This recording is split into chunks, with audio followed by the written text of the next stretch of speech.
like Daniel Allen. So Daniel Allen and Daniel Jones would be almost on the same motherfucking level right now, and we couldn't even stop him. I think Daniel. You're talking about the backup for the Lions, right? Right. Yeah. I think Daniel Jones is better than the backup for the Lions. Well, that's proving my point even more. No, listen, I'm already worried about the Colts. No one wants to talk about this. Is the Jim Irsay game? Yes, it That's is. a fact, It is. dog. It is. That is a fact. Wow, It is, I forgot yo. about that, bro. They're I gonna don't play know, with a like- shit ton of emotion. Tell me about it. Like, I ain't even gonna hold y'all. Like, I go to the stadium a lot, and you can already feel that energy. Jonathan You can already Taylor has feel something it. to prove. Jonathan Taylor, low key, has something to prove this year, and he's gonna pop off versus the Dolphins. The And moment Jonathan Taylor's healthy. Look, Bryson, this is what they don't want to hear. That's why they Hey, come hey, around here. hey, Check hold on. this out. Y'all don't think Xavier Howard is gonna go in that building and say, "This is how we beat Tua week 1." And get smoked. He go in that building and get smoked. Yeah, he's gonna say, "Don't be afraid of Tyreek Hill. I'm gonna jam him. I'm gonna take Tyreek Hill off of that spot." Tua And ain't you know gonna what? grab onto that spot. And you know what? And I'm gonna But tell you, you know what, Pete? You know what, Pete? As soon as Xavier Howard missed that jam, he's cooked. He's cooked.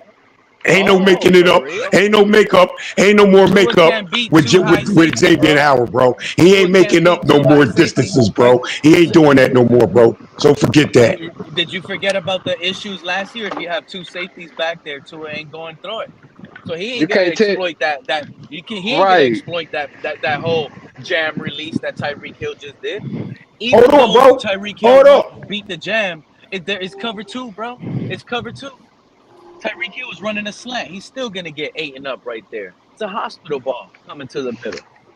And X is He going. gotta go And across X the is middle. most definitely gonna jam him, knowing that he gonna have two safety high. Exactly. He most definitely gonna get at him. Knowing he doesn't have to worry about a deep shot outside. Everything is inside. He knows Man. this. If y'all think Jalen, y'all think X is, if Don't y'all forget, think him X and is, Jalen Ramsey were supposed to be the next top dogs in Miami for the next y'all first year. think X is shutting Tyreek down, bro. I don't know what to say about. I don't know what to say. I think he's one of the best jam corners in the league. I ain't saying he's shutting him down. Running route for route like that, but I think he's gonna push him off that spot. It's gonna hurt Tua more than it hurts every other quarterback. Yeah, I think he's gonna use his brain and probably disrupt the timing of the offense. Knowing that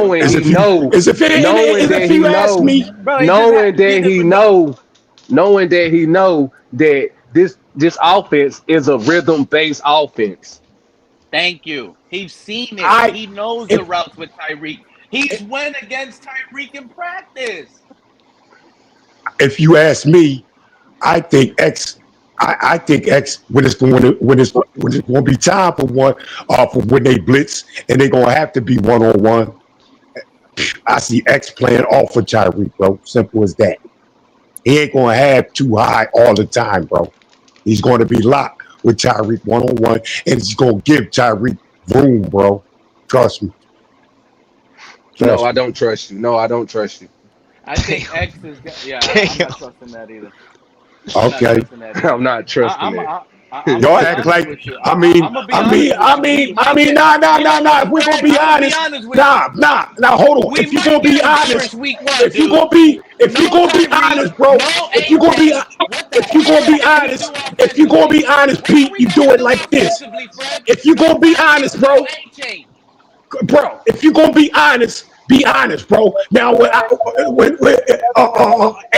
X ain't gonna win the battle every fucking time, bro. Hey, you guys, you shouldn't be worried about X. Y'all should be worried about Kenny Moore. Kenny Moore's a problem. They're nickel corner. One of the best nickel corner in the league. Yeah, you know what I'm saying. And don't we play Tyreek in the slot a lot? Yeah, you guys can talk about X, dude. Kenny Moore's a dog. And the Colts defense already got experience on this Mike McDaniel offense alone, based on seeing it last year. Man, and on top of that, everybody know that this offense gets frustrated when you get physical with them. The Bears know it. The Lions know it. I mean, Tua 2 weeks in a row. So Tua came out and said it himself. Hey, Pete, the Bears. Hey, Pete, the Bears and the Lions know it. The Bears and the Lions know it. The Bears and the Lions know it. If you ask me, the game I just watched against the Lions looked like the Dolphins dominated that game. If you ask me, they look dominant. What game? Against the Lions, bro. They look dominant in the fourth quarter, bro. Oh man, fourth quarter. Hold on, dominant in the fourth quarter. Hold on, Pete. Let that slide. Yeah, I was about to see Pete. Let that slide, man. He said the fourth quarter. Let that go. Fourth quarter. Dolphins dominated on fourth quarter, bro. Call it what you want, second stringers, third stringers, or what, bro? They all football players. Half the players that was playing in the fourth quarter is not going to be on the team. I forgot. Any team. So what? And then half of them players that was scrimmaging against the Lions ain't gonna be on the football team either. But we was dominated in scrimmage. Make it make sense, bro. Okay, I'm gonna make it make sense. When you in practice and you scrimmaging, isn't it starters against starters and twos against twos and threes against threes? No, it ain't all the fucking time, bro. Sealer was hurt. Sealer was hurt. He probably ain't scrimmage. Fucking Achane probably ain't seen no scrimmage. So what? Man, see, that's how I know you ain't play for it. So what? They all football players, bro. That's how I know you ain't play sports, Fred. You can't win in this league, bro. It's over. Don't know coach take the number 2 offense all year and round, scrimmage them against the number 1 offense. Don't know coach do that. You're not going to get anything productive with your defense by doing it. Don't know coach take the number 1 offense and play it against the number 3 team defense. No, you're not going to get nothing productive out of your offense out of doing it. No, don't nobody do that, bro. Don't nobody do that, bro. But starters against starters. Do that, bro. But you looking at a scrimmage game, bro, where we were supposed to be dominated in scrimmage.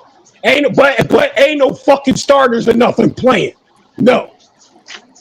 Man, whatever, bro. Fred, I know. What are you talking about? Our starters were playing. The only one that was missing was Tyreek Hill and Darren Waller. Are we going to put a lot on Darren Waller? We know in the first 2 quarters. Bro. In the first quarter. You don't remember, Fred? Tua went 9 days straight. No interceptions, right? That was against soon as he came to Detroit. Defense. That was against soon as we came against Detroit. Defense at that. Yep. As soon as he faced the Bears, 3 interceptions. Bro, I don't give nothing on. I don't give nothing on scrimmaging against our own players, bro. Because like I said, Fred they don't even practice. Don't mean nothing to him. It's just practice. They just scrimmage against your own players, bro. That's how you know Fred didn't play, a goddamn thing, bro. Don't mean a goddamn thing. It's real. And if he did play, he wasn't shit. It's the best. Exactly. What he fails to realize, bro, they're putting it quicker. They're doing goal line situation. Yes. You know what I'm saying? You know what? You know what? You know what? This is what I get. This is what I get. This is what I get, bro. This is what I get, bro. This is what I get. This is what I. This is what. Yeah, you saying a whole bunch of janky Jim shit. You ain't saying nothing. This is what I get, bro. This is what I get. When I hear y'all, when I hear you, Pete, this is what I get. This is what I'm getting, bro. You shitting on our team, bro. You really are, bro. You ain't giving us a chance at nothing. I mean, but if you was the head coach, you would point out all the negativity. You would point out all the bad things. It's a whole lot. It's a whole lot of. Every team got some negativity, bro. So what's the problem? Whose fault is that? It's the team fault. Thank you, Kenna. They ain't turned me into a believer. What you want? Now I'm supposed to be hype. Oh, this calf injury's nothing. Nah, Fred wants you to. Yeah, you fucking right. You damn right. I'm hyped about the season. I'm hyped about the season coming up. You damn right. I'm hyped about the season coming up, bro. Yeah. I'm hyped about the season coming up. You damn right. I am hyped, bro. I am. It's like everybody getting hurt but Tua. That's the crazy part about it. That right now is the crazy part about it. And that's scary. Well, they ain't touching him, bro. What do you mean? That's what I was about to say. That's scary in my opinion. He's not getting hurt because he can't be touched. Guys, you thought where Warriors are going down with injuries. Zach Sealer? Seriously? That man ain't even 100%. Look at Austin Jackson. Yeah, it's funny now until you start seeing Zeke Biggers. No, just the way you said it, Pete. It's not funny. It's just the way you said it. Against Cardinals. I told you, It's all sweet until we see these rookies we drafted against real competitors, and now they ain't looking so bright. Or could it be that the Dolphins is asking too much from players that is not at that level to be asking that kind of say what?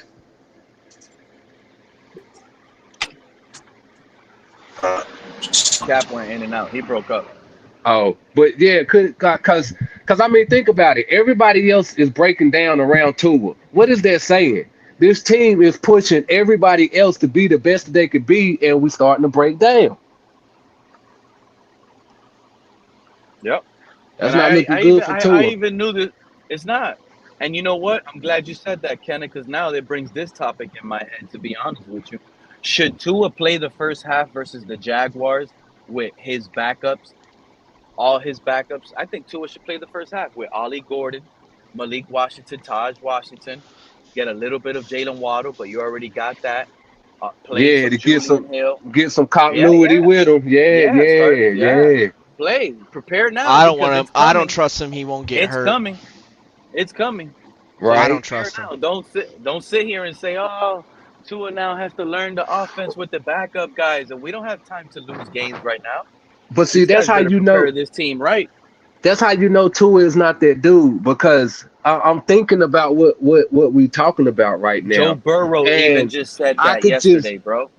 Yeah, I could just imagine a real quarterback in there.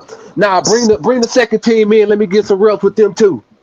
You know what I'm saying? Like taking lead and charge of the team, yo. Like I know it don't go like that, but at the same time, you know, if you are that dude, does go like that. You can. Joe That's Burrow what I'm about to say. You can make it go like that. Yeah. Joe Burrow said, I need to get continuity with my backup receivers. I need to build that chemistry. I need to build that trust. That's why he played yesterday so much.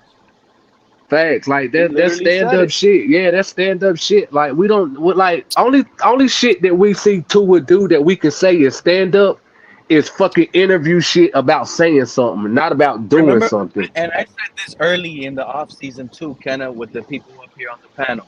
I said, imagine how these guys would feel. Taj Washington, Ekozama, the other guys, Andrew Armstrong, Theo Wees. Imagine how these guys would feel if Tua comes in the game and helps them elevate their play, for example, by making them look good in a preseason game, bro.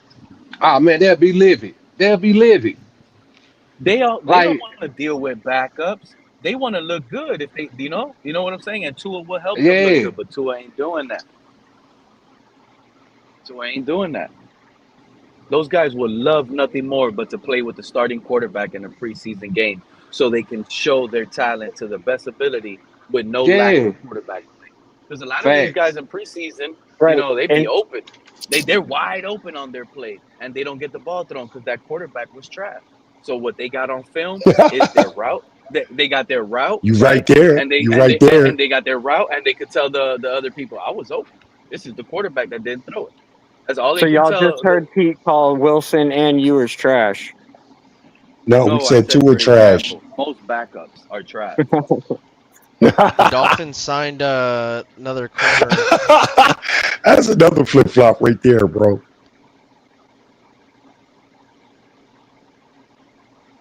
First Ewers getting first Ewers and Wilson. Oh, these guys should be starting. Now they trash, bro. I just don't get it, bro. He does need to play with the backups, and we need our backups to play with our starters at the same time. You know what I mean? Exactly, bro. That's more important. That's more important if you ask me. The backups to be getting more reps with the starting wide receivers. I think that's most important. 100%, but I mean, like what Pete was saying with Tua getting reps with the backups as well on that end is applicable as well. Like, it is. And to go on to that, like I'm with it. I would love to see Tua in there for a whole half, and like to go on what Bryson said about the Playing with injury. It's Ollie like, bro, Gordon, playing with if Shankland. it's gonna happen, it's gonna happen in the regular season or the preseason. So if it's gonna happen, let's get it out. True. Injuries Bro, are completely situational. Just because he gets injured in a preseason And game he doesn't should mean play he's with gonna the get backup injured. offensive line too. So if he gets injured in a preseason, You he's think for they gonna sure do that, gonna bro? get injured. No, that's not we true get at think they all. gonna That's do that, not bro. true at all.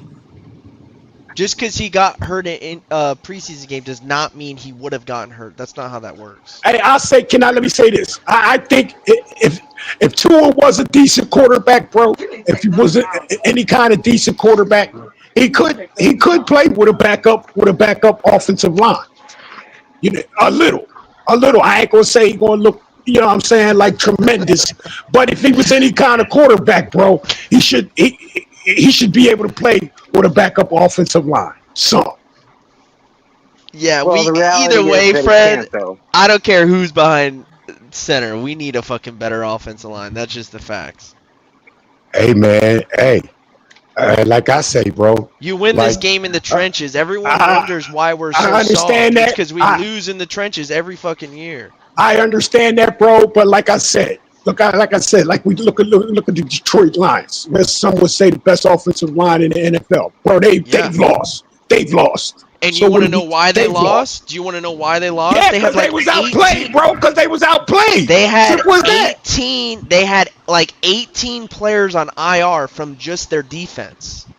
They were playing literally practice squad players on their defense, and then you have an elite quarterback or edging elite, let's say. But that don't mean nothing bro. That don't mean nothing about. That ain't got nothing to do with their offensive line and Goff getting pressured and sacked, bro. That don't got nothing to do with that. They put up like 38 points. You're talking about the playoff game, right? They put up like 38 points. I'm talking about playing period, bro. And let me see how playoff game. Playoff game. Their offense put up 31 points. Last year, they would have been in the Super Bowl for sure. Playoff time. You can expect a lot of starters probably won't even be there because of not injury. Like the Lions. So it is what it is, bro. The Lions had almost every starter on the D line injured. Their linebacking core injured. Who they lose to? Who they lose to in that playoff game? Hutchins. They lost the Commanders. Okay, bro. If the starters played the Commanders, I say the Commanders still beat them. I don't agree with that. I don't agree with that. I don't agree with that. I don't think you understand how good that Lions team was and how many people were gone. The Lions are a Super Bowl contender when healthy. They won 14 games. Fred, they won 14 games. Bro. They had one of the best offenses in the league. So let me say. So if the Detroit Lions all their starters played, bro, you think they would have beat the Commanders? Yeah, yes, I do. I disagree. I disagree. I think Jaden Daniels. They didn't even have their best defensive lineman, their best defensive player, Hutchinson. Okay, I'm gonna say like this, bro. I'm gonna say like this. I say Jalen Daniels would have still threw all over their asses too. I'm gonna say that, bro. That's fine, and that is what happened. But I'm just saying, like, there's got to be context added to the. You can't bring up the Lions and say, well, they didn't get it done. There's got to be context added to that. They did a lot of shit last year. They did a lot of shit, man. Yeah, man. But hey. Little breaking news. We officially signed a cornerback, and we also officially signed Matthew Judon. We got who's the cornerback, bro? Who's the cornerback? He played in the UFL the last 2 years. Senior. Dancer is a third-round pick, and shout out to David Feronis, the Feronis bonus hour. He said Dantzler is a third-round pick in 2020. He came out in Tua's draft, by the way. He's appeared in 37 career games with 26 starts in 4 seasons with Minnesota and the New Orleans Saints, recording 148 tackles, 3 interceptions, 17 pass defense, 3 forced fumbles, and 2 fumble recoveries. And he ran a 4.38 40. And he played for UFL the last 2 years. And he played UFL. He's been out of the league. Yep. Okay, throw him in. Throw him in. Let's check him out and see I what we was got. gonna say that I had listened to all of the. This is to another all of the sign interviews from that today, proves and I my didn't hear point. anything on Asante This is another Samuel. sign that proves my point. Y'all watch when Cam Smith is starting week 1. But go ahead, Cap. No, I was just saying that, like, I was going to say, like, I went through all the interviews from today, and I hadn't heard anybody say anything about Asante Samuel. So I don't know if that's actually fact or This not. injury, I was just saying, bro. This injury is more about Ethan Bonner. That's another guy. Yeah. Ethan Bonner's another guy. We lost a What? crucial piece to our special teams tackling unit, losing Ethan Bonner with this hamstring injury. He's cooked. Oh, for special teams, huh? For special teams. Oh yeah. For special teams. yeah. Oh, okay, I'll give you that, bro. But as far as Ethan Bonner, with the defense, bro, probably as a Ethan contributor. Bonner, Yeah. Ethan Bonner I think didn't even Ethan see the Bonner would have field on matched up good defense, against bro. Alec Pierce. I think Ethan Bonner would match up good against Alec Pierce week 1. We don't have that no more. Bro. Ethan Bonner could keep up with Adonai Mitchell with that speed on speed. What speed cornerback do we have like that? We might get cooked by speedsters. So Ethan Bonner's the fastest corner we got in the secondary now. 1,000%. Ethan Bonner was the fastest defender we had. He's the fastest corner. He's the fastest corner on the team. You laughing, but he's you know what? You might be right, Pete. You might be right, bro. But I doubt it. I doubt if he's the fastest guy. I doubt if he's the fastest cornerback on the team, bro. But you might be right. I don't know. Last year, Tyreek Hill said it himself. He said he was one of the fastest players on the team. Tyreek hyped anybody up, bro. Tyreek hyped up. Don't forget how he hyped up Tua, bro. So don't do that with Tyreek. Ethan Bonner is the fastest player on the defense, and it's not even close. So he was endorsed by. Then how come he can't get on the field? Then how come he can't get on the field? How come he's not starting? How come he's not Speed starting? ain't everything. Jerry Rice ran a 4.7, bro. That's slow as dirt. How come he ain't Speed starting? Ain't everything. Okay, if speed ain't everything, what else that he probably can't do then? He had a good play that turned into. You remember the interception we got last week versus the Lions? Yeah, I know that. I know about the interception, bro. That was because of Ethan Bonner. I know about Ethan that, bro. Bonner kept that in the air. Can you hear me? Okay, against the third string wide receiver. Okay. Yo, can you hear me now? Isn't he a third string? What more do you want? I said he's one of our best special teamers, Fred. Man, talk about he's the fastest guy. He's the fastest. He's the fastest guy. He's the fastest guy at cornerback, bro. Why? I just said, well, how come he ain't on the field? He is. Why ain't he on the field then? He's on punts. He's on punts. He's on kickoffs. You said he's the fastest dude in the secondary. You're deflecting, bro. You said he's the fastest dude in the secondary, bro. Why ain't he in the secondary then starting? Yo, can you hear me? Then you said speed ain't everything. So I asked you. So okay, bro. What else? We don't even know what else? What else could it be? That battle. Fred, we don't even know if he probably would have won that battle. I know speed ain't everything. So if he's bro, we don't even know if he would have been our starting cornerback week 1 because now his injury just took him out. Bro, he probably was going to be our starter. How long has he been here, bro? How long has he been here? How long has he been here, bro? 3 years. 3 years. Okay, and he ain't starting yet. Probably ain't starting this year. What's keeping him off? What's keeping him from starting? What's keeping him from starting? If I'm not mistaken, he had starts last season, if I'm not mistaken. Hey, he started the playoff game versus the Chiefs. Let's say he's better than Eli Apple. He was better than Eli Apple. Hey, can you hear me? Yep. Yeah, we can hear you, Cap. No, I was watching a bit of Reason show. They were saying that they had him in the building and tried him out. No, I don't think that was true. Who?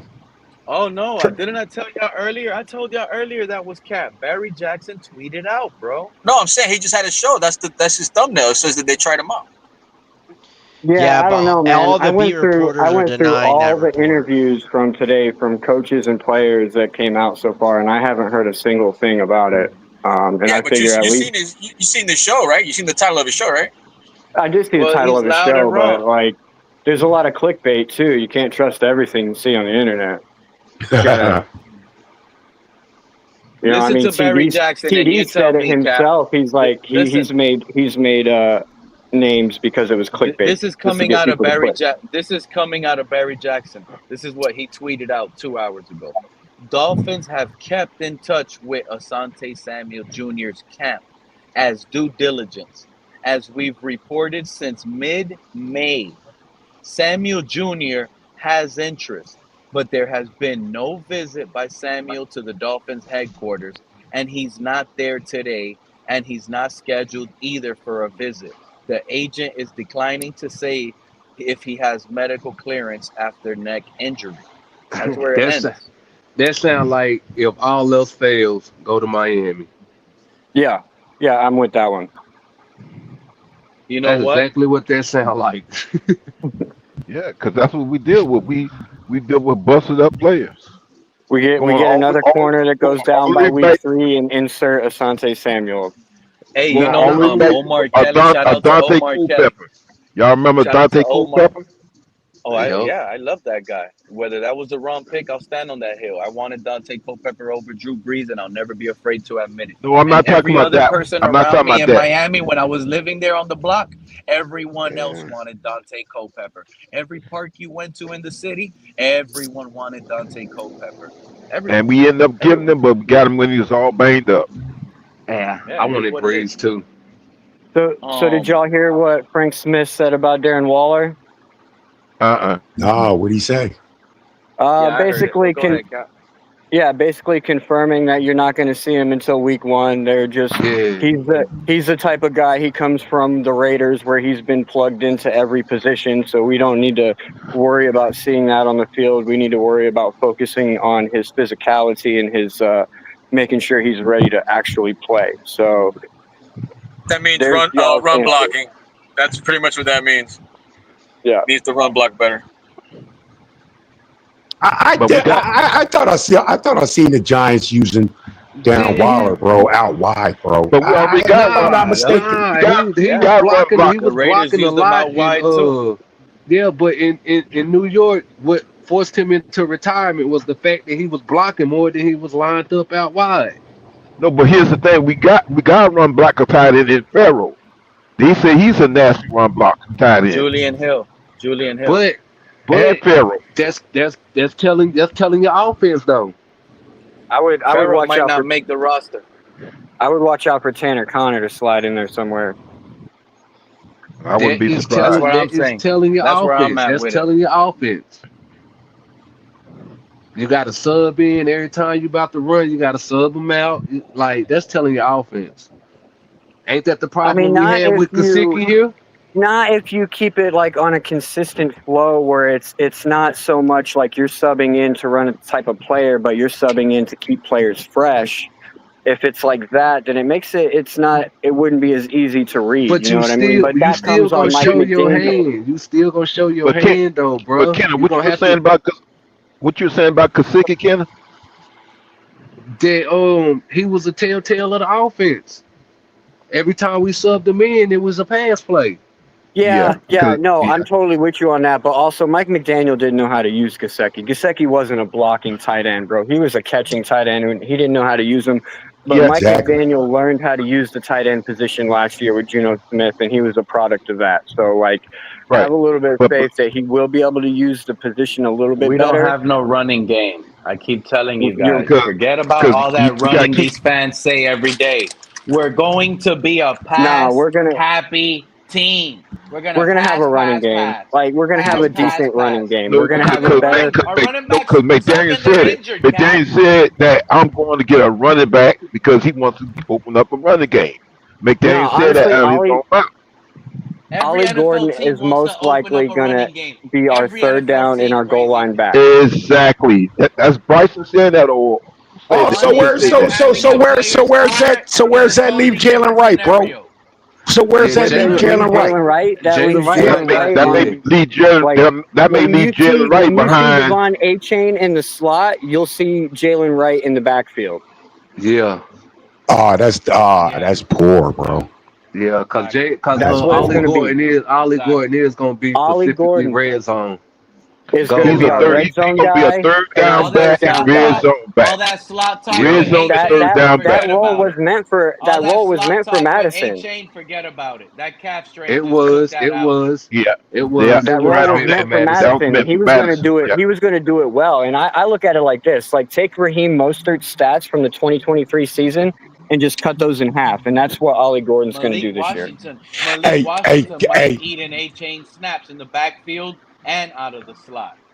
Don't forget Hey, that. bro, like A-Chain is I banged know up. it's just I know it's just preseason, bro. But did anybody even notice, like like when Jalen Wright runs the ball, and then Ollie Gordon runs the ball, like course, with the yeah. physicality in it, bro. Like, and to me, it seems to me like shit. Ollie Gordon, man, is dragging guys with his foot when they try to tackle him.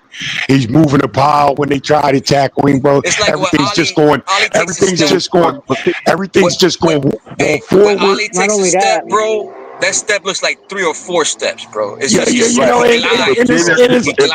And hold on, Mr. Paul. Hold on, Mr. Paul. Hold on, Mr. Paul. And then with Jalen Wright, everything just stops. You feel what I'm saying? Just Jalen Wright stop. stutter steps. See, that's his problem. He stutter steps. That ain't the kind of back. That's not no real back shit. That ain't no real back shit, bro. I told you that. Dancing up in the hole, bro. I'm not saying. Listen, I'm not saying that's a good thing. I'm saying that's a bad thing. That's what Jalen Wright problem is. He stutter steps. Ollie Gordon might be the guy that saves our season. Let's be honest here. Ollie Gordon, Shampkin, and Mike Boone. Buffalo Bills never seen Ollie Gordon. Hey, Pete, you think we make another move? What happened? You think we make another move after today? Or you think we just stay the way? What you mean? Keep making moves. Keep making moves. Keep doing it. Keep doing it. They may try to go get another running back. I don't know. A bigger running back. Picking out of the litter, bro. The We same better chat stay in that corner. we used all month. Forget about it. Yeah. Nothing we pick up is gonna change anything. It's all It's gonna be really either a not. rotation It's really or not. I Yeah, agree. facts. It's Facts. not. to make moves. It was Listen, done. listen. Cap, remember this: the whole offseason before free agency, all we heard was Tua is going to restructure his contract, and that's going to give us time to pick up all these big names they were saying. We've been picking out of the lower end of the pick. Why? Because we've had no salary. We have no money. And it's showing. Look at all the guys going down. Injuries. We've already had 7 offensive linemen hit IR. We brought in the guy we're so hyped up 2 weeks ago. He lasted 1 week. Now we just signed the Patriot guy, the offensive lineman. He lasted 2 practices. He's gone on IR.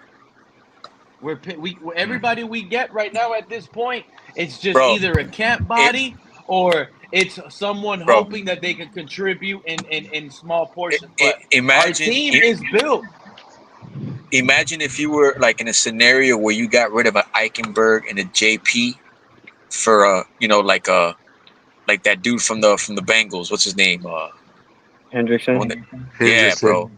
Yeah.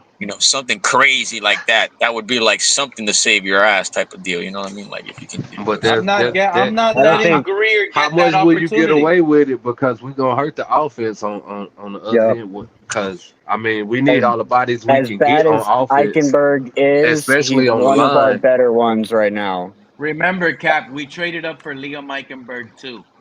He should be a part of this unit that's looked at as a core, just like they're looking at Salvanea looked at as a future core. Hey, Pete, I got a question for the panel. Listen, I know that injuries. I know injuries are a part of football, but is it crazy that we haven't? It seems like each season, and I say it again, injuries are part of football. But it seems like each season, for a good while, we have. I mean, we have like an overload of injuries. And is it because of the trainers? Is it because of the way we practice or something? What's going on with that? I'm glad you said that, Mr. Paul. I'm glad you said. Out. We practiced well. I'm glad you said that, Mr. Park. Like in these 2 preseason games we seen played, did we see any injuries happen on the field I mean, did we see a guy laid down? You know what I mean, or hobbling off the field? I said preseason game. I said preseason game. Preseason game. Yeah. He had what's his name pulled a hammy last. Oh, he could throw the hammy. How come? Not really. Okay. Yeah. Okay. So how come it seems like during games, and I know it's only 2 preseason games, but bro, I've yet to see an injury myself. Well, how come we don't get any of that during the preseason game, but we get them every day during scrimmage and training camp? And then training camp. How's it going like that? I don't understand. It is what it is, man. It is. I figured there's too much emphasis on your starters in practice. You know, because it is our main guys that's hurt, right? I have a theory on this, guys, because if you notice, like, there's definitely more injuries in the beginning of season, and a lot of that has to go like down to the players themselves and their conditioning in the off season and how much work they continue putting in the off season, because once shit starts ramping up, if your body's not used to it, you start cramping, the heat hits you different. Like it really comes down to a matter of, are you keeping up with your body throughout the year, even when during you're the not off-season. on the field. Cat, here's the thing about that, Cat. My thing is this. Hold up. My thing is about this. It's been going on for years. This is not just a recent thing. I've been seeing this year after year after year after year. And it's like, what, like I said, I'm going to say it again. I know injuries are a part of playing football. But for years, I'm going, how far back should I say?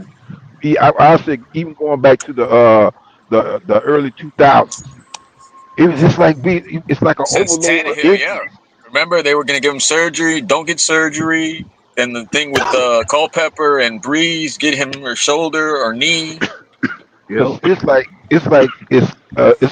we're overload. It's like we have an overload each season with injuries. And again, I know it's part of being in the NFL, but man, it's like I don't know, Mr. Pope. That come from doing the dumb shit we just did today or yesterday by signing Matthew Judon. You know what I think? I know what you're trying to say, Kevin. Because you figure you go to your younger players to see what you get. That way you can keep the train moving. You know what I'm saying? You ain't gotta get one player and get stuck on this one star player and not have a calculus of good players around him. We really don't have we got open competition, but we really don't have no competition nowhere. I feel like it's good depth, bro. I just feel like with our past history. Hold up. Go ahead, Cap. What you said, Cap? I just feel like with our past history, to answer Kenna, if you want to cover your ass, I mean, you've seen these guys go down numerous amount of times. Like, I get it, but if they don't go down, like, the numbers game's gonna start to play, and then you got the rookies performing too, and it's like, what are you gonna do there? You know what I mean? So Anthony Weaver was asked about Matthew Judon in his interview, and from what I got from what he said, he basically, like, they wanted him because he's a physical guy, and he's a fast guy, and he's a veteran leader for the locker room. Yeah, but are you keeping 6? I believe that. Are you keeping 6 or are you keeping 5? I mean, that really just depends on how the rest of the roster falls out. If that's the case, we're probably keeping 6 wide receivers and not 7. Yeah. Now that brings me to another crazy question. Are we going to be so strong? Are we try to build the defense so strong up front? Man, let me tell y'all what's going on with this injury. You know what's going on with these injuries? What's going on, Pete? I'm going to tell y'all what's going on with these injuries. What's going on, Pete? Because it's way too many of these guys. This is the issue. A lot of these guys will probably fight through those injuries in real life. But since they see their quarterback doesn't play with a concussion, their quarterback misses games with a bruise. Like Teddy Bridgewater told us this, dude. Even a blind eye can see what's going on around here. So if they feel they could get days off of work with these little small injuries, they're gonna take advantage of not being out there in the heat, not having to work all that high. You know They that. don't You want to know go what? through the trenches. Yeah, because they're following Pete, you Tua. try, This is what they see. Pete, It's You know not what so they question can this sit brings back up? and be say like, You know what hold question on. this I'm telling This you, is a Jankety, yo, virus. I got This some is more a Jankety, bro. virus. Some more Jankety. Pete trying to see these players soft. No, you know what question this Judon move brings up? If What's we that? were still to be on the move and looking to trade people, who would you be willing to get rid of, and who do you think would bring us more value? Phillips, Chubb's Chubb, or contract. Chop? I mean, compare Chubb's contract to JP's Chubb. contract. I mean, me personally, I feel like we'd be able, getting rid of Phillips would probably be the best move as far as like But dodging a that's a bullet rookie. That's a and rookie getting deal, high no? Hold on. potential. Hold on. No. I got kicked. I got kicked trying to let somebody up. I was clicking. I don't know what happened. You said something about Jankety. We got Jankety pulling up in the building. But this is where I was What's up, Fred? You like my new name, Fred? What's up, Jankety? What's up? No, I like Jankety better, bro. I like Jankety, bro. Keep that. Keep But that, yeah, that bro. brings up a serious question, though. where I was Does going. This is does a that serious mean that we can scenario. get rid of one of these These guys don't for fight through something? injuries. If During nobody during gets hurt, practice, they Oh, don't one want at a Tua time. doing it. One at a time. Go It's a ahead, Jankety. virus, bro. It's a Go. virus that Tua is carrying in this locker room. These guys, See, that's some Jankety, bro. That's Jankety right there. That's some Jankety stuff right there. Why are they doing it? Hey, Cat. That's what I'm trying to ask you that, Cat. If nobody gets hurt throughout the season, you're stuck with that rotation. What are you gonna do? Like, what do you mean? Like, if you're gonna have Chubb, you're gonna have Judon, you're gonna have JP, you're gonna have Chop. You're gonna have, let's say, if you do keep Murphy. Grayson Murphy. Yeah, you know what I mean. Like, So hasn't Judon played middle linebacker before? Hasn't he played Mike? That's so wouldn't you just wouldn't you I would do that. you switch him? Wouldn't you switch him to that? That way you can have all of them on the field at once. Yeah, I don't even think it's about that is one of the questions that Anthony Weaver got today, and he kind of just smiled at it and nodded his head. What I'm saying is that could this Judon move freeing us up? Hold on, freeing us up to be able to get rid of one of our more valuable linebackers like Chubb or Chop or Phillips, where we could possibly go and get a draft pick plus a player for or something. Probably Chubb. Phillips. Probably Chubb. It's Phillips. Probably Chubb. It can be either one. It's Phillips. I think it's Phillips because Phillips. Shit, both of them. Yeah, it'll probably end up being both. To be honest with you. Chop and Grayson Murphy in there with Who's the players? Okay, I'm gonna ask a simple question, Fred. That's what we're full of over here, Ralph. We're full of sick boy commandos, Ralph. Yep, that's exactly what we're full of over here. Who are and the two is the players leader at that. that have been hurt since the year before last? Who are the two? Phillips and Chubb. If we're talking about defense, Chillip.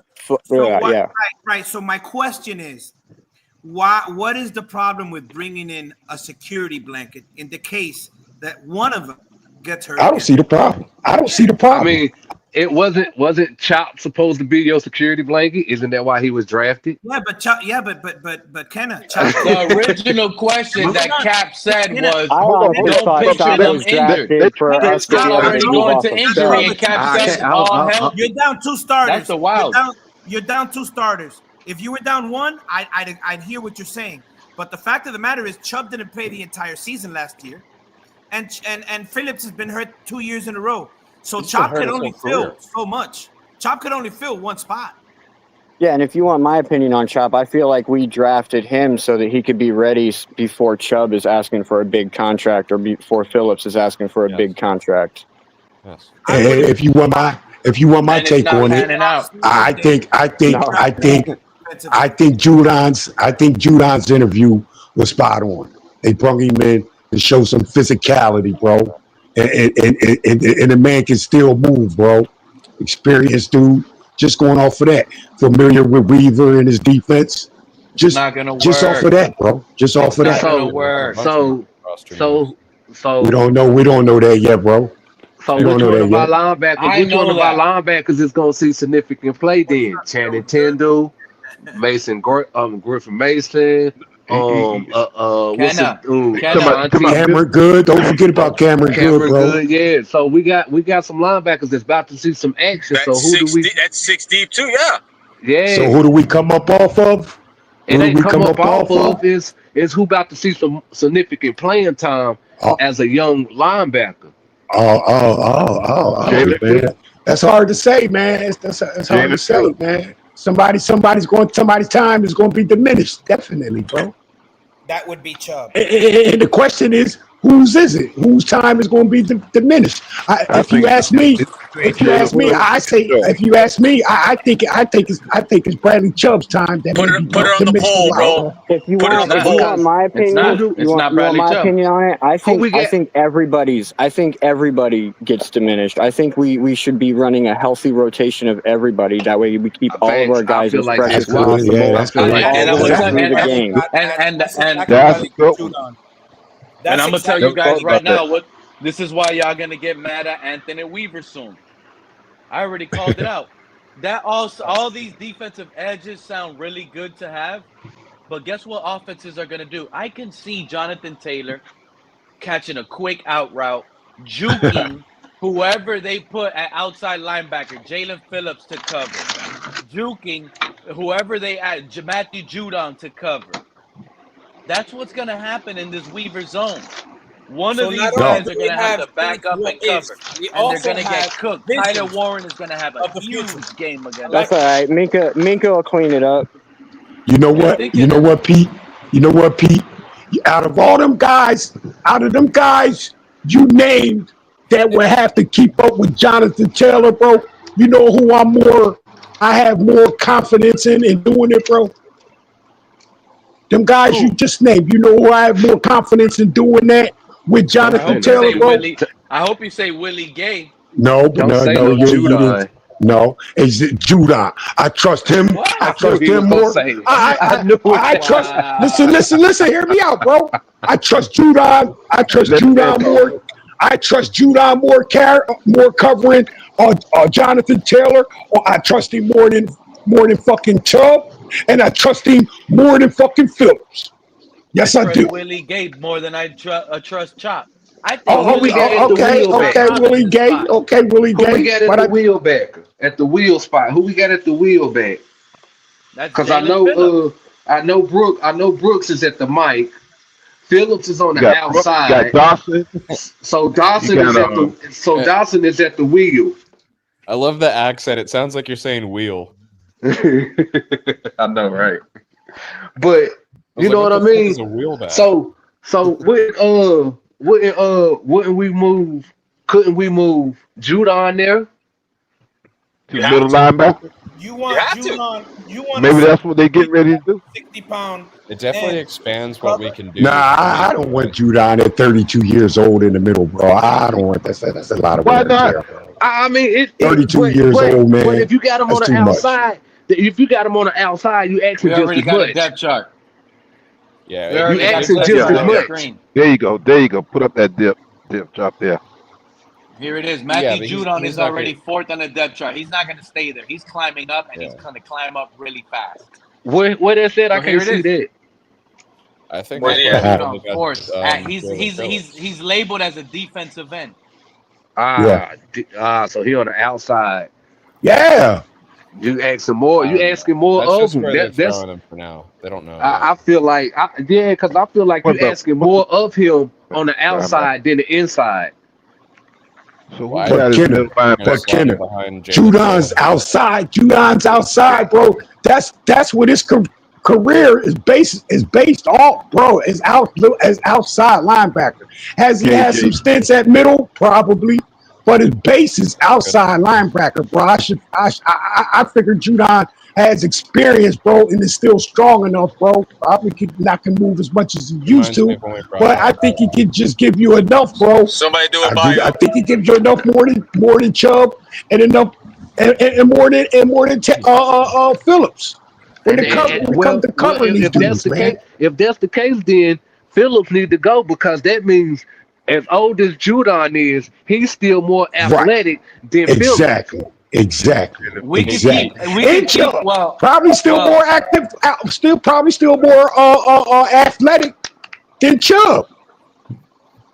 Hey Pete, before you go off this page, man, look at Ryan Stonehouse got cut today, so he's no longer our starting punter. How much? What? How much? Yeah, What? I thought Stonehouse was booming them, yo. I thought he was hitting some boomers. Damn. We also cut or waived Tariq Black. Yep, and we added a corner who's not on here yet.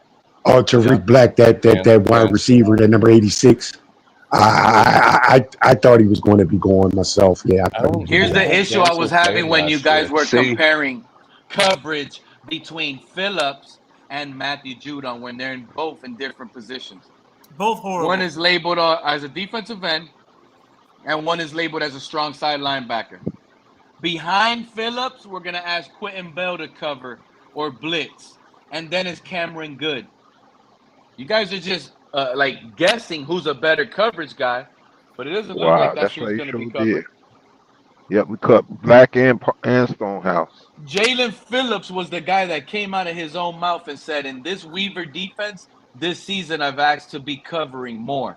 And that's not good. It's this strong side linebacker position. That's why Irish covering. That's not good.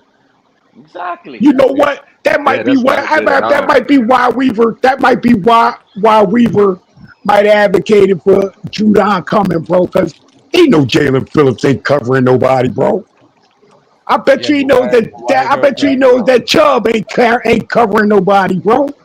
That's a fact. But why would we get Judon for coverage?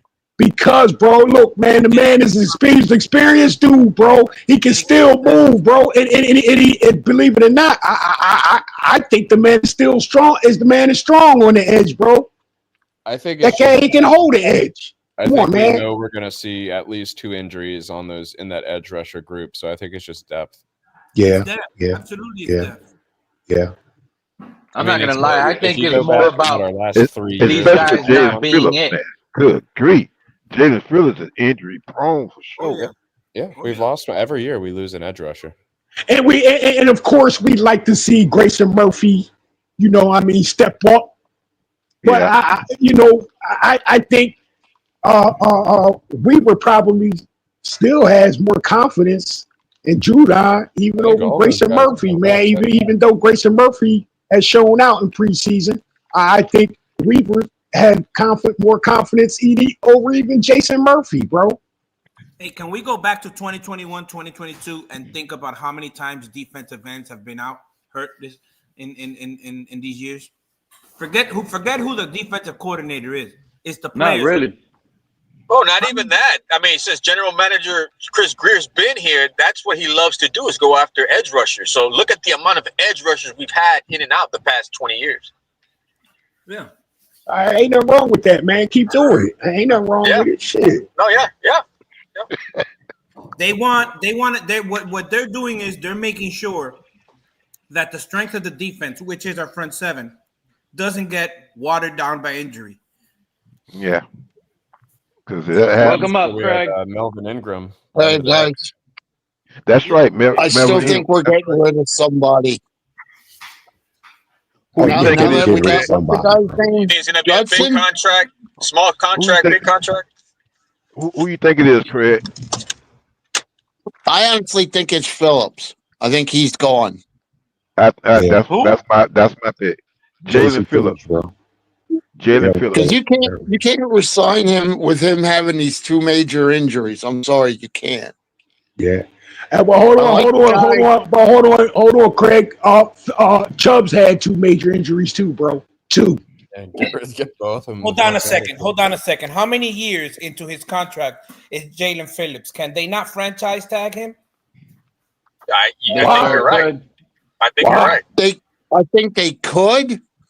But I think you need to make some kind of trade and maybe go get a cornerback or something. Oh no, this is his 5th year, right? This is his 5th year option, right?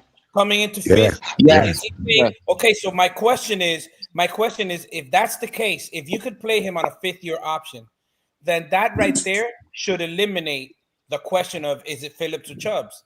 Because if you could get him on a 5th-year option that's cheap, you're going to get rid of the more expensive guy that just got off an injury.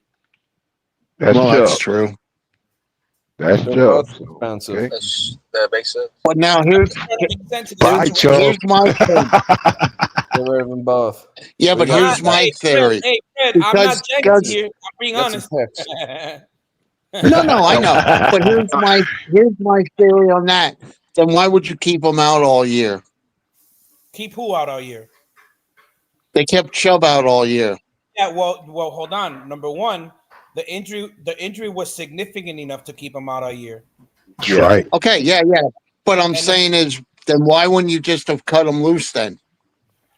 Well, because he did a team friendly. He did a team friendly deal that helped out the Dolphins. And the Dolphins had to show a little respect by him doing that, bro. That's why. They cut us a lot of slack, yeah. So that's why I'm saying that actually, Fred just made me think of something else, because now he's even more appetizing to another team in a trade deal, because he's not going to demand all that money. Yeah. Who's that? Jalen. Chubb. Yeah.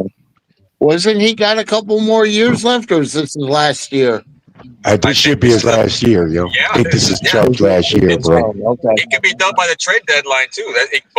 Both possibilities can happen in one season if things got really bad. You're a GM. If anybody here, I'm going to ask you all guys all of this.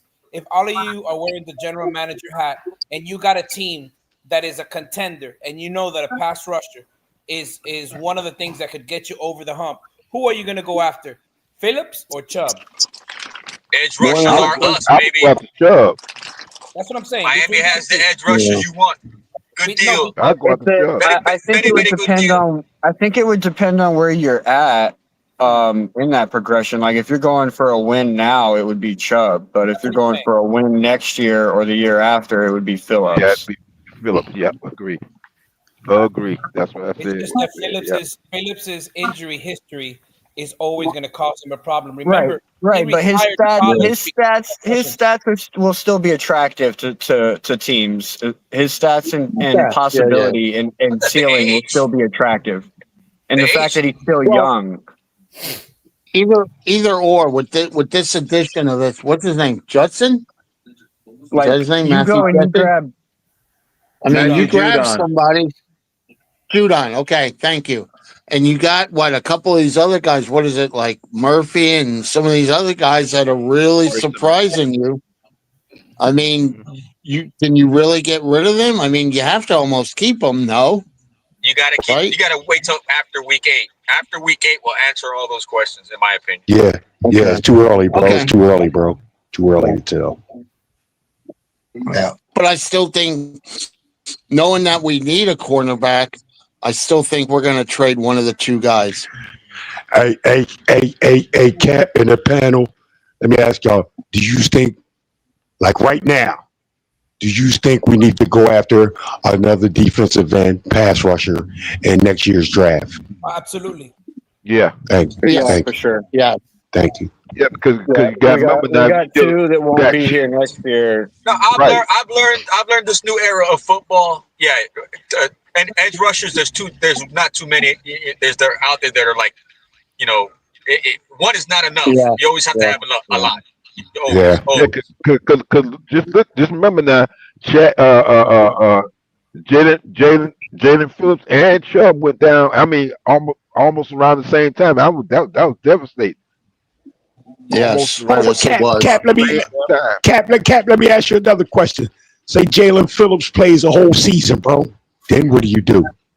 You trade him. That's another interesting question.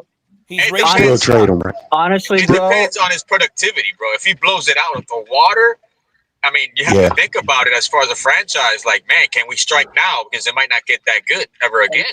And what sucks, when Phillips is healthy, he's a monster. That's the part that sucks.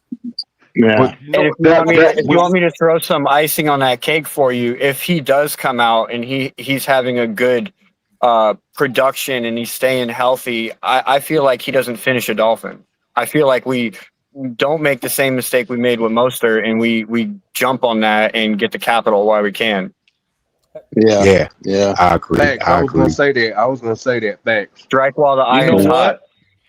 Because we You know missed out with what? This is Mostert what last you know. year. What this might be crazy, but I know this is exactly. No. I'm serious.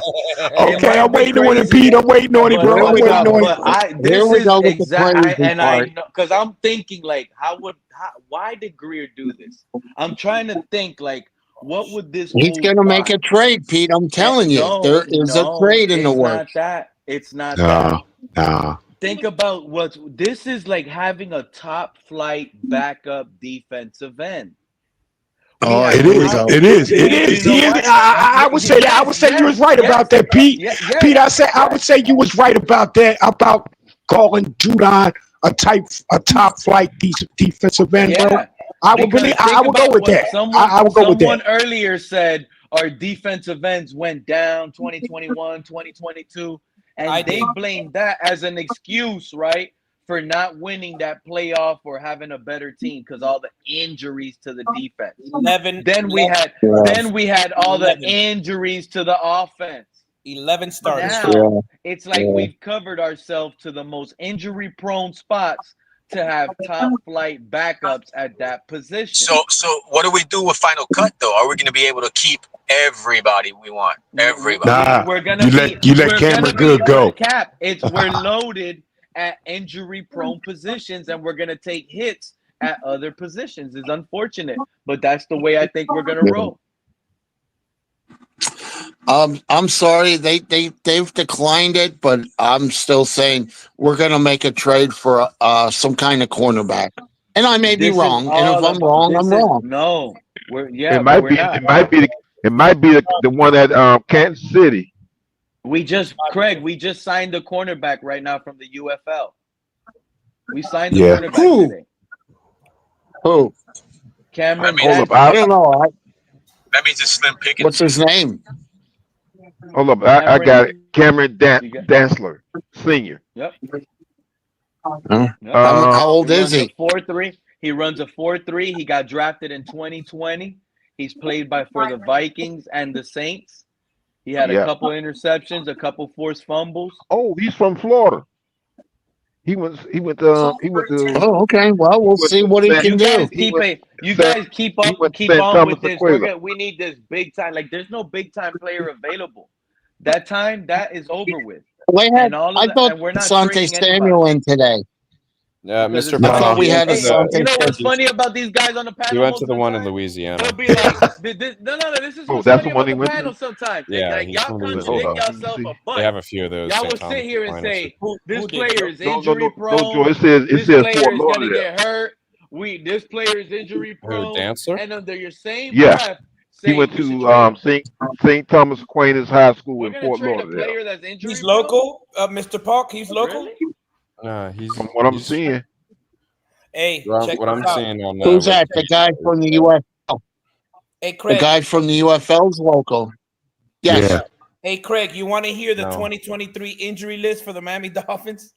You guys want to hear this? Do I need to? Go ahead, buddy. Go ahead, might as well. Tua Tagovailoa, Bradley Chubb, Xavier Howard.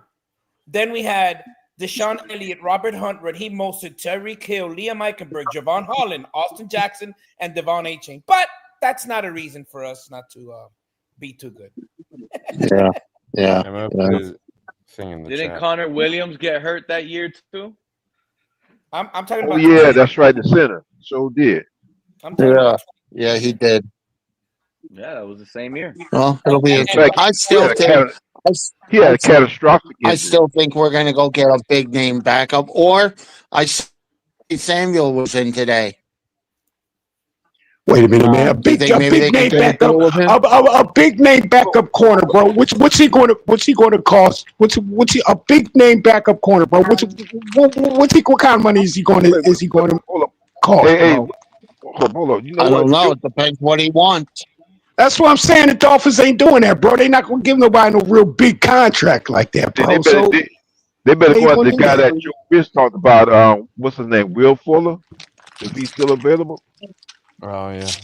I don't know. I don't know what Will Fuller's doing. Hey, 2022, we had injuries to Byron Jones, Trill Williams, Mackenzie Alexander, Nick Needham, Tua Tagovailoa, of course. Oh my No, goodness. I got more, but I'm not even. We got decimated 2 years in a row. Howard with the groin, Teron Armstead with a toe. I mean, it was, bro. We're just. Well, you know what? But you know what, Cat? I mean, truth is, them dudes was injured when they came, bro. You know what I'm saying, bro? Teron Armstead was injured when he came, bro. You know, X. Yeah, man, we've just the 2022 and 23 season will always be, for me, the one of the most frustrating seasons in my lifetime when it came to injuries. I was like, what is it, bro? Like what is it? It shouldn't even have been surprising, though, bro. When we had the divisional league. It shouldn't even have been surprising. I don't know. We'll see. Well, we'll see what this guy from the UFL can do. I mean, if he can play, hey, good for him. We've been playing this for years, and it's kicking our ass again, and we haven't even started. When Armstead came, you know what I found interesting today, guys? Omar Kelly put out a tweet today, and in his tweet he said the Miami Dolphins have put somebody, like they've been stashing a player and they haven't played him on purpose as a starter because they don't want nobody else to see him. Yeah. They don't want nobody else to have him. Why not? They don't want nobody else to have him, bro. They were saying that about Todd Washington, if I'm not mistaken. Omar Kelly. But who's the player that you guys think he's talking about? I could tell you who I think it is, but it might be Todd Washington. I have no idea. I'm asking a legit question. The player that I think it is I honestly think it's Cam Smith. I think they've been stashing He had a good camp this year. Has Cam Smith had a good camp this year? Anybody know? You haven't really seen him much. I think he only had like a couple plays. He had one tackle during the Lions game. But he pretty much said they buried somebody on the depth chart on purpose so they don't get to see them. And it makes sense. It's like if they're going to count all in on... But Pete, who do you think it is, Pete? That's what I'm saying. I think it's Cam Smith. They didn't want to risk him getting injured at all. So they said, you're going to play a little bit. Yeah, but then what about the 17 games coming up? Plus, you don't think that that's actually hurting the player who's been here for 2 seasons, and doesn't he need as many snaps as possible? Absolutely. Unless he's talking about Darren Waller with the third strings. Oh, okay. Yeah. Well, didn't they activate him from the PUP list just recently, Waller? Is he? I mean, what's up with him? Waller could be, I don't know if it's Waller, but I could see it being Waller. Hey, too. How much money we got left in salary cap? Could be Waller, but why? He hasn't played. We had like 14 prior to It's today. getting so crazy with Waller. First, it was saying, "Hey, we're gonna wait till we don't have joint practices." Well, first it was that we were getting Waller right very early. Then it was no joint practices to start him off. Then now it's saying sooner or later. They're really. Did you? Yeah, but Joe, did you hear? Did you listen to Frank Smith's interview? No. When, well, he basically answers the Darren Waller question, and he says that like Darren Waller is the type of guy that has played in many different positions and doesn't need to be practicing that type of stuff. That he needs to be focusing on his body and his form and making sure he's physically fit and ready to play football.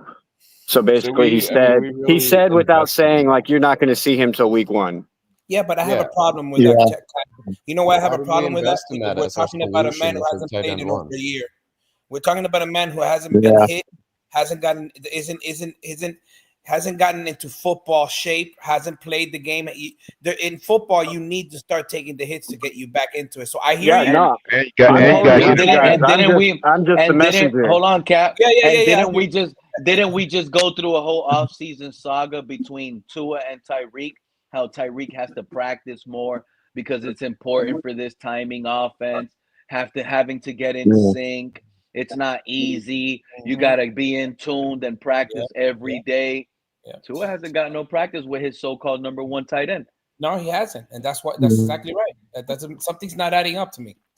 I may be wrong. Hold on. I may be wrong, but I do think I remember hearing Tua say in one of his interviews that Darren Waller has been to his house and like they have like played catch or some shit. I have to go back and look. It was a couple weeks ago when Tua had an interview. They asked him about Darren Waller.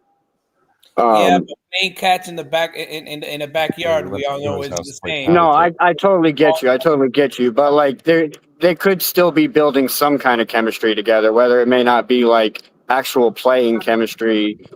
I doubt it, man. Another form. I doubt it. I think that he's coming in like right off the rip. Yeah, I'm not worried about them making a long. Again, like I said, it could have been another player he was talking about. I had to go back and listen to that interview. Well, here's the thing with Darren Waller, because I don't know too much about him. Is he a blocking tight end, or is he a catching tight end, or both? Receiving threat? No, he's a receiving threat. He's a catching tight end. He's a matchup nightmare against any linebacker in the league. You know? Okay, gotcha. Okay. Well, Pete, do you mind if I give a shout out to my boy Quinn Ewers after this past weekend? The game he had. Go ahead, Craig. That's what I'm telling you. I am telling you, the boy is on a mission. When I saw that interview that said he is felt disrespected, he said a third or fourth round, he dropped to seventh. He is on a mission, and I hope that mission is to become our starting quarterback someday. I'm telling you, the boy can play. I think he got it. I think he got it in him, Craig. Oh, we gotta let Joe talk. So let's see the Jaguars game first before we start crowning this guy anything. No, I know. I'm just messing around with Pete because Pete knows I like the kid a lot. That's why. No. Quinn Ewers is popping off, Craig. Don't listen to that negativity Joe is spewing on that mic right now. Forget about all that. Hey, didn't Quinn Ewers look like one of the hottest quarterbacks in this preseason week 2, Craig? 2 touchdown passes. He looked a lot different than week 1, that's for sure. Week 1, he looked lost. Nobody's talking about it, Craig. But doesn't it look like he did a no-look? Doesn't it look like he did a no-look touchdown pass to Theo Weiss on that first one? Against third. It looks like a no-look, bro. Against third and fourth stringers. He's a third and fourth. Yeah, okay, but that's fine. That's his second game ever.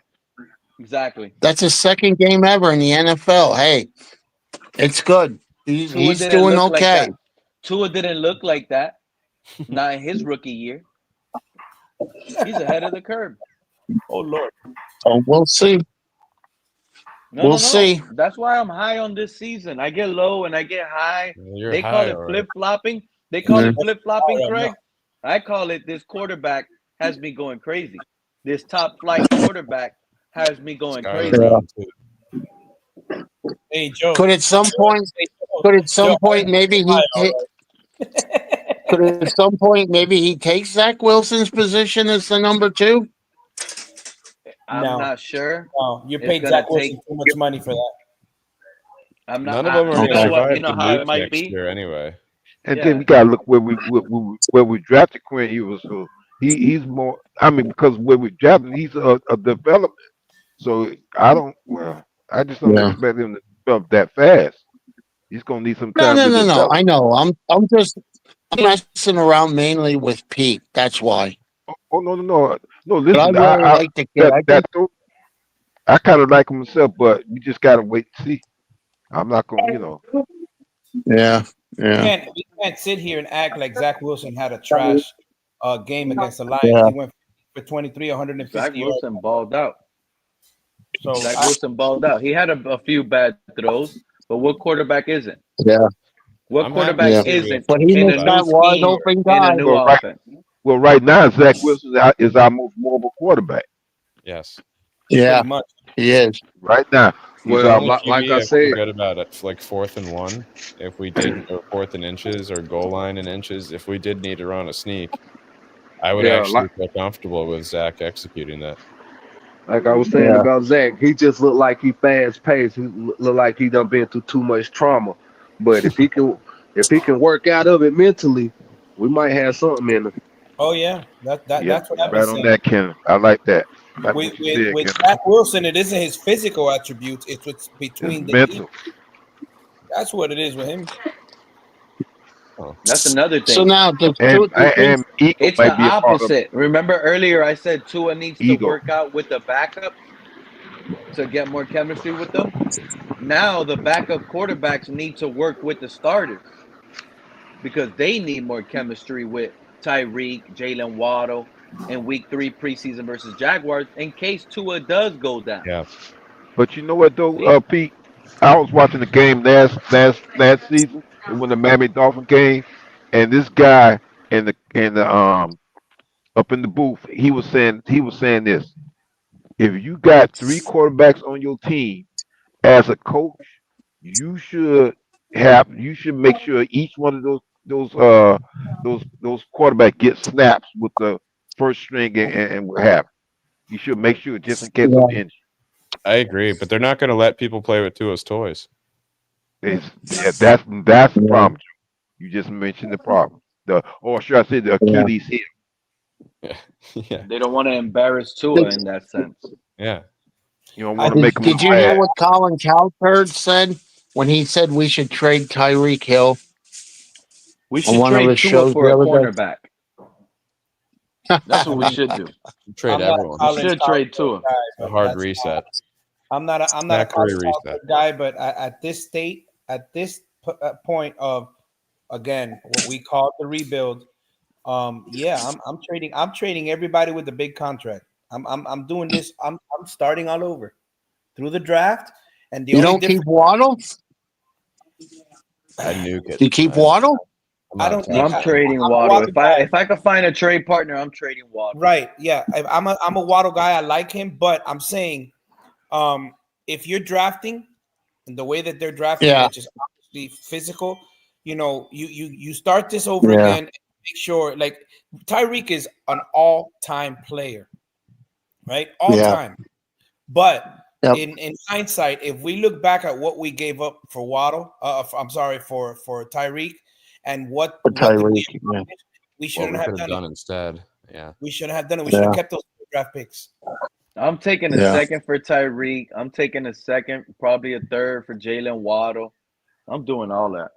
Well, we probably would have found out what we I'll had. probably get a good fourth for Devon Achane right now. We would have known what we were doing with Tua by 2023 instead of by 2025. So who do you get as a quarterback? I don't know. You wait for the free agent. You wait for free agency to hit. See what quarterbacks are going to hit the market. What if Daniel Jones pops off this season? And I think you draft someone. It doesn't have to be a top 5 pick to draft. Daniel Jones has that Sam Darnold season where he takes the Colts, they win the AFC South, they win the division with Daniel Jones, and they pop off. The Colts don't have Justin Jefferson. I like what Adonai Mitchell, Tyler Warren, Jonathan Taylor, Quentin Nelson off the offensive line. They're right tackle, left tackle. I'll say it again. The Colts don't have Justin Jefferson. They have an offense and a physical offense at that. The Colts? I mean, look what Kirk Cousins did when he left Minnesota. That's their weapon. The Colts roster is dookie. It's dookie. No, it's not. And whoever brought the question about the quarterback, I like what Mr. Linton said a couple weeks back on another podcast down in the chat room. You keep drafting one until you make a hit. That's what you do. In fact, I would try to get one each season until I get a hit. And not only that, Mr. Park, not only do I keep drafting quarterbacks, whatever round you want to get them in, but meanwhile, I'm building the lines. The lines. Like the trenches. Make it easier for that young quarterback to come in and not have to worry about, I have all these attributes, but I don't know the game because I'm a rookie, and the offensive line is horrible. So that's how I want to see this done. But who am I? Build the trenches, keep building, build yourself some nasty, ugly lines, and then put a quarterback there who's competent. I'm not saying great, competent, and let him develop behind him. In this new era, I'm starting to think, and I'm not all the way there yet, But if your quarterback can't give you 400 to 700 yards rushing, then there's no point of playing these games right now to win a Super Bowl. I don't know if you necessarily have to have a quarterback like that, Pete. I really don't. I think so. When you look at all the top dogs, all of them could give you that. Yeah, but you're also risking your quarterback getting injured more than No, because we were just talking about Jared Goff and the Detroit Lions being Super Bowl contenders, but you don't look at Goff as a running quarterback, do you? He's not going to get you 900 yards. No way. Wait a minute. I look at golf. I look at golf like a Brady. He'll be a sneaky pick up 7 yards on you if he has to, bro. But what Pete is saying though is like your quarterback is also secondary as a running back. Josh Allen, Lamar Jackson. You're gonna have to be. Look what Jordan Love said recently. That's why those teams' running game is so strong, bro. Look what Jordan Love said. Jordan Love said he worked this season on more mobility because that's what he needs to fix. He needs to add more running the ball. To be fair, Tua said that going into last season too, and we saw Josh Allen. Mahomes is sneaky. You're going against Jalen Hurts. Let's look at the top 10 rushing quarterbacks of last year, right? Number 1, Lamar Jackson. He had 915. Number Jaden 2, Daniels had 891. 3, Jalen Hurts, 630. Kyler Murray, number 4, 572. Josh Allen, number 5. And they didn't even go to the playoff. Right, but Josh Allen had 531. Then comes Anthony Richardson, 499. Caleb Williams, 489. Bo Nix, 430. Drake May, 421. Baker Mayfield, 383. Those are your top 10 quarterbacks.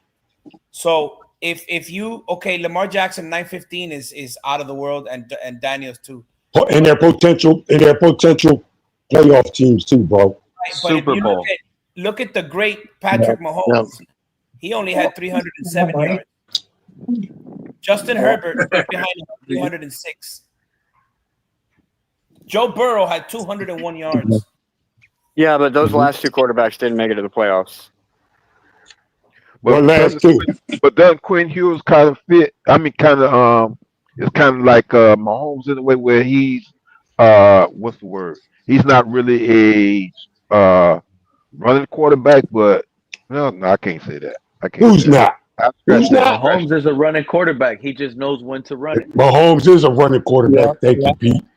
I'm not going to call you Jankity for that. I would consider him more a situational quarterback than a running quarterback. He takes advantage of the situation. Patrick Mahomes. I like that. Who was that said that?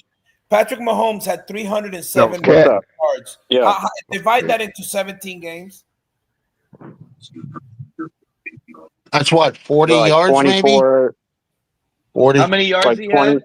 24. Still 7. No. 30, 20.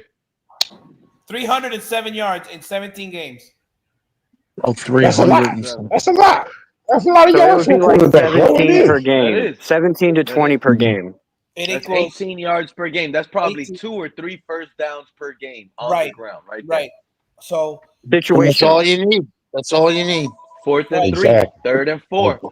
Picking them up. 18 yards per game. So we're looking at a guy who, and I get you guys, like when you fall for the seeing him run because he runs at the right time to pick up downs. But if you're gonna label him a running quarterback, that's actually not true. I'm sorry, I thought she had. Hey, True Fizz. I know you just did a quarterback rushing statistics, bro. What's the statistics, bro? In the 5 years you've been in Miami, bro, how many yards rushing? Okay, 2 yards. I don't know. He's not a number one. You know what? Hey, True Fizz, you know what? You probably ain't even got to go into all that, bro. You can come up with that off the top of your head, bro. Off the top of your head, bro, for real. 5 yards. I'll say 5 to 8 yards a game. 5 yards a game, if that. Anybody? I'm gonna say his career yards, bro. I'll say 250 yards, bro. Career. I'm gonna look it up right now. Wrong. Tua has run for 430 yards in his career. 430 yards, okay. in his career. And every year he's been going down since. He started with 128, then 109, then 74, then 70, and then 49 last year. And that's a season, right? That's a season. Per season. Yeah. Mind you, he's averaging. Okay. He's on average missing 5 games a year. No, tomorrow we have a lot of busy. So so does Tua. He needs to check that hip, Craig. Tomorrow Tua's checking that hip, Craig. Good Hey, so what do y'all want me to keep an eye on come Thursday? Let me mute him up. Hey, man. Hey, just watch football, bro. Just watch football, man, and just get into your head, like, so look at some positives from the Dolphins and look at the negatives, bro. That's all you can do, bro. That's all you can do. No. I'm going to be down at practice is what I'm saying. Like, what are you guys looking to see? Like, what do you guys want to see from practice on Thursday? It's the joint practice. Okay. How about this for me, bro? Pay attention to how Achane is walking, Cat. Pay attention to all the guys that are injured. See if they're there. Look at their body language. Remember, you told me you were good with body language. I want to know how these guys look and how they're walking, how they're acting, because I'm really concerned right now, dude. Hey, Cap, you know what I got you on that because hey, actually speaking on that last year during training practice, I actually put a video out on Jalen Phillips. I want you to see. I put a video out on Jalen Phillips because he wasn't looking healthy going into the season. I knew it was going to happen. He ended up getting injured. Yeah, so I got you. I'll keep an eye on it. Hey, Cat, you talking about after you heard his Achilles? How they play, how they move, if they play. Check that out, and check and see if Chubb goes in. Check and see if Judon. Check and see what's the situation with the defensive ends. That's what I'm more interested in right now. I didn't hear the first part of your question. Hold on, True fan. Hey, Cat, for me, bro, for me, pay attention, man. If it looks like you like Zach Wilson holds the ball too long, bro. You don't need to see that for me, bro. Fred. But hey, True fan, I didn't hear the first part of your question. I want to know about that too, Fred.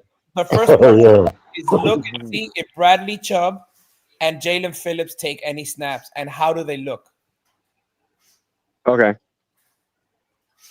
Hey, True fans, that's already on my list. Hey, True fans, man. We can already imagine that, bro. They're not going to go hard, bro. You know what I'm saying? For me, that's for me anyway. I don't know, Fred. They're not going to go hard, bro. I don't know if I can agree with that because, like, we're getting too much shit from the media when we don't go hard. Well, it's too much. There's only one joint practice this week too, right? Hey, Cat, check it out, Cat. Check it out, Cat. Cat, check it out. Check it out, Cat. So I'm listening. Just because of the media thinks that you're not going hard enough, then you're going to actually go out there, bro, and then just put yourself at risk to be injured and miss the whole season just because the media thinks that you're not going hard enough, bro. I don't see where that works, bro. That's the difference. Hold on, Fred. That's the difference between your age and their age. Like, this is a day of social media, bro. You don't think that these guys hear all that noise, and you guys don't think that these guys want to shut that shit down? Come on, you can't go home to your wife and knowing the world is calling you soft. How you gonna? Your kid going to school and all his friends are making fun of him, and he's coming to you and being like, "Dad, why are all my friends saying you're trash and you're soft?" Cat is right because our players got to go through that. Listen, I read an article. We have the youngest team. I read an article this morning saying that, and Cat, you said right there that some of these players and some of the coaches we have, they are listening to what the Miami Dolphins fans are saying. They are listening. Hey, Cat, You're about to inherit the name with that take, bro. As this guy, you're about to inherit it. I was talking Chat about it, bro. As the Chat Jinkity, bro. Go check out my show from Thursday night. You'll see what I'm saying. All right, bro. I'm gonna try to do that, bro. How I check out your show, Cat? What I look for, bro? What I gonna look for? AFC Easty Boys. Can you put the link in the chat, Cat? Yeah, I got you. I'll put the link in the chat. I gotta check that out, bro. I like to support, try to support any body that does Dolphin podcast. Sound like a young dude anyway, so I definitely going to support you.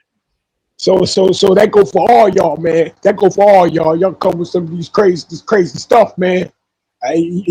Jankity's going to be in front of your name now. I'm telling you. Hey, all I know is Fred, ever since he said that earlier, you notice Joe been scared to talk. Craig. Oh, man. I like Joe, man. I like Joe. Yeah, but he don't want to be looked as Jankity Joe now. Joe Jankity. Hey, that got a ring to it, man. There's a ring to it. And Joe Jankity. Jankity Joe. Yeah. Man, you're a cool dude. Hey, it's better than Sleepy Joe. Yeah, I just dropped it in the chat whenever y'all want to check it out. All right. And just so you know, Joe Cool is the other character of Snoopy. That's kind of cool. How you feeling about this injury, Joe? This calf injury, Achane. How you feeling? I didn't know about that. When did it happen? Didn't it happen during the Bears game? Yeah, last preseason game against the Bears, or the one before. So that was week. That was week 1. Detroit? So that was 2 weeks ago. Yeah. So you don't think by week one of the regular season would be a whole month, wouldn't it? I think you missed it was week 2 versus the Lions. It was week 2 versus the Lions practice. A calf injury for a guy whose gambit is speed is scary. Yeah, and I think that with the emergence of Ollie Gordon, why rush him? Why rush him back? Absolutely. Let's get. I'm all on the Ollie train. If he comes out there week 1 and starts tearing people apart, we might have some answers there for the future. And let's remember, but the thing is, they may use Ollie just mainly for a third down and red zone. And let's remember something, guys. One thing we've been seeing a lot in this recent era, calf injuries, if not treated right, they lead to Achilles tears. So let's slow it down with the calf injury and bring him back how he should be. For sure. Hey, True Fizz, you know what? I don't know if you know this, bro. To me, bro, you know what? I gather Jalen Wright to be a fumbler, bro. He does. Absolutely, bro. Absolutely, Fred. So that's how he got set last. That's why season. he went in the dog. That's why he went in the doghouse last season. Right, Mr. Polk. That's right, Mr. Polk. Remember that game? He fumbled, did not see another snap. Yeah. Are you talking about Mostert? No, Jalen Wright. Jalen Wright. Mostert fumbled. When Mostert fumbled, that opened the door for Jalen Wright to start getting more touches. Yeah. And then I remember that. Jalen Wright's got to start taking advantage of Jalen that. Wright fumbling all over the place, bro. No, but see, here's the thing, Craig, about Jalen Wright. The writing's on the wall for Jalen Wright, Craig. So I think that the new guy, I think Shampkin, and also Mike Boone. Those guys might step up and they. I'm saying, I'm not saying this gonna happen. Nah, they Mr. may Paul. step up and get. We're not even going to say on Mr. Paul. They may not even make the team, bro. You know what I mean? They're going to just still go with Jalen Wright, bro. If you ask me, I'm demoting them down to third string running back, bro. But they're not going to let neither one of them guys make the team over Jalen Wright, bro. Really this is the problem. What other running back do we have that's but hold up, Pete. Here's the thing you gotta understand, Fred. Shampkin, the guy Shampkin, he's been in the NFL longer than Jalen Wright. And he's a veteran running back. And he's a veteran running back. So he did okay in Detroit, didn't he? Yeah. He Hey, flat. hold on. Didn't Mike McDaniel draft Jalen Wright, bro? He did with a third round. With a third round pick. There you go right there, bro. Mike McDaniel drafted Jalen Wright. I just got home. I'm gonna try and get my son to play some football with me. If y'all are still on later, I'll be back. All right. Oh, right, watch out, watch out. He don't give you a concussion, bro. Teach him to play corner. Don't let him come Why you rushing gotta bring that up? Why you gotta bring that up, Fred? He's only 6 that's right all now. He's a Dolphin long way fans can away. think I'm about. sorry, man. He might be hitting hard already, bro. And he play corner. He can't play anything but a dinosaur Hey, at the moment. I'm trying to convince my him boy, to play hey, some football. Cat, my boy's 6'2". We got to put them each 1v1. My boy is 6 years old, bro. Yeah, my boy's 6'2", 1v1. he's driving dinosaurs into the ground, bro. Your son was 6'2", Pete. I was about to say, goddamn. I know, that's what I thought. I'm like, bro, my kid's only 6. Bro, you just said it though, bro. You just said it, man. You said he's driving dinosaurs into the ground, bro. The kid's gonna be a beast, man. What are you talking about? Hey, shout out to you. Go have fun with your kid, Cat. Enjoy your your have a good day, guys. All right, Cat. All right, Cat. My boy's 6'2". I'm like, goddamn, man. My son asking for a pair of cleats. My son asks for a new pair of cleats every day. That's all he do. As soon as he gets home, he just want to play. He want to put on his cleats, run. Hey, I don't care what nobody says. That kid's only 6 years old, driving dinosaurs into the ground, bro. Hey, that kid's gonna be a beast, man. That kid's a beast, bro. That kid's hungry. I trust him. I trust him over Tua right now.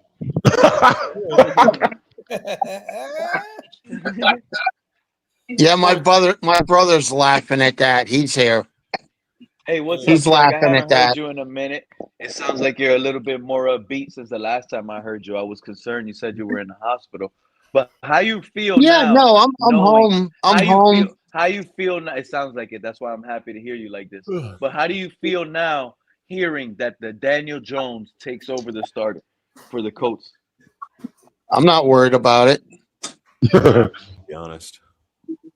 I'm being honest about that. I'm not worried about Daniel Jones at all. He has his moments, but what will be his first thing? To hand off to Jonathan Taylor. Yep. We don't have a Jonathan Taylor. Yes, we don't need a Jonathan Taylor. We got everything in Achane who will be healthy, and then I think Gordon will take over as the number 2 back. I really do. Hey, Pete, you know how dangerous Tyler Warren? Can you? Pete, you asking the wrong question, bro. Tyler Warren is about to cook. You asking the wrong question, Pete. That's wrong. It's supposed to be Colts. The Colts don't have Ollie Gordon, bro. That's what you should be saying, bro. The Colts. The Colts have Tyler Warren, but here's the question: Hold on. Can Jones get him the game? Can Jones get him the ball? Hey Pete, are they yards? Are they yards in college much different, Pete, bro? Is there a big difference in their yardage and what they did in college, bro? There's a difference in the men and the defense. Yeah, there is. Y'all. No, I ain't asking you that, bro. I said. Overhyping stuff too, man. That ain't what I asked you, bro. Fred, you gotta be careful what you say to people. This man here. Oh, Jonathan Taylor. Why are you talking like this man is better than Jonathan Taylor? He hasn't done anything in this league yet. He won the Neither had Jonathan Taylor, bro. They both won the Doak Walker. Oh, see. Taylor won it in 2018 and 2019. Ollie Gordon won it in 2023. He might be. Hey, see, there you go, BC. That's what I mean, bro. That's what I mean, bro. Stop shitting on our Dolphins, bro.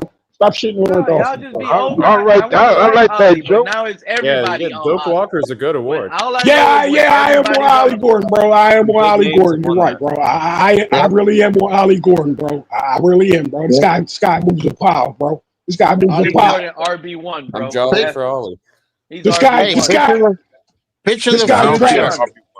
Drags linebackers, bro. Let's be honest. Who y'all think the Bills will be more concerned about in the backfield? Ollie Gordon, Devon Achane? Who y'all think scares them more? I think Achane. Well, they didn't play Ollie Gordon yet, bro. But it don't matter. Who y'all think scares them more? I tell you, I would think Ollie Gordon would scare him more, bro. Exactly. Who wants to? You know why? Hell yeah. You know why? Because defenses, bro. bro, they get tired of tackling these big dudes, bro. And You know what I'm these saying? big fast dudes too. I'm glad to see I have to tackle a little running back. Bro. I love to see you, bro. But when it comes a bruiser coming, bro, I don't want to. I'm thinking about tackling you on that, bro. Much as I like Ollie, y'all mean to tell me they're gonna make him the number one running back? Ollie Gordon. Yeah, He could be believe the so. number He one. might be the only one right. H.J. Hurt, bro. Jalen Wright is not looking good. He's in the dog. Fumbling. A.J. Wright fumbling all over the place. And Ollie Gordon Game up one, next. it might be. And it's up to Ollie Gordon to lose this opportunity. If this man goes for $150 versus the Colts with 2 touchdowns, I expect this guy to be RB. Well, they better open up some big holes because he does not have the speed of our smaller one running backs. He doesn't have the speed. Mr. Paul, I'm not down on Ollie Gordon. I like him, but you got to face facts. He's a big running back. He does not have the speed of Jalen Wright, Achane. What's it for you, man? What's it for you? Anybody know? Hey, Mr. Paul, go look at Ollie Gordon 4.6 guy. He's a 4.5-4.6 guy. 4.54. 4.6. 4.6. Come on, man. I don't believe that. 4.5. I know 4.5, bro. Fred, you know, 4.52, something like that, bro. 4.6, bro. Come on, bro. I know he's out running linebackers, bro. Come on, man. Hey, anybody that can get 1,700 yards in college must be good. It's not about the straight line speed anyway. His burst and his acceleration are great. It's not necessarily about the 40-yard dash. Hey, I want to give fearless, you guys I want to give you guys a little information here since we're talking about Jonathan Taylor. Does anybody realize that Achane last year had 1,531 total yards from scrimmage and 7 touchdowns? Anybody? Well, we may see both on the field at the same time, too. Like, that's not out of the picture. I think if you're gonna add, because I get Jonathan Taylor is what you call a pure running back, and he could catch fine, but Achane is nothing to sleep on, bro. He's like an Eckler. Well, hopefully he'll be ready for week 1. Hopefully, yes, stay healthy. And if not, and Craig, and if he's not ready for this. Thank you, Mr. Paul. It's over for Achane, bro. I didn't say it was over. I said he has to stay healthy. This season is over for him, bro. Y'all just don't want to admit it's over for Achane. Pete going jankety again, bro. Going jankety again. The man might play 6 games this season, bro. Oh my God! Here he goes again, Fred. Yo, Pete, play the video I sent in the private chat. but make sure there's no copyright now. Wait a minute. Isn't this the same guy that was talking shit about Achane? Oh, he's going to be a great back. Now he's turning.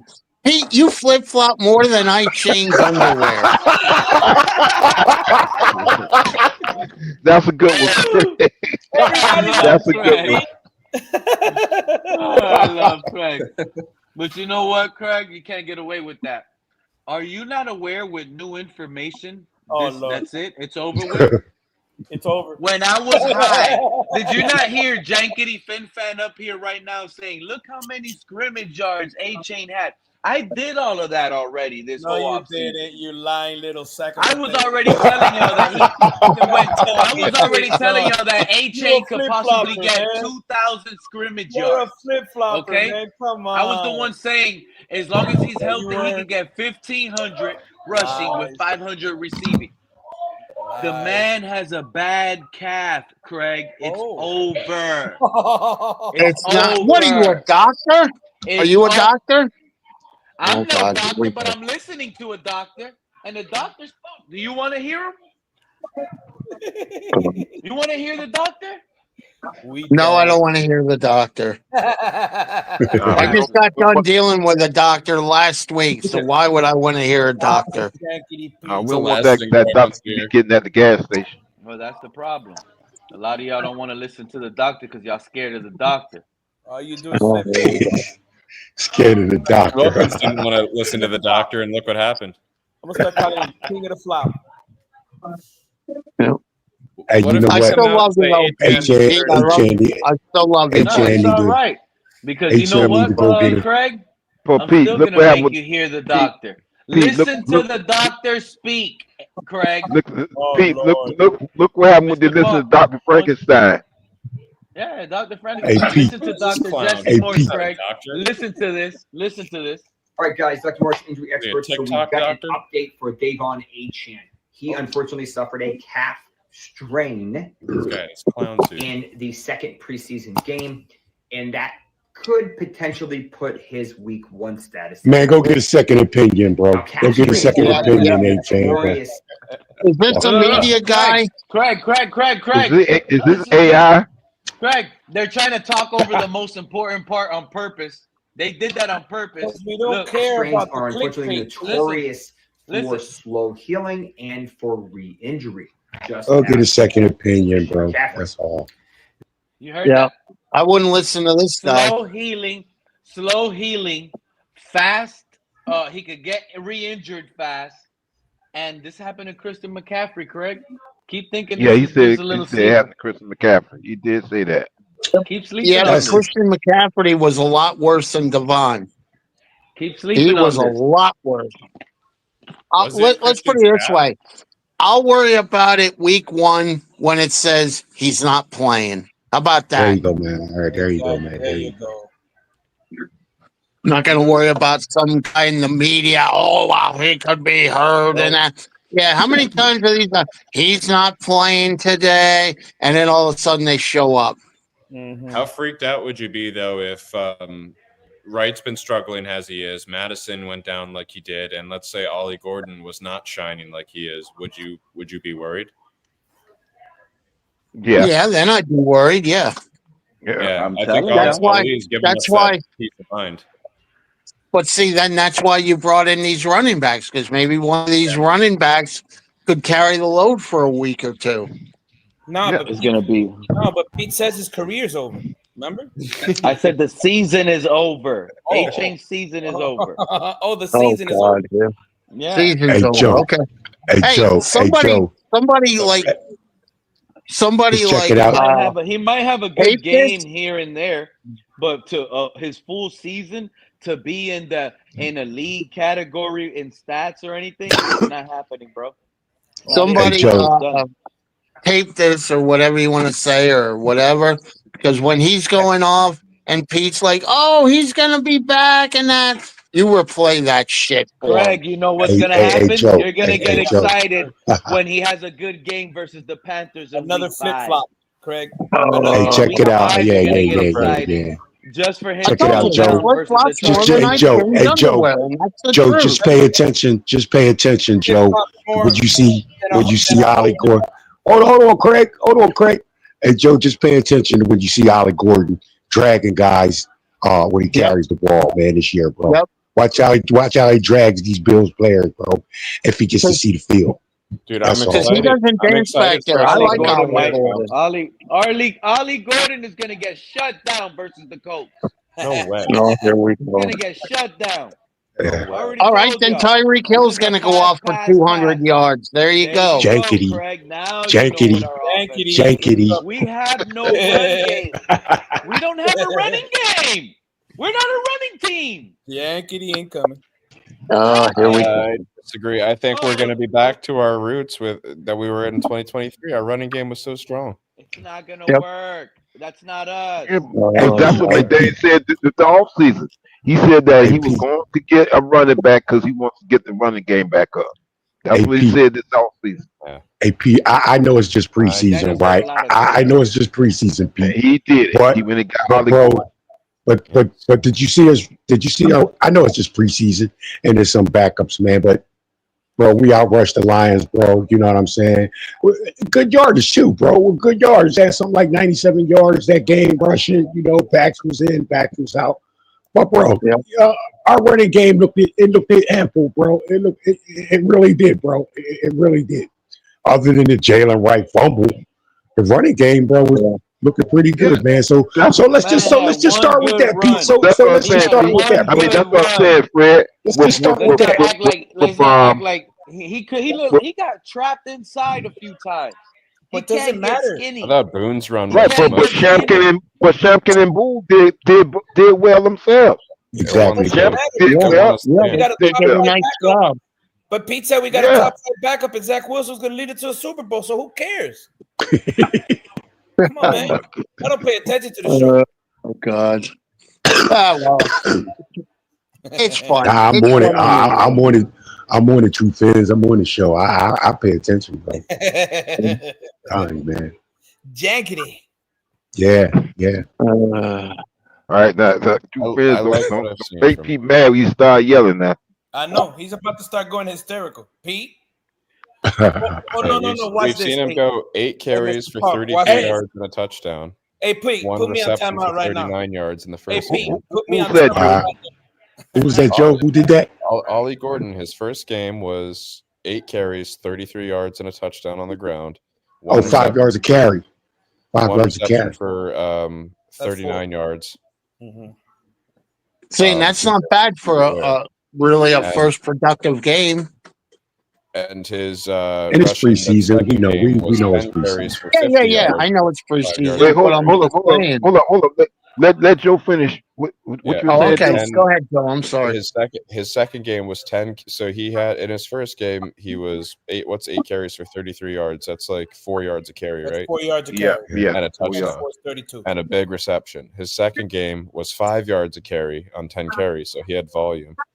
And the long was only 19 yards, right? So he was putting up good yardage on every. Pretty consistent. That's pretty consistent. Yep. In 2 games. Receptions were 2 for 19. One was a 14-yarder, and I guess one was maybe a 5-yard loss. I'd have to go back and see, but he's had receptions, he's had carries, he's had volume, he's had consistent yards per carry. This guy, he's gonna get his reps. Yes, he is. Yeah, man. And this is a third stringer going against third stringers. This is a third rounder going against third stringers. Well, if Achane's truly out, this guy's going to start next week or against it. When is the Jags game? Is that Saturday? It's Saturday night. I think he's going to start. Well, you don't need the starters, do you? Well, I think he'll play against maybe some ones and definitely against twos. It's good. Start him, man. Start him. Hey, I think you start him because fuck it. Jalen Wright fumbled last week. Fuck it. You start him over him. Yeah, for sure. Achane's hurt. The other 2 backs, we don't even know if they're going to make the team. So yes, go ahead and start him. Or go ahead and start him. We know Ollie Gordon's going to be starting week 1. Maybe we go ahead and try to see if Wright's worth even keeping. That's what I was going to say. Or see what we got with Shampkin and Boone. I'm forcing Wright. I like Shampkin. I think he's not bad. I know this. What you say, Craig? I said Shampkin's not a bad back. And he's not. And he's a veteran back. He's not a rookie. Yep. Now Boone is 1 year from Harvard. I already told y'all, give it up on Jalen Wright. He's not a scheme fit, and now he brings fumble problems. Oh shit! He's jankety all over the field, bro. It's over for him too. Jalen, not a scheme fit, and now he brings fumble issues. Come on, how long are we gonna hold on to this? So as long as we hold on, hang on. As long as we hold on to Liam Eichenberg, there you go. But Liam Eichenberg, I get you, Craig. I get you. Liam Eichenberg. I ain't say that, Mr. Paul. I ain't say that. No. I said Craig. Oh, okay. No, I said Liam Eichenberg's name wasn't being gonna hang on to Jalen Wright. Way. That's what you're trying to say, right, Craig? You got it. Funny how. Yeah, I know what you mean, Craig. I know what you mean. If we hang on the Eichenberg, we're gonna hang on to Jalen Wright. I already told y'all, man. The reality is, don't expect us to be a running team, guys. Do not expect us to be a running team. It's not gonna happen. We will. Ollie Gordon's gonna go for 20 it might be a 60. It might be a 68-32 pass run situation. You know what's funny about all of this? That we're not even what we're watching is Ollie Gordon, Jalen Wright. What we gotta hold off. We might not even be able to run. We might not be able to run the running back screen passes anymore.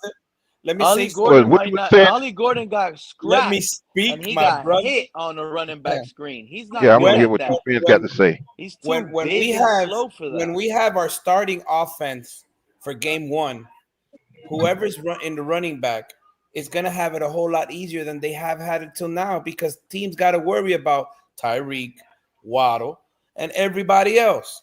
Yep. Who's So And everybody throwing else? so slow down, Who is relax, Malik bro. everybody Washington. else? But I think Malik Washington's going to have a big year for us. I think he's. I Taj, think Todd's Malik. gonna have a good one come on, too. man, Yep. relax, bro. Wow. Relax with that. We're With talking that, what is about. that called? What is the No. I Beagle want to know says? what. The I want to FUD, know what's a the big fear, Yeah. season by the uncertainty, Washington and brothers. all that What's shit a that big people like to season from spread. them? Y'all said we're gonna have a big season from Malik and Taj. What's a big season from them? Oh my I god. didn't think we were gonna have a Over big season, but 500 yards I think edge, about 6-7 touchdowns. I don't think it's possible they both have a big Wow. season. I think it's only possible one of them does. Just Hey, statistically check it out. And speaking, I there's not think enough it's to go Malik. around. Malik's a good young. But the Hey, point I that I'm saw trying to Malik. make, the point that I I'm trying saw to make, Malik play at if Virginia, we and I'll have, tell you what, he's if a I'm a baller. running back, and I have Tyreek on one side, Waddle on the other side, the scheme of getting the ball out of the quarterback quick, and even if Achane is not ready for week 1, 2, or 3, at the end of the day, guys, you're putting too much stock on how we start. It's how you Bro, finish. if Yep. Xavier Howard does the nut check Hey, on Tua with a pick six like he did Mac Jones, remember when Xavier Howard did a I'll pick put six money on on Mac that. Jones when he was a Patriot Is he and going to be he starting dove in week the one? end zone holding his nuts? I'll put If money. Xavier Howard does that to Tua, hey, This hey, man's coming out of retirement and starting in 3 hey, weeks. Yeah, yep. that Xavier Howard. you Yeah, know, he's signed with the Colts. you know There's no where I way think, this guy's coming you out know of where I retirement think, and starting like that. you And Did know the where I Yankees Xavier think, are Howard on play him last all year? day. Did he play you last know, year? No. No, he didn't. He He didn't didn't play play. last year. You know what I'm hey, saying? hey, hold up, man, hold up.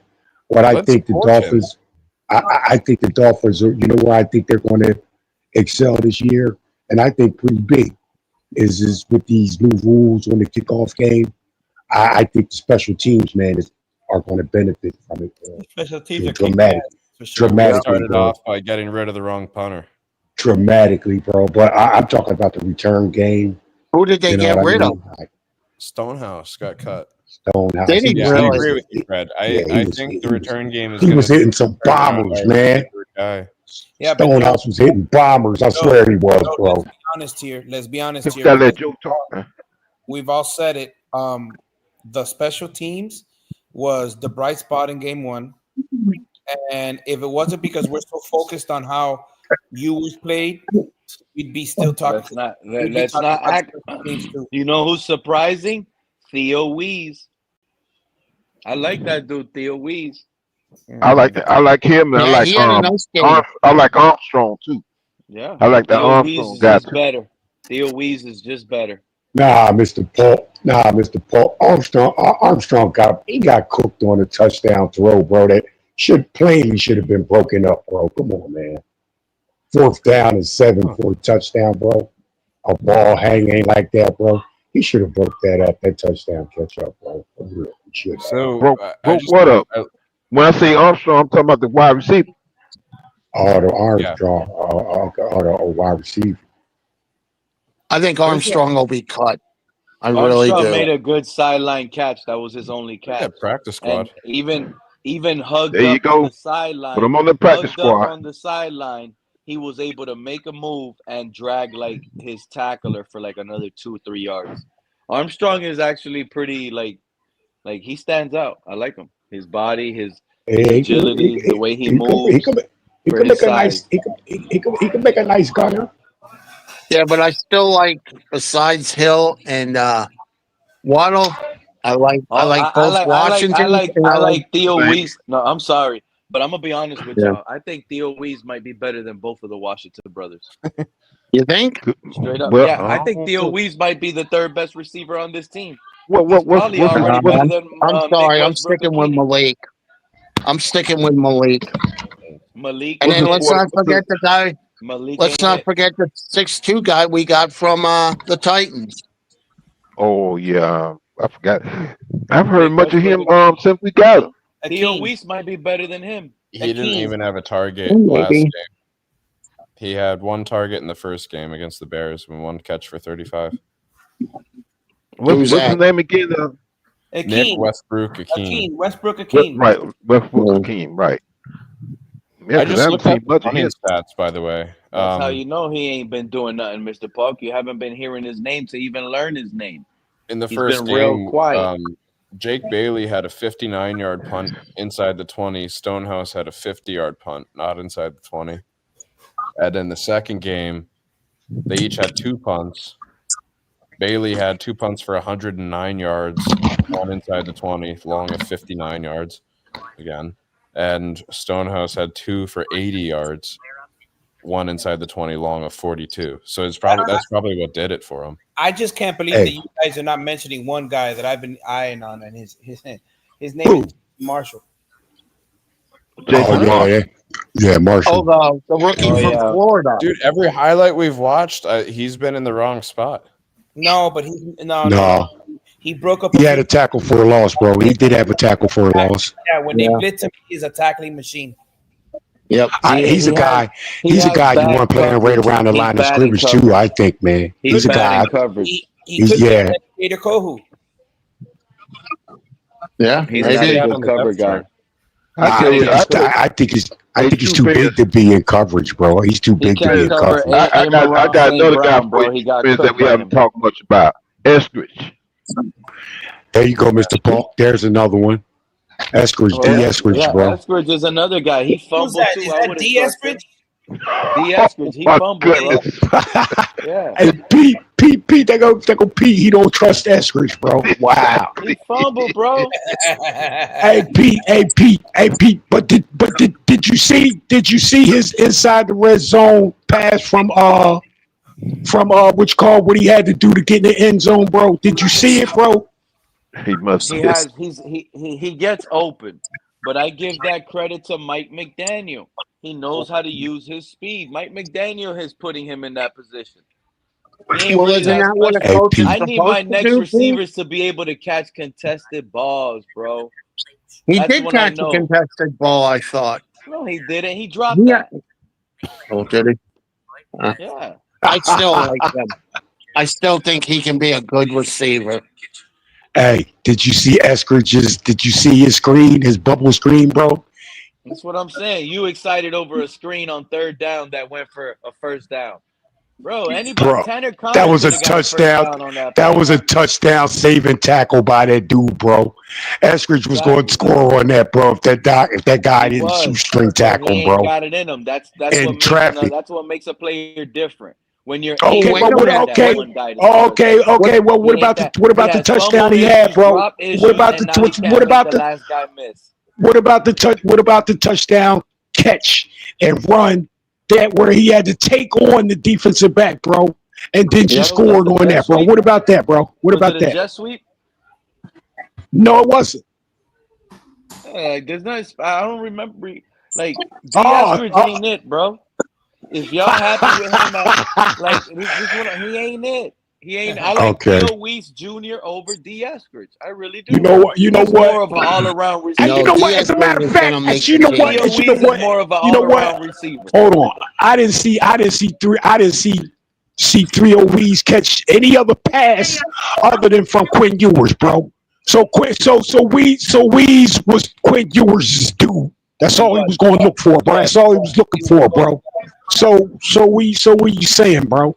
They had a little click with each other. You know what I'm saying? They had a little click with each other. It turned out good. Theo Weiss Jr. is better than every other receiver we have, other than Tyreek Hill and Jalen Waddle. Theo Weiss should be that number 3. That's one game, Pete. That's one game. Hey, how do we mute? He has the best route technique, everything. Where's he from? I'm trying to figure out how to defend Pete here, and I can't. You can't do it. Pete can't do it. Man had 2 touchdowns last game. Came in with a 7th-round rookie quarterback. Pete says some shit, boy. I'm telling you that you like. Yeah, I tell you, bro. He can really get real jankety sometimes, bro. Theo Wee shows more. Theo Wee shows more than half of all those guys, and y'all don't want to give the man credit. I am gonna go watch some Theo Wee's highlights from college though, because I didn't really watch anything on him because he was. Oh yeah, check it out. I'm gonna do it too. I'm gonna do it too, Joe. I'm gonna do it too, I'll bro. take any of the Washington brothers over Wee. Hey, Fred. Hey, y'all heard that? That was What's more up, like Craig? like a whisper to his ear. They were like, "Hey, I'm gonna go watch some Theo Wees Jr." And then Fred was like, "Yeah, I'm gonna have to watch that too." Yeah. What's up, Man Craig? is 6'2", 210 pounds, bro. He's a machine, and he's a great route runner. Mm-hmm. Is Travis Hunter Next time I change underwear, I'm going to think of Pete. Next time I change underwear, I'm going to think of it. Oh, here's this underwear's for you, Pete, because you flip-flopped. What's it going to be next week? Hey, you're getting it today, Pete. They think it. Well, I'm still a Pete knows he's my 2 buddy. weeks from now. 2 weeks from now. That's what buddies can do. They can bust on each other. Hey, Craig, listen, we all have Hey, Pete, Weeze might not apologize. Weeze might not even make the team, bro. He may not even make the team.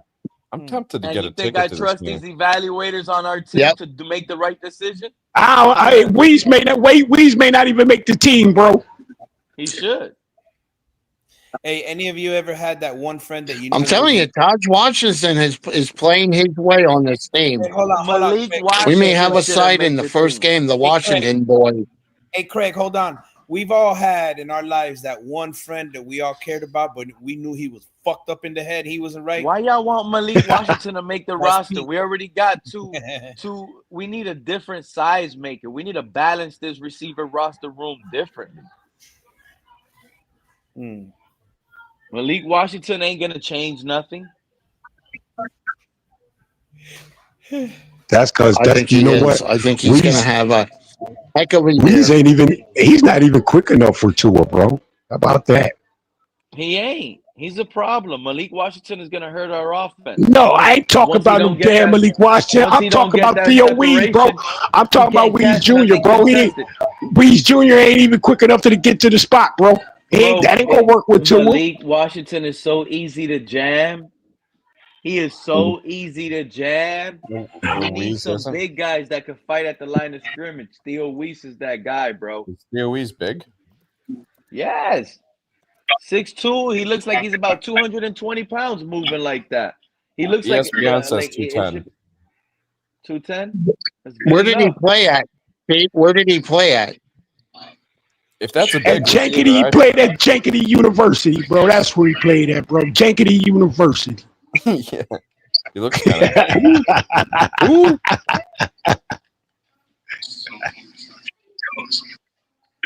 He's tatted up though. I'm looking at his picture right now. I'm not exaggerating at all when I say that You know he's a dog with those tats.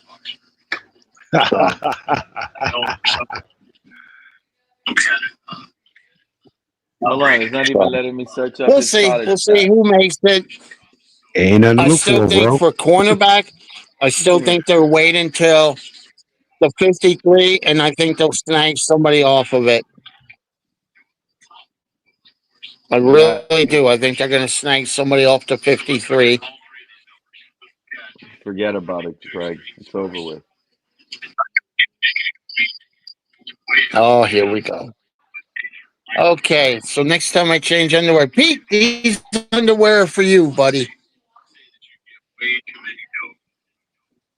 He's gained 10 pounds because in college he was 6'2", 200. All right? His stats aren't that good, but he started playing better towards the end. 60 and 49 college catches.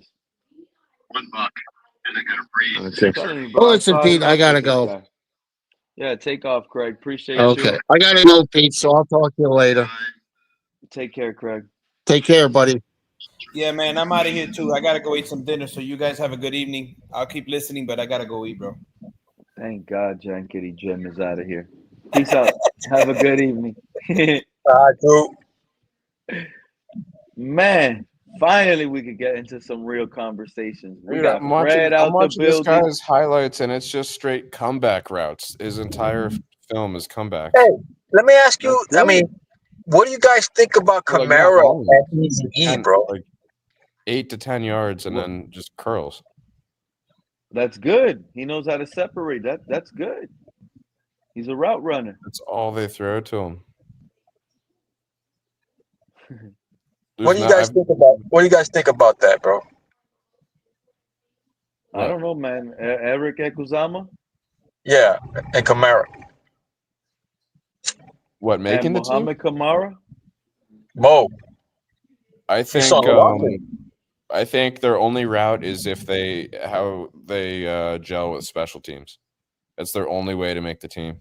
Because I think both of them played special teams, right? Or practice squad? No. But Mo Kamara didn't play. He wasn't on special teams last year on like kick coverage. I don't think so, man. I don't even think he was dressing up, Joe. He wasn't. Oh, okay. As you, maybe. I don't know. I'm gonna look it up. It's a wrap. It's a wrap for Kamara. He's off the team. He ain't gonna make the roster. Well, if you're looking at our kick return coverage and punt return coverage, like who do you have on that team? It's gonna be the guys that make the 53, the backups.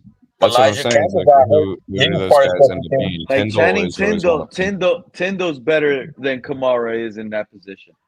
Yeah, but there's I'd rather several keep of them, Tyndall. you know. Let's see. Last year, he only had one tackle last year. Ethan Bonner was a good special team core guy. We just lost him. I don't expect that guy to be. Elijah Campbell. Remember Elijah was part of special. Campbell. Wow, we lost a lot of special team core guys. So we activated Kamara in October last year, and then we used him in November and December for a bit. So he was on the roster for 5 weeks. That was it. So yeah, he wasn't a season starter or finisher on special teams. I don't remember who we had there. He's still on the roster as of right now. Cameron Good, one of those special teamers.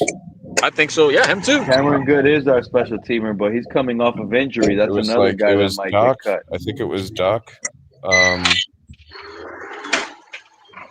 Remember, we have guys Bonner? like Willie Gay that might be back No, up. Bonner was practice squad. KJ Britt might be a backup. All of these are new special team guys. We had Duke Riley on special teams before. Exactly. Yeah, you're right. Those guys. Our special teams is upgraded. You this think year. so? You think Gay and Britt will be special teamers? Yeah. Probably Gay. Yeah, and I wouldn't even want him to, but probably right. They're going to be special teamers and rotation. Grayson Murphy, maybe. Yeah, I think we're going to rotate at almost every position on defense. Yeah, no. Everyone always has like the depth chart for the offense and defense. No one really ever does it for like kick coverage and punt coverage. But it's important for the 53 to like know who you have in those gunner positions and stuff. That's true. There is no depth chart that shows. That's like how that sixth receiver or seventh receiver will make the team, or that's how that extra linebacker makes the team. Yep. Especially when you need to have core three guy. QB. Like that, Matthew Slater made a career for the Patriots all that long for that. Now, we had Walt Aikens at that position for a while. Who else did we have? Holland. Guy that Mac Hollins was really good. Mac Hollins is actually a really good.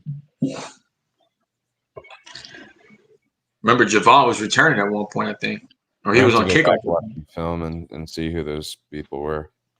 Cam Smith, if he's not starting, if Cam Smith is not starting, he's gonna have to play special teams. That's crazy. That's crazy. Imagine being a second round pick and by your third year you're like a special teamer. That is crazy. The third rounder even is crazy to think I mean, that. it's not as crazy as we think because like I think it does happen to a lot of. Look at the Patriots running back, first round pick.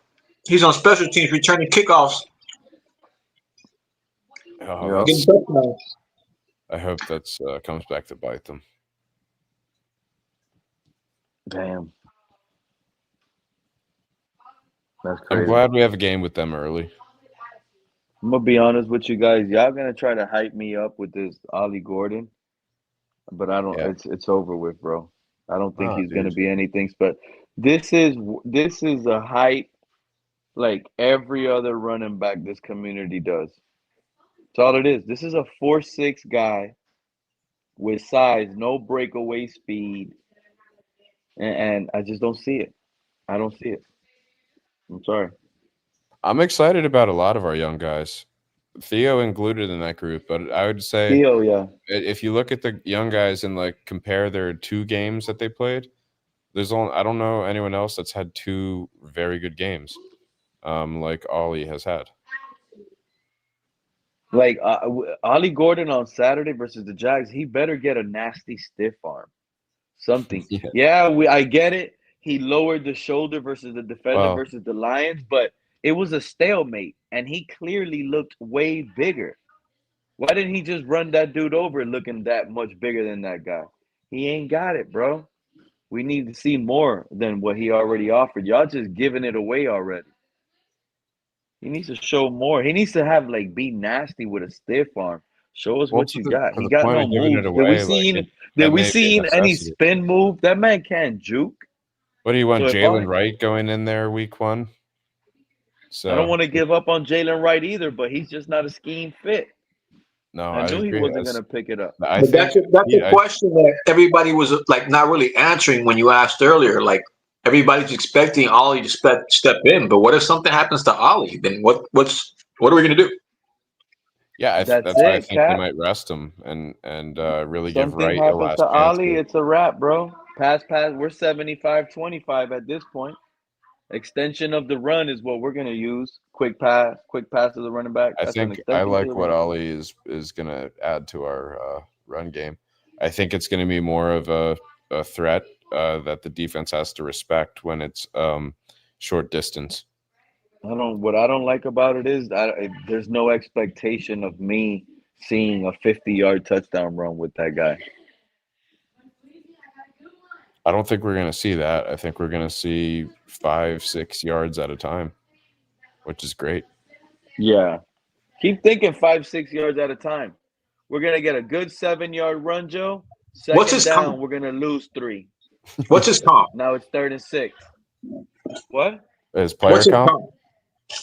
Yeah. His comp? Yeah. I don't know. I'm going to look it up. You don't want to hear who you comparing to? It says, Google's AI overview says Maurice Claret. Where are you seeing that? All hype, and he might end up being a bust. Just like Who said every other Maurice running Claret? back. That's crazy. Yeah, he's gonna end up being Maurice Claret. What, ran like a 4.6 or something too? 4.7. That's what you're saying. He was Ollie Gordon. It's all hype. He's not gonna do anything. What's his comp? Zerline said Brian Robinson Jr. Offense, but what don't y'all get? Our offensive line does not create gaping holes. Bleacher Report said Braylon Allen. That guy's he's an elephant trying to squeeze in between 2 small poles. It's not gonna happen. As soon as his big body bumps into one of our linemen, he's done at the line of scrimmage. He doesn't have that contact balance that you would need to bounce off of it, stay on your feet, and keep rolling. Every time that guy got contact on him, his feet was stuck on the ground. He was done. How tall is Braylon Allen? There's another Like one that 6'2". says Joe Mixon, Najee Harris, Chuba Hubbard. Yeah, he wished he was as slow a patient runner like Joe Mixon. Joe Mixon at least knows how to run in between, inside and get skinny, and make a move and have patience for his block. Who's gonna compare Joe Mixon already to Ollie? Is that guy crazy?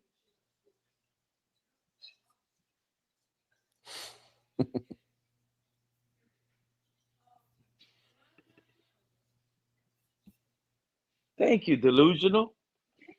These people are crazy up here comparing this guy to Joe Mixon.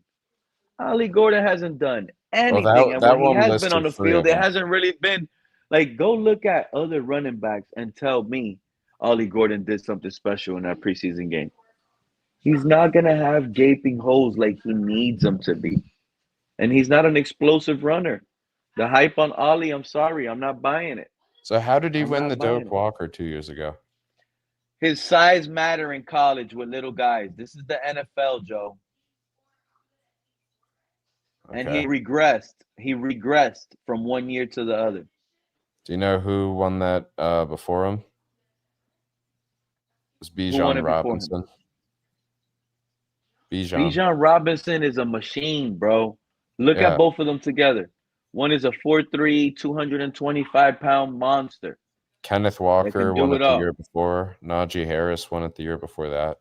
Jonathan Taylor won it the 2 years Hell 2 years in a no. row before Well, that. you know what, ABNB? Maybe. You know what? The It's most not Darren McFadden. You now know who this guy 2016 and reminds me of? 2017, those guys you don't hear about. Bryce Love and Donta Foreman. I don't even know if Foreman plays anymore. Before that was Derrick Henry and Melvin Gordon. These are big names. Yeah, but So those are all guys that don't look and run and are as flashy. A lot of those guys have special attributes you're naming. 4'3" runners with size, you think with Ollie juke Gordon's the ability. random outlier of the Doak Walker winners? Ollie Gordon might have got lucky on a weak running back market that season. Name another running back on that list that runs a 4.6? I think he's better. I think the 4.6 is misleading, to be honest. He's a 4'6" big guy runner. He doesn't have agility like that. He wins on all power in Let's the see. open field. Let's go to the combine 40s. Yeah, he doesn't have agility like that. That's what I was gonna say. ABAB. That's what I was gonna say in the chat. He has it right. He is Darren McFadden without the speed. That's all he is. McFadden wasn't versatile, jukey. He can shift and shake you. No, he couldn't move side to side. But McFadden at least had speed. He'll pick a hole, run out, and run away from you. Ollie Gordon doesn't have the speed. He's just a power back that's not shifty. And if he doesn't have a mean stiff arm game, how do I sort then this you're not going to make it in this league. You're not going to make it.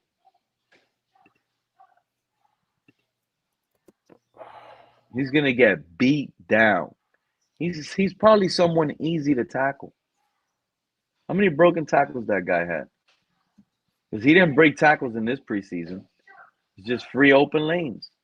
And then when he does get hit, he's going down. Oh, he's falling forward. Yeah, he's falling forward. So does Achane. So does Achane. Do you know Bucky Irving was a 4.55 at the combine? I would have guessed much faster than that. Bucky Irving is really quick, right? He's shifty and quick. Yeah.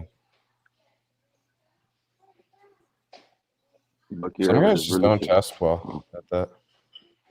Yeah, some guys don't test well. And some guys test really well and don't perform well. There's that part too. Right? Like Tua with his Wonderlick. There's just some people that have crazy. Oh, I thought it was about to have breaking news, but that's old news. But now it has a picture. Melvin Gordon won it as well. The Doak Walker. Yeah, I like Melvin Gordon. Melvin Gordon was a touchdown machine. I can't wait for the season, bro. I'm not gonna lie, bro. Losing week 1, I'm just gonna laugh at this.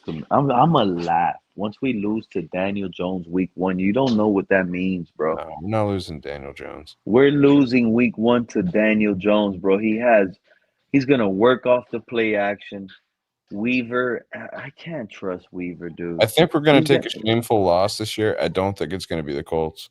Oh, we're losing week 1 versus the Colts. Daniel Jones is a statement game. No. He's going to go out there. Daniel Jones is going to hit open receivers all over the place, and he's really going to cook. I really believe Daniel Jones is really going to cook week 1. He might be a safe fantasy option. They're not. Bro, Daniel Jones might throw They're going to 3 be running the ball touchdowns. most of the time. Daniel They're going Jones. to run like 45%, which is They're high gonna for run. running. Oh yeah, they are going to run. After Daniel Jones cooks us, and we can't score. Even with Richardson. I can't wait. And I know it sounds bad to hear. And look at Pete. He wants us to lose. No, it's not. I don't want it. I just don't see us winning. This team ain't ready for what the coach about to bring right now. You guys are underestimating the coach with a Daniel Jones and a structure of an offense. Maybe I am. I mean, look, if Daniel Jones comes out and plays like to his full potential, then yeah, we might be in trouble. But I'm counting on Daniel Jones is a threat on 3rd and 3 to run the ball. Daniel Jones is a threat on 3rd and 3 to run the ball. You put pressure on Daniel Jones as a if threat. we blitz on Daniel Jones, he's going to run. Tua as a threat. What? Like to me, Daniel Jones and Tua are both 2 textbook guys that should not have gotten a deal from their teams, and we're saying that we're now threatened by one of those guys. Daniel Jones throws a nice ball. That's like saying you're threatened by Tua coming to town. But Daniel Jones gives you more. And don't sleep on the Colts. 3rd and 1, running the tush push with Anthony Richardson. He might have lost that starting quarterback job, but I expect him to probably run 2. One of my fish is out of his cave. He's throwing shells around the tank. It's hilarious. They might run Anthony Jones in quarterback packages where he's going to run the ball. That's another thing. What if they run kind of like the Wildcat with Anthony Richardson in short yardage situation? You know how the unknown is scary about the Colts. This fish is so fucking funny. This guy makes his bed before he dives underneath the ground for the night. Just piles up a bunch of seashells. Your fish? Yeah, one of my. It's called a dragon wrasse. Also known as a rock mover wrasse because it picks things up like rocks and shells and moves them around. All I'm saying is if Tua struggles week 1 versus the Colts, Joe, I'm being real, bro. I think we should bench him. I don't know about bench. I mean, yeah. I want to see these other guys because I do want to see what they got, but I'm at 90% knowing that our next QB is in college right now.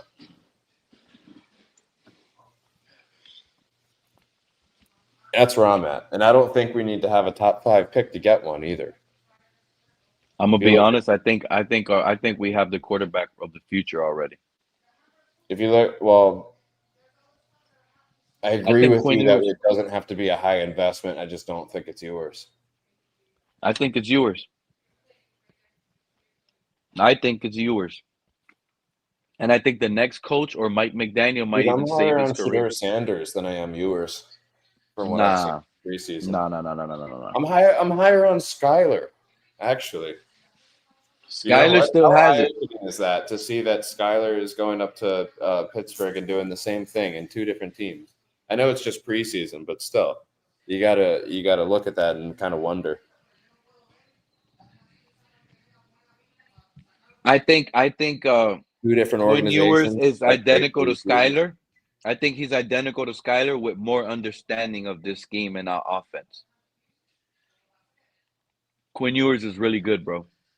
I think we have a good future. He's not going to scare a coach from coming to come over here and coach. He's a coach attractor. Quinn Ewers is an actual coach attractor. Once we get Tua off this team, he's going to bring in a coach that's going to want to coach him up. I really believe it. Wait, say that again? Once Tua is off this team by midseason or whatever, Quinn Ewers is going to pop off, and he's going to attract coaches to want to come coach over here. But if he's popping off, why would McDaniel be good? What happened? If he's popping off, why would we need a new coach? You know what I'm saying? Like if Ewers steps in and he starts popping off, wouldn't McDaniel still be here and given at least some credit? No, none Zero whatsoever. credit. So you completely isolate the QB success from the coach. We don't even know if that was their move or if that was their call. Their chips I are tied see to what you're saying. I just don't think it. I think it would be hard for us to have a season where Quinn does well enough to keep his job, but we move on from the coach. Because if we get a new coach, it's going to be we want to go and get a QB like for that coach, not like give him some decent leftovers that we had from a holiday party. That's what I'm saying. You're underrating Quinn Ewers. He As might by be the calling best him decent quarterback. leftovers Quinn from a Ewers holiday is party, possibly maybe. the best quarterback in this past draft. Everybody's jumping on Cam Ward, and it might end up being Quinn Ewers, the best I quarterback. actually out of like this draft. leftovers from holidays. Is one of my favorite foods. Leftover Thanksgiving is my favorite food when properly heated. So maybe that's Quinn in this scenario. I'm telling you, bro, that dude looks special versus the Lions. I'm so happy he did that well. And now if he doubles back versus the Jaguars. So what do you think? He gets half and Zach gets a half against Jacksonville? Just like we did last year. Yep. Remember last year, Skyler and Mike White had a half versus week 3. I cared a lot less last year because I wasn't as worried about Tua. But now I know it's like inevitable. Oh, yeah. Last year, week 3 versus Tampa, Mike White and Skylar Thompson, the quarterback battle. You know how like almost all of the previous off seasons, it's been like what QB, big name QB out there should replace Tua, and like this off season, the big story was just like, well, Tua's gonna get hurt by a certain week. Like no one's even questioning that anymore. Yeah, it's always been let's replace Tua, and now it's you know just what's like funny? Yeah, it is. Now funny. it's just like And let's that's get the someone else first on the move they roster, did. leave Tua there because he'll get hurt anyway. Yeah, that's ridiculous. Think about how that just sounded in our ears right now. Yeah, it's a clown show.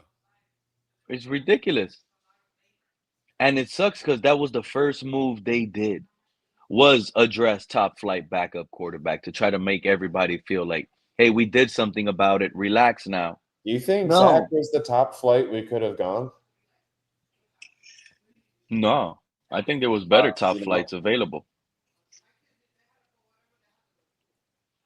I think he's a decent backup. I think and it's definitely got like the most intriguing upside probably out of some of what was available out there. But when I think top flight backup, I'm thinking like Flacco or like Fitzpatrick or like someone who is not gonna like struggle to take the sticks and step in. 1,000%. Joe Flacco is one of the top flight backups. Kirk Cousins was available. Right. Daniel Jones was available. Like these are top flight backup quarterbacks. He could have went out. And they decided not to. They went with Funny a guy that you mentioned Daniel Jones that needs help. They didn't go with a finished top product. flight is going to carve us up. We didn't go with a finished product. We continued with someone that's still learning and still a Right. We prospect. took another project. Yeah. That they consider a top flight. We've got enough projects going on, and we took on another. And to be honest, Quinn is like a project as well. I agree with like seeing some growth with him and everything, but that's a project too. It's not like we went and got like a what's his name, the QB that's playing for Miami this year. Once he comes out, he's going to have a shit ton of years under his belt. Carson Beck. Yeah. In like multiple big programs. Jaden Daniels is another quarterback. He was in college for like what, 5 years? I don't know. Enough about his college.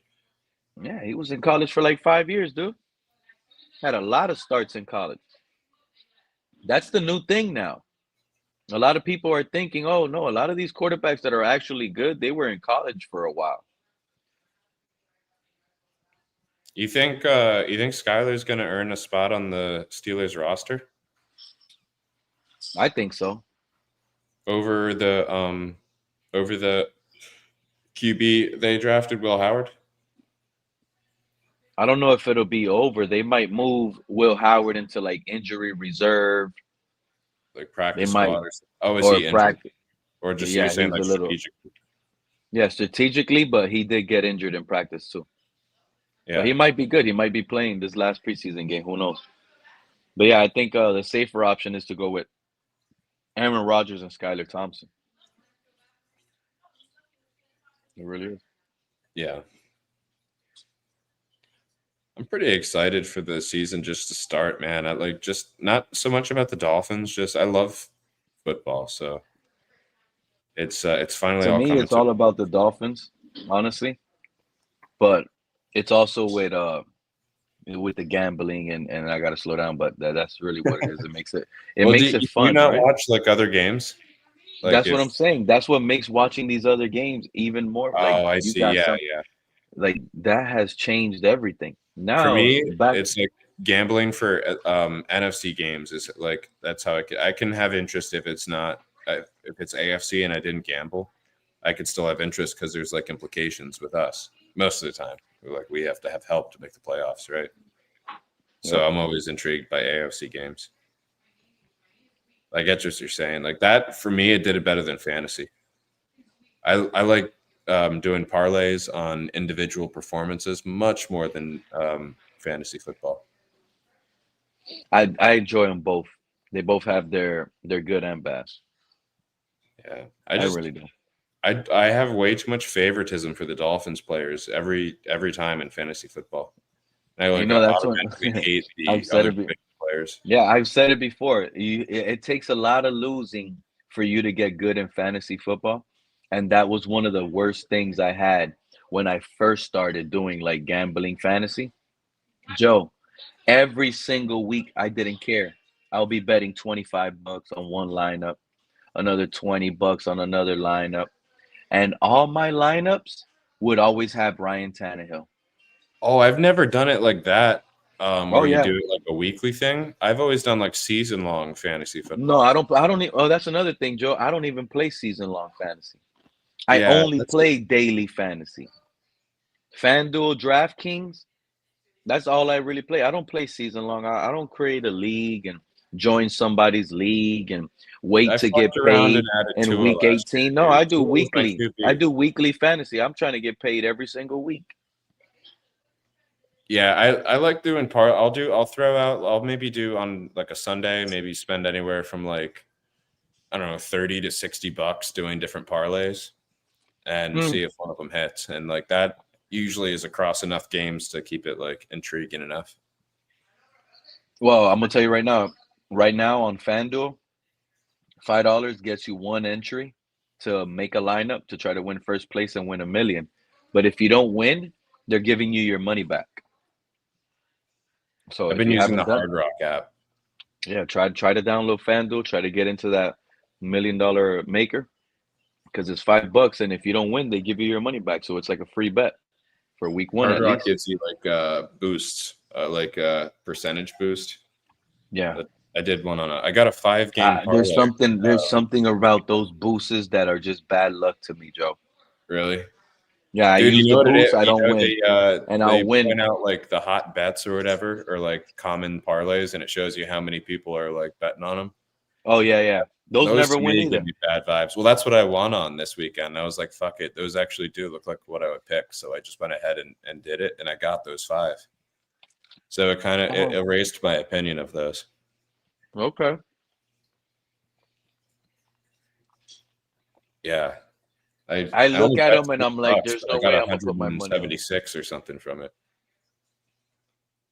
Yeah, that's good. It's a nice hit. Every time you can win any hit. Yeah, I immediately. Hey, but I give it up. There's guys that are playing DFS right now in preseason. There's guys gambling on preseason games. What like is you DFS? just said. Daily fantasy. It's called daily fantasy sports. What is that though? Because it's different than fantasy football. Because fantasy, when you say fantasy football, most people think season long. Oh, I see what I was daily asking fantasy. Okay. It's like a one You just day pick lineup. a lineup. It doesn't matter if anyone else is picking them and whatnot. You just picked a Yeah, you lineup. create your own lineup. You're the owner of your team. You're the GM, and you have a salary cap, Joe. You got to abide. So what is the goal? Is it like if you hit a certain amount of points, you get a certain payout, or is it like against others? The goal is to hit first place to get the most fantasy points for that particular a week. Only one person gets it. Yeah, and in the It's first like a place, lottery, basically. it is going to be like a lottery, especially this one where you're going to get your money back. Everybody's going to want to bet with confidence. Guys that only wanted to bet 30, now they're going to probably say, hey, I'm going to get my money back anyways. I'm going to try $100 out. But you can't just it never ends up being like the top selected people. You got to get kind of lucky with it, right? Oh, yeah. That's another thing. People think they're experts at fantasy. I promise you, this is a gamble. It's gambling. It's gambling 101. Yeah. It's gambling. That's why I like doing the parlays where it's like based on like stats that receptions and stuff, because it's like if you know like how the team plays, it feels like a little bit safer of a bet if you're 100% agree. Like, oh, this guy's got a thing of like over under 4.5 receptions. I'll take that all day because he gets targeted like crazy. Gotcha. 1,000%. Those are a lot. Those I think have a higher probability. Pretty good when you do like player specific parlays. Yeah. Like another thing, right? You could sit here and feel confident that the Bengals are going to beat the Jets, and you pick that. And then now you want to make it more interesting to win more. Now you sit here and say, not only are the Bengals going to beat the Jets, but this game is going to be under 45.5 points. So now you're betting two things. Plus, the overs and unders drive me nuts, though. Because you'll be sitting there in like the fourth quarter, and you're like, why are they doing what they're doing right now? Hey, it's part of the game. Yeah. That's what makes it interesting, Joe. That's why I told you some of these bets will have you watching the game because now you betted on that final game and you forgot you placed that bet on your parlay because all the other tickets lost. And now you got like 6 of them that are live. And you're like, damn, I want to win this one. So you're going to watch that Sunday night game. And it's probably between the Bears and the Bengals. And you're like, I didn't even want to watch it. But now I got to watch it because I got the under. I got this going on. I need this guy to score a touchdown because you could also add that to the ticket. You know what I'm saying, Joe? Yeah. You start adding players. You need Jamar Chase to score in this Sunday night game. For your I did really ticket. well in the NHL playoffs. I had a really good streak on getting like people that would score or get points. First goal scored, whether it was the team or the player. Those are always good ones. So I'm going to look at some of those in the NFL this year, like first team to score. Yeah, you can't do that. Delusional Patriot is right. A lot of sites don't let you stack. Yeah. They won't allow you to do that. You know what I've never understood? The Gatorade color in the Super Bowl. How does someone bet on that when like you can kind of know like what Gatorade color the teams have, you know? Like what if you were working on that team, you just texted someone like blue and then they bet the farm on blue because they knew. Because there's not that much high odds unless you're gonna add it on another ticket. But yeah, those are like weird bets. Betting on a coin flip. Yeah, well, that seems more like a chance, but like I don't know, like Gatorade color seems like it'd be really easily controlled. Yeah, true. You go back on film, you do your own homework, and you notice, oh, the Chiefs have been using orange Gatorade all season. And then next thing you know, in the Super Bowl, the Chiefs change it up, and now they went blue instead of orange. You know how it's crazy. Yeah, I don't know. It's just like sometimes you see stuff that you can gamble on that just feels like you could know, or you could have inside information rather than the result of a play. I put in $10 last night at halftime on the. I was on the Bengals, the little Bengals, whatever game it was, Commanders. And then the Bengals took that lead. Yeah. And I already had the Bengals took the lead right before halftime.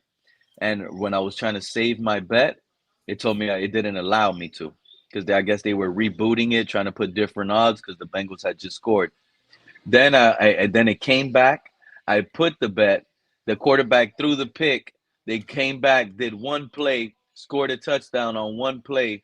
the Bengals were up like 28, like 14 in like 2 seconds. And I was like, nah, I should have bet some more. But it's preseason. Since I already had that in the account, I'm just like trying to get little plays off because I do that now. Like during the games, Joe, live bets. Now I'm looking at other games I'm trying to bet on. You get me? I see the Ravens already are up 13-3 versus the Bills, and it's halftime. Now I'm more confident to bet on the Ravens to beat the Bills because that's a tough game to pick for week 1. You get me? Yeah. Now live during the game by halftime, I'm looking around the Hard Rock app. I'm trying to create different parlays at the same but time. your payout's not that. You're saying you find like the kind of almost guaranteed to hit type of bets. 1,000%. Yeah, and those are the ones that you start adding like 6 of those on a ticket. Next thing you know, you got a plus 600, which is not much, but you got a plus 600 bet with way better odds because you're picking most of the teams that you know are already winning, and you put another like $200 on that. It's not like truly now you win odds $800 because you right know off the bat. like you know they're all pretty much guaranteed to hit, so it's not like you're introducing more risk by adding more volume in your legs. All the picks are like -400, -600. You're picking almost guaranteed picks, and that needs to be done right around halftime. All these games going around halftime. That's a safe way that I like to go about as well. I'm kind of the opposite. What I do is I look for the stuff that's like only a plus. So I feel like I'm getting like a good payout if I do win, and then I'll bet like a few bucks on it. So that way it's like low risk, high reward. You gotta accept all wins. Yeah, I don't I know. love I'm the gambling. looking to switch That's it why up. there's two ways to gamble. There's one to be safe, like I was just telling you, and I love to gamble and throw it away on FanDuel. FanDuel, there's an entry $250. I'm thinking I'm the best GM in the world. None of these guys in this tournament is going to create a lineup better than me. That's how I go into it, thinking like I feel like I'm the best GM. Then Sunday happens, my lineup craps. My running back got hurt, receiver got hurt. Now I'm crying. You know what I'm saying? And that's my excuse. They're lucky my players got hurt because if not, I would have been in first place. It always happens. It always happens. Injuries in fantasy football kill me. And then in parlays, what tends to kill me, like when I do like the 6-17 parlay, Joe, there's always that one team that kills my whole line, my whole parlay. And then you would sit here and look at the game that kills it, and you'll be like, wow, it'll be like the Chiefs versus the Saints. And the Saints miraculously won the game, bro, versus the Chiefs. That's the type of games that hurt my parlays. Every other ones, man, I didn't want to bet Pittsburgh versus this team because I was skeptical. I didn't really count on Pittsburgh. Next thing you know, Pittsburgh won by a mile. The team that I was so confident on lost. Those are the weeks that hurt the most too. And it seems like that happened to me all last year, Joe. All last year, I had the worst luck, bro. It was either me being too high on the Bengals and the Jets and not trusting the process and then take blame for it, or it's just, I don't know what it was, bro. That's all it was right there. Who do you think you're going to see in the Super Bowl this year? You think it's going to be one of the teams everyone's thinking is going, or do you think you'll have like a dark horse team? I'm not going to lie to you. Outside of like one of the main 4 teams, you should put money on that. I'm not going to lie to you. In the NFC, because to me, the NFC is wide open. Yeah. And I wouldn't be shocked if it's like the Lions in the NFC, and my dark horse is the Dallas Cowboys. Believe it or not. That's fucking crazy. Yeah, I think the Cowboys have a shot. Dak comes back. He's healthy. He stays healthy with those weapons. I think he has a shot in the NFC to make some noise. With and CD, Lamb and Pickens and what else? Who's their running back? Ferguson. They got the running back that they drafted that he's pretty solid. He needs to make noise. They got an upgraded offensive line, and they still got Dak. Dak is underrated, bro. I don't listen to these outside noise. I don't listen to none of this. Oh, he didn't win. Yeah, Forget all that. I look at the player, and when he's in there, that dude's a baller. And then when you get in the playoffs, you just got to go on a run. I think he has a chance to go on a run. But for sure, the Lions are set.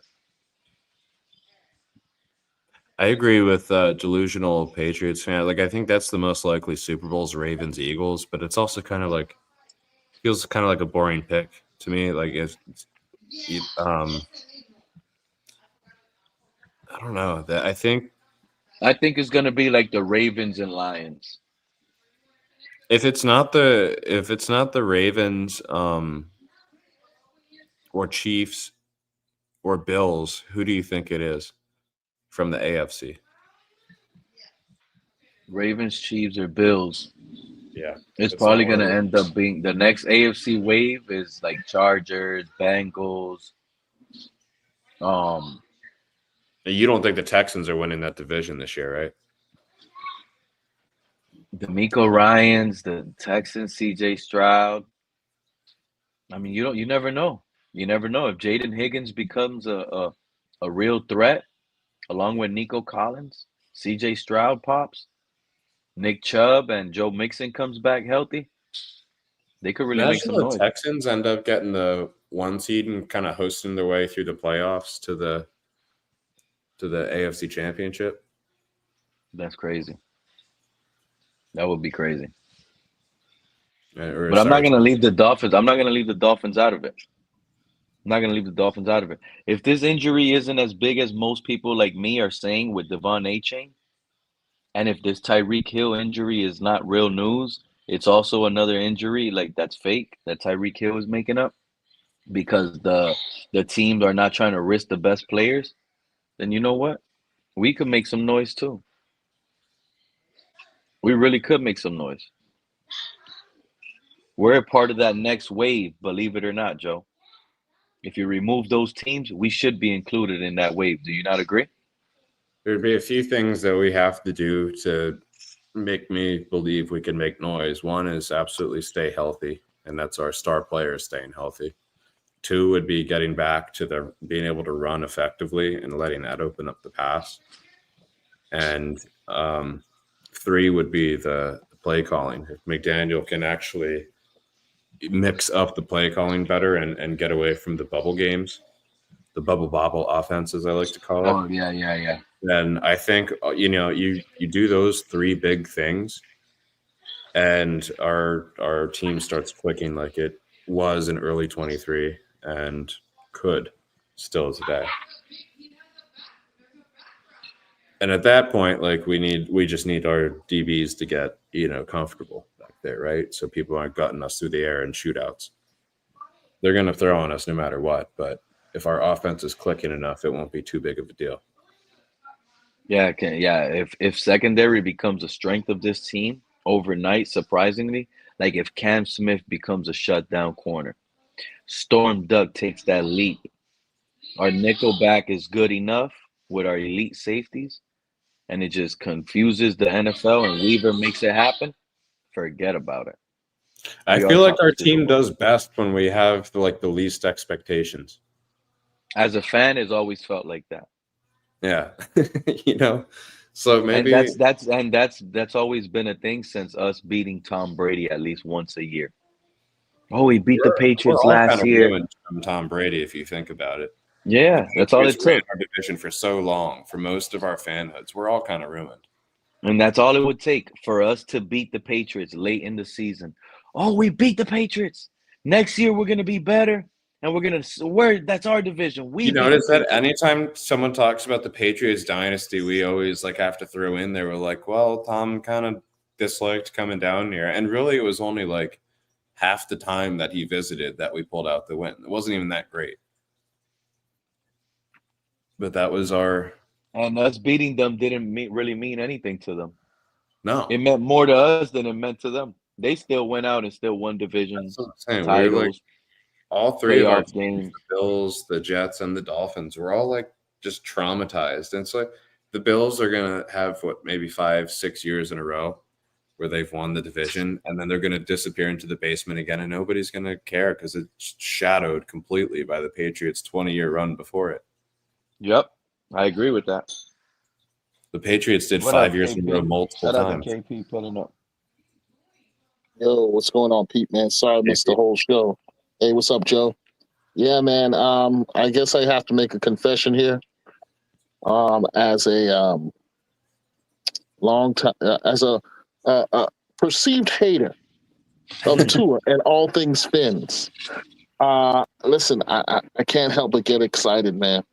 No matter how hard I try to hate, man, as we get closer to the season, I'm getting hyped up, man. I went and watched Ollie Gordon. Oh my God! Here's another Ollie Gordon. Right? Come on. I'm very intrigued, man, by what I see, man. The prospects of a Thunder and Lightning backfield, man, I think will be a great medicine for Tua Tagovailoa. It's going to help him out, help him stay healthy, help him potentially, not do as much. It'll be less on his shoulders if we can establish a dominant running game. You know what the problem I'm having with that Thunder and Lightning, though, KP? Go ahead, bro. How dangerous is a lightning if it never strikes anything? And Devon Achane Because has been striking, though, man. bro. Achane might need to yeah. get struck by a lightning on that calf. Maybe he needs some electrons going in his leg. The man's calf is cooked, bro. Yeah, I've heard the reports, but we'll see. It may be subterfuge, man. They just put him on the shelf because he has been banged up over his 3 years, with the concussions and stuff. So, and I'm glad, and that's why I'm glad we have a guy like Ollie Gordon behind him who can, take some of the load off, and then he's going to be that much more effective in that change of pace role. I think. If he's Achane is going to be ready week 1 with this calf injury. I hope so. We still got some time to go, right? We still got almost a month or a little bit less than about 3 weeks. So that should be enough time to heal up and get some PT, We're in trouble. Daniel Jones starting week 1. We're in trouble, bro. I'm sorry. Man, come on, man. Daniel Jones has never struck fear into me, man. No, it's Pete. We were just describing Daniel Jones as a top flight backup, so we can't really describe him as striking fear into us. It's more of Anthony Weaver and his defensive coverage. Hopefully he switches it up. KP, and plays that's more what aggressive. you missed was some absolute Weaver slander by Pete. It's his defensive coverage, how he has cornerbacks playing 20 yards off back. He has Jalen Phillips in coverage. And I don't like the sound of any of that. I really don't. Heavy zone, and I think Daniel Jones is going to sit there and pick us apart. KP, Tyler Warren, Jonathan Taylor. I think they're going to be able to. I think they're going to be able to do whatever they want on us. To be quite honest, when it comes to Colts offense versus our defense. That's what Jalen Ramsey was saying. That was the complaint versus with Fangio. I'm about that up, and we're back with it with Weaver, dude. Yeah, but apparently, Super Bowl winning teams get pressure with 4 guys, and that occasionally means you drop back one of those defensive ends, linebackers back into coverage, to blitz a safety. So there's 4 guys coming at any given time. So, they're going to mix it up front. But if you can generate pressure with 4 guys, that helps, your defense's entire helps it stay together in the back and prevent big plays. So we'll see. I agree that there's a huge hole in the cornerback position. We've got a talent deficit at the cornerback position, which is scary. What do you think about that guy visiting today? Who visited? I've been totally out of it, man.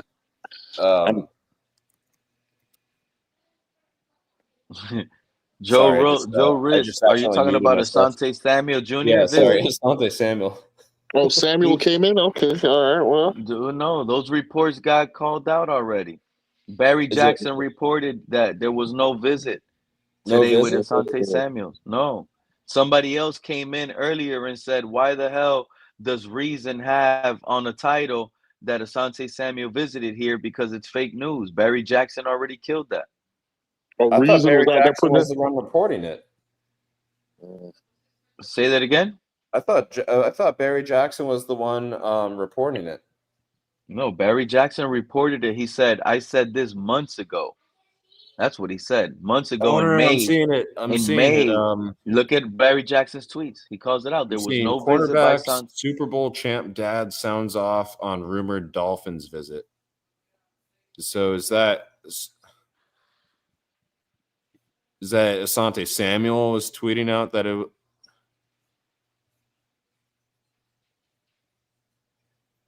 I don't know. I'm trying to figure it out. I can't. There's a lot. I just Googled it. Just go to Barry. Yeah, just go to Barry Jackson on Twitter.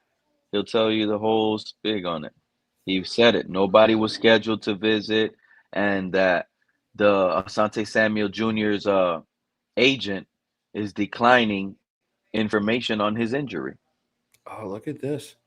Dolphins Wire had an image of him and a news clip that said Dolphins hosting former Chargers CB on a visit. Who's that? Dolphins Wire? Was it Jason Sarney that wrote that article? Adam Stites. And when you click on the link from Google, it brings you to the article for us adding former Vikings cornerback, the one that we added today.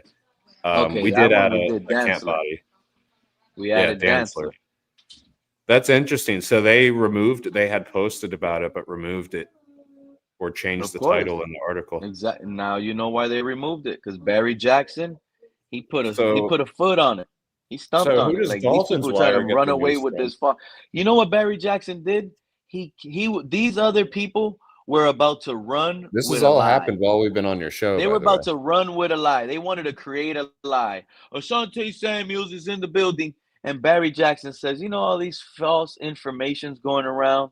Let me shut it down," and he shut it down. This all occurred while we were on your show, I guess. I'm looking at sure the did. timeline of it now. It sure did. And I was saying it during this show. I said, look what Barry Jackson said. I was telling people, look what he tweeted I went out. in and out of a few business calls. I was probably on one of them. Damn, I was getting excited about that. I thought we had things cooking. I thought we were about to really... See how quick y'all be believing these people? I thought we were about to ship out Jalen Phillips or something and like sign Samuel and get some picks for next year and avoid the injury that Phillips is undoubtedly going to have. Y'all be believing anything. I already said it. This whole Matthew Judon signing is more about how bad Chop Robinson is, more so than it is about these guys trying to create a narrative. Because yes, it could be true. We have injury-prone defensive ends. Yeah, I think but it's I don't think that's why. No, it's more of about Chop Robinson ain't pulling up. I think it's an insurance policy. Yeah, Jalen Phillips ain't the Jalen Phillips he once was. Bradley Chubb isn't the Bradley Chubb he once was. All these guys have taken more. What's the deal? What's his deal? 1 year? They've slowed down. Yep. How much money do we have left? None? Well, we were really bad with $14 million. If you remove 5, I'm guessing we have 9. Or unless they were only on the cap for $2 million, then you know what? We got 12. That's still enough for one more legitimate piece. I don't know how much you have to leave in what's space for, legitimate? Like you mean make a trade and how much how much are you supposed to get roll into the season with and like room in your cap for like additional moves and whatnot? You max it out. You go all in, especially if it's your last year. Why leave money available for the next guy? Injuries, if you're gonna get fired. Why are you gonna leave? Oh, let's leave the next guy a clean slate and let's start it now. No.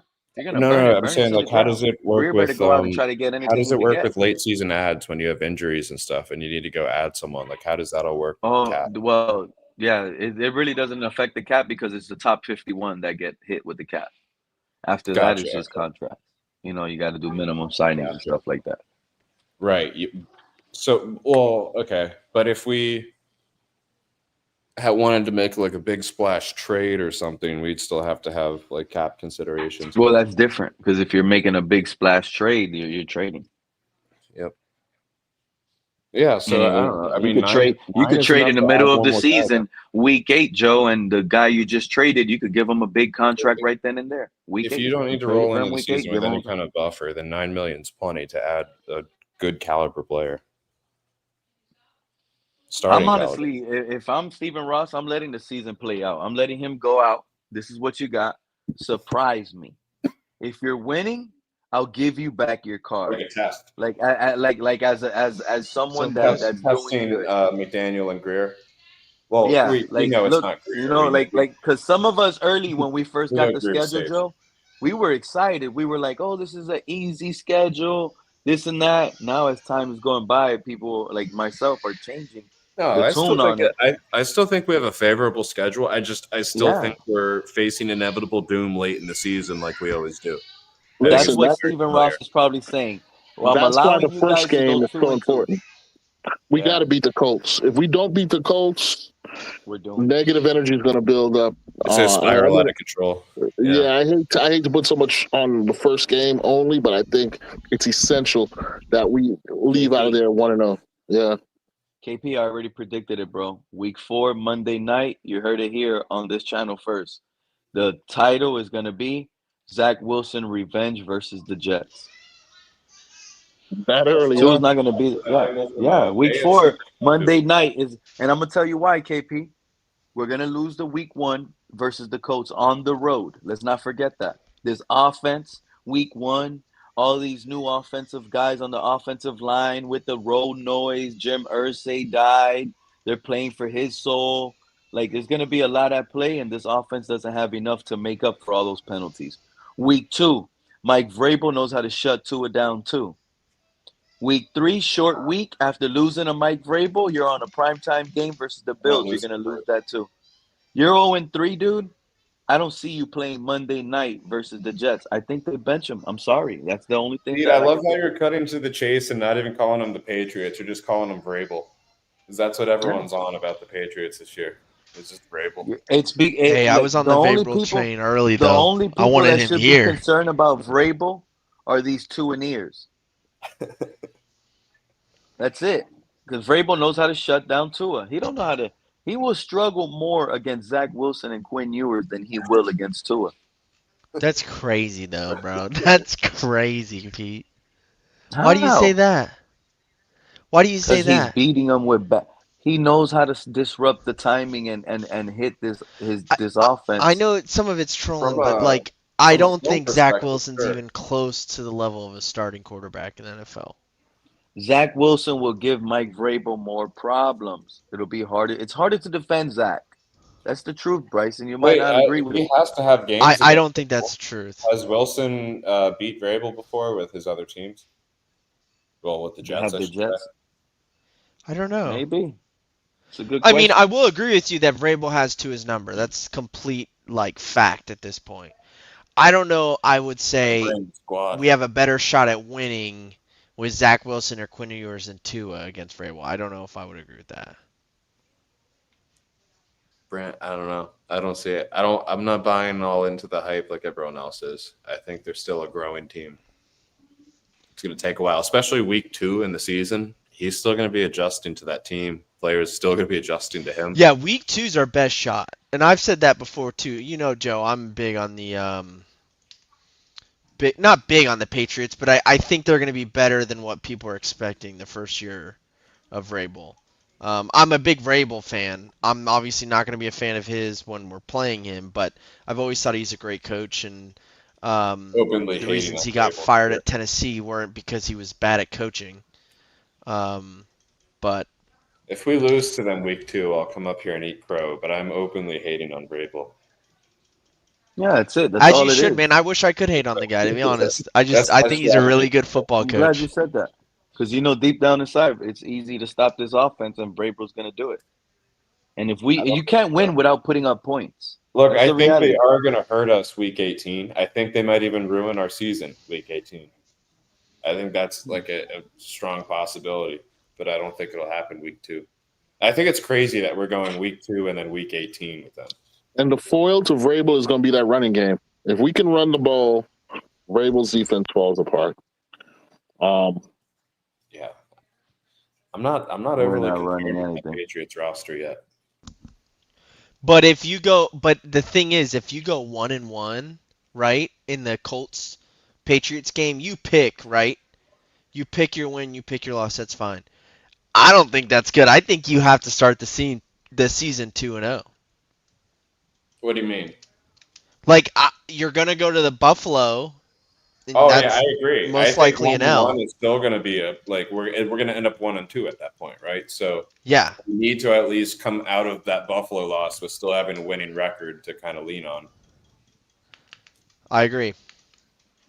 Yeah, I think that those first 4, we pretty much need to go 3-1. Otherwise, we're going to be having some serious doubts and questions. And then that 0-3 is gonna get you guys on it. I can't wait for it. I see it coming. Bro, 0-3 is like a Category 5 hurricane hitting Miami, dog.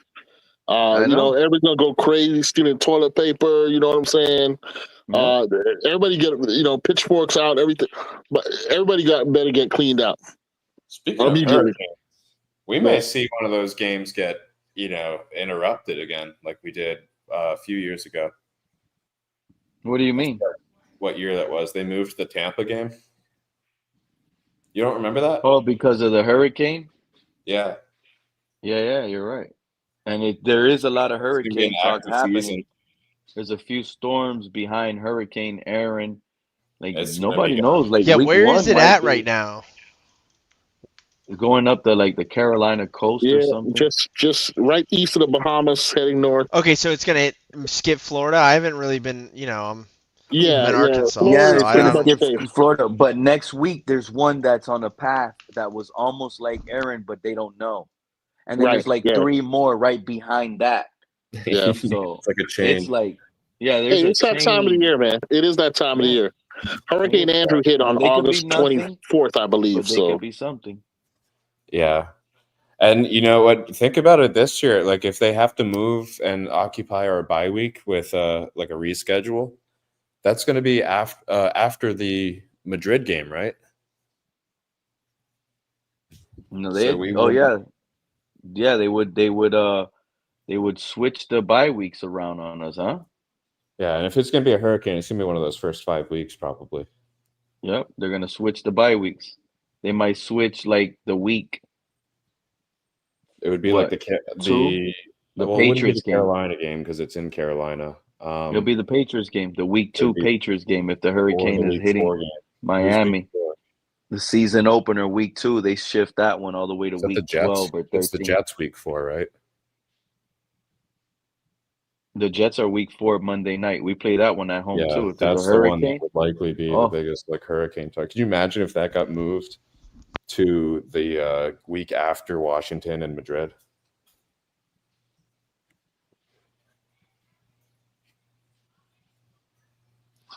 What the hell is that, Batman? I just been chilling here on my chair. Now I come back to the chat. Look at Batman, the drunkaholic fat Batman takes. He said, Pete, nobody cares about hurricanes. What we care about is you addressing that racist you're harboring in this platform and the comment. Damn, who's that racist I'm harboring? KP, is that you? Joe? Is that you? How about you, Bryson? He's talking about Snorty. I guess so. I guess us black people are racist these days. What's up? He might have had a little too much, this guy with the drunk take still. Funny as hell, Batman. Vrabel got fired in Tennessee because the owners sided with the GM who traded away Jay Ajayi. I mean, I'm already getting dyslexic. The community. Yeah, it was 100%. AJ Brown, Jay Ajayi. It was the new GM. No, it wasn't that GM. It was the new GM that they hired didn't like Vrabel. Well, there was one of their linebackers came out and was saying a lot of players had issues with Vrabel too. Like, he's one of those ones that when he goes into a locker room, it's it's a big shakeup. And not necessarily in a bad way, but he's probably just like him and Flores both came under that New England system. Both former linebackers. Hit him, Jose. Time that guy out, Jose. They're probably, they'll probably Jose. They'll probably fight every time he comes. Time him out. He don't watch the show. He don't even know Snorty was banned, bro. It's that whole Bill Belichick's like that too. Like, he went down to North Carolina and brought a whole posse with him. Yeah. Well, It's one of those things, man. You know, I mean, hey, it's high stakes football, man. You got big contracts, limited terms, so you got to win, and you got to win now. So I understand how things can get heated and crazy. You hope that nobody crosses the line, but you know, I can imagine where it would on a regular basis. You know, so.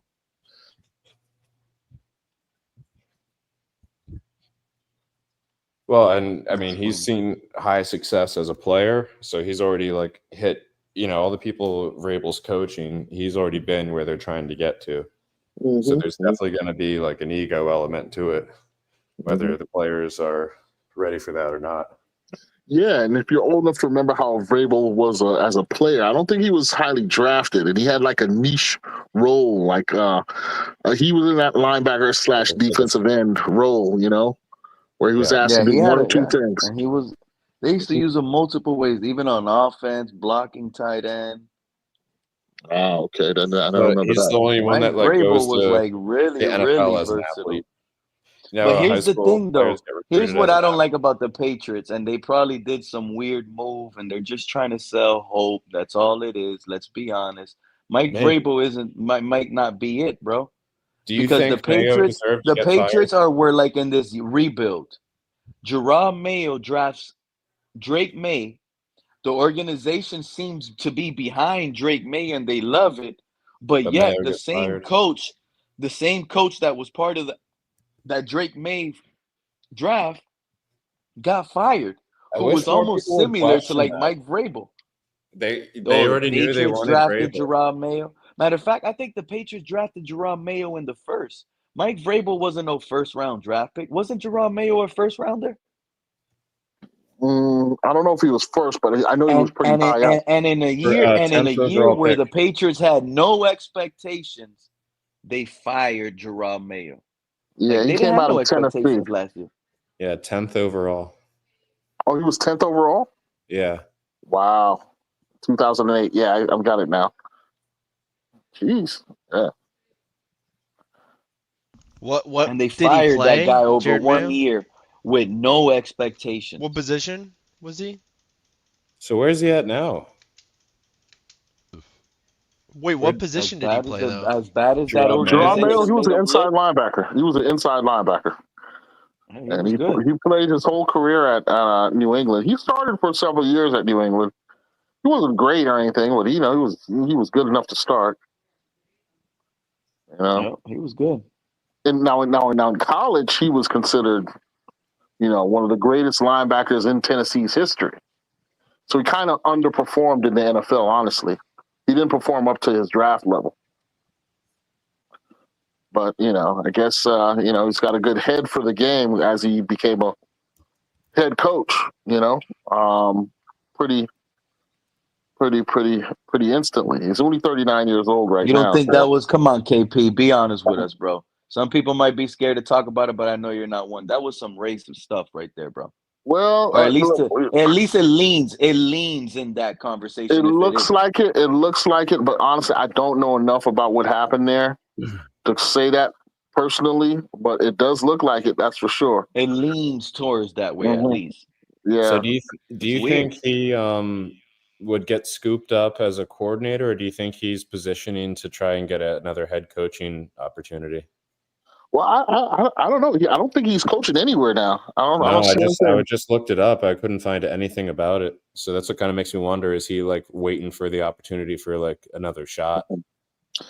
I don't know what we got to look. Like I said, I've spent zero time looking at the Mayo firing and what happened, but what really did happen, that may all play a part of it. And then folks don't like to hear it or consider it because it's so personal to the franchise. But that Flores lawsuit is still active, just got approved. Yeah.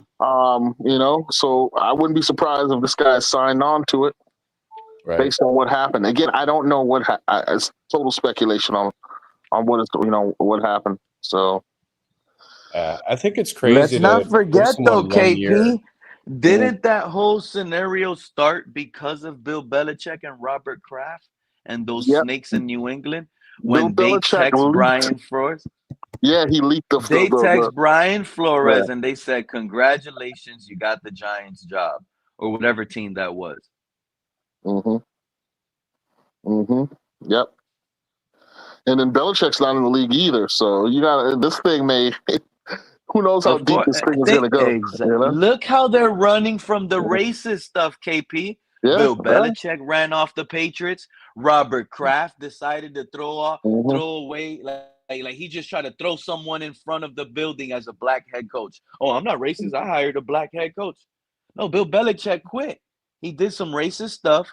Robert Kraft did some racist things. No, they're just trying to cover it up. These Patriots aren't slick. These people think they can use little things, and this is why Flores. This is the exact reason why Flores is fighting. Yeah. Because these people aren't pawns, bro. You can't just use them. And remember, the thing people are saying, they want to say Flores, but it's actually a class action suit. There's several coaches who signed on to this thing, you know. There's more, Steve Wynn, Hugh Jackson at some point. I don't know who else, but those were two names that were associated with this. And like you said, it's you know, right now with the political climate the way it is, you know, I don't know how successful it's gonna. You know, I don't know how a judge is gonna rule on this favorably, but you know, it's interesting. It's interesting that this recent judgment legitimated, you know, the action going forward. And yeah, I recognize it pisses off a lot of fans, a lot of Dolphin fans who don't want to, you know, nobody's racist. You know, nobody's racist anymore. But, you know, everybody's, I'm not a racist. But they do racist shit every day. You know what I'm saying? You don't have to say the N-word to be a racist. You know what I'm saying? Exactly. So we're in one of those eras now where there's a little bit of cultural blowback. There are people who say that they're exhausted with the whole idea, but it still affects everything, man. It affects every institution in the United States. You know, I don't. You know, it is what it is. It's not just the United States. It's a hemispheric thing. You know, it's throughout the Americas, and unfortunately throughout the world. So, it is what it is. Throughout the world. Yeah. You're right on that. What's going on, Liz? Throughout the world. Definitely. Not much. Hey, Liz. What's up, Liz? I think Kraft lost his mind and was in Jerry Jones. I want the credit. Patriot fans, man, I don't even know how some Patriots could be Patriot fans. Luckily, their dynasty is over. Winning cures a lot. That's what we do know. Winning cures masks a lot and all it the hides problem. a lot. Yep, It does. and It hides a lot.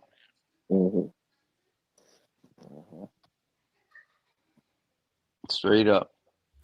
A lot of the problems Tua carries. How do you think these people get away with it, KP? Look at Tua's win-loss records. He's 35-10. When he's in and healthy, they win. They don't sit here and say, oh, they've won a lot of those games. It wasn't because of him, but, you know, they give him the whole record because he was the starter. We didn't win every game because of Tua that he started. Plenty of games our defense won. Plenty of games he underperformed.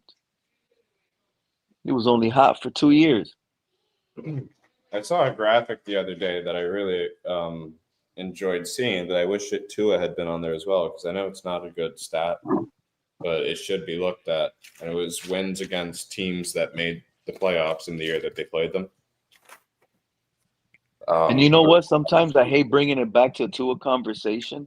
And I know it's getting old, right? Because we keep hammering up on the same guy and it's getting old. But the reality is he's the problem. And while he's going to continue to be here, it's not fair to try to look for someone else to be the problem. He's like the biggest problem. He's one of the many problems. Yeah, he's about 79.9% the problem. I would go closer to like 60 or 55, but yeah, it's a big chunk. He's the reason why we had to go hire McDaniel. He's the reason why we fired Brian Flores. He's the reason why we decided not to pay Christian Wilkins and Robert Hunt. Well, they had to make decisions for him. We lost good guys because of him.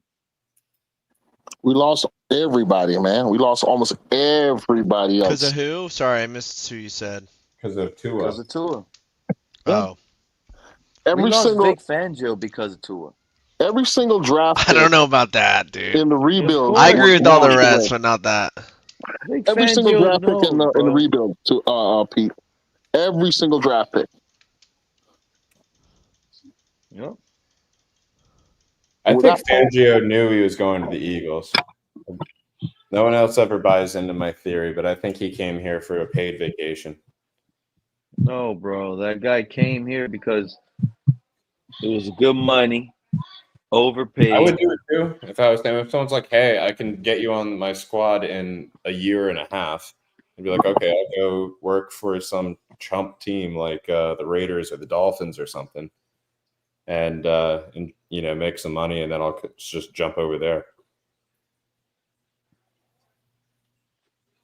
I knew it, and I knew there was a problem with this team early last season when they told the moment they reported to us and they said, "Oh, Vic Fangio is going to decide to coach from the booth on top."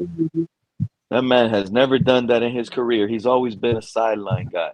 Now he's going in the booth. No, that's not true because he did it with the Philadelphia Eagles too. Now he did it with Philly, but before that he's never did it because that's what the broadcaster said, bro. Oh, Vic you saying Fangio has always been a sideline.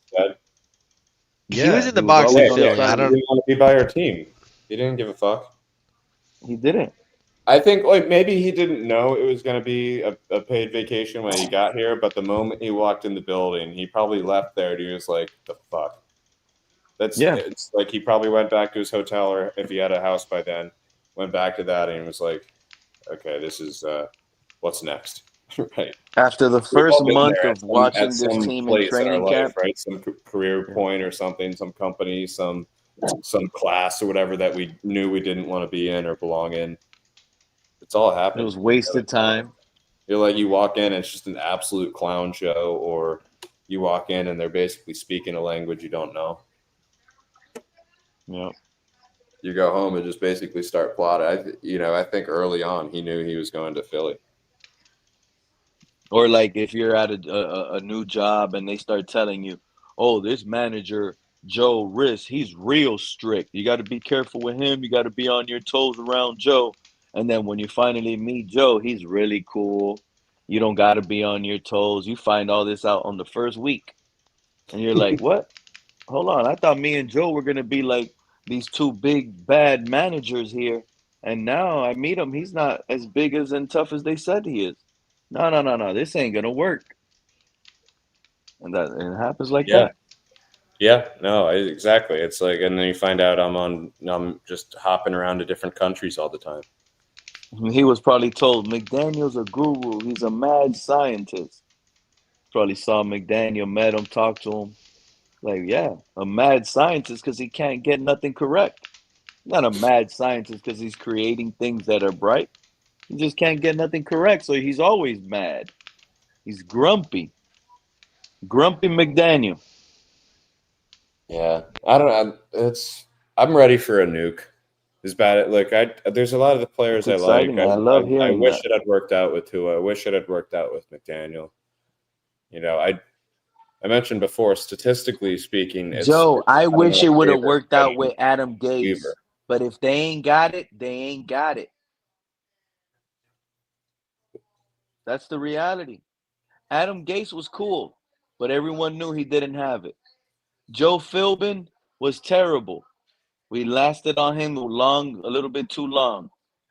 Mike How many years McDaniel's does Philbin another get? guy. It felt like 4 or 5 almost.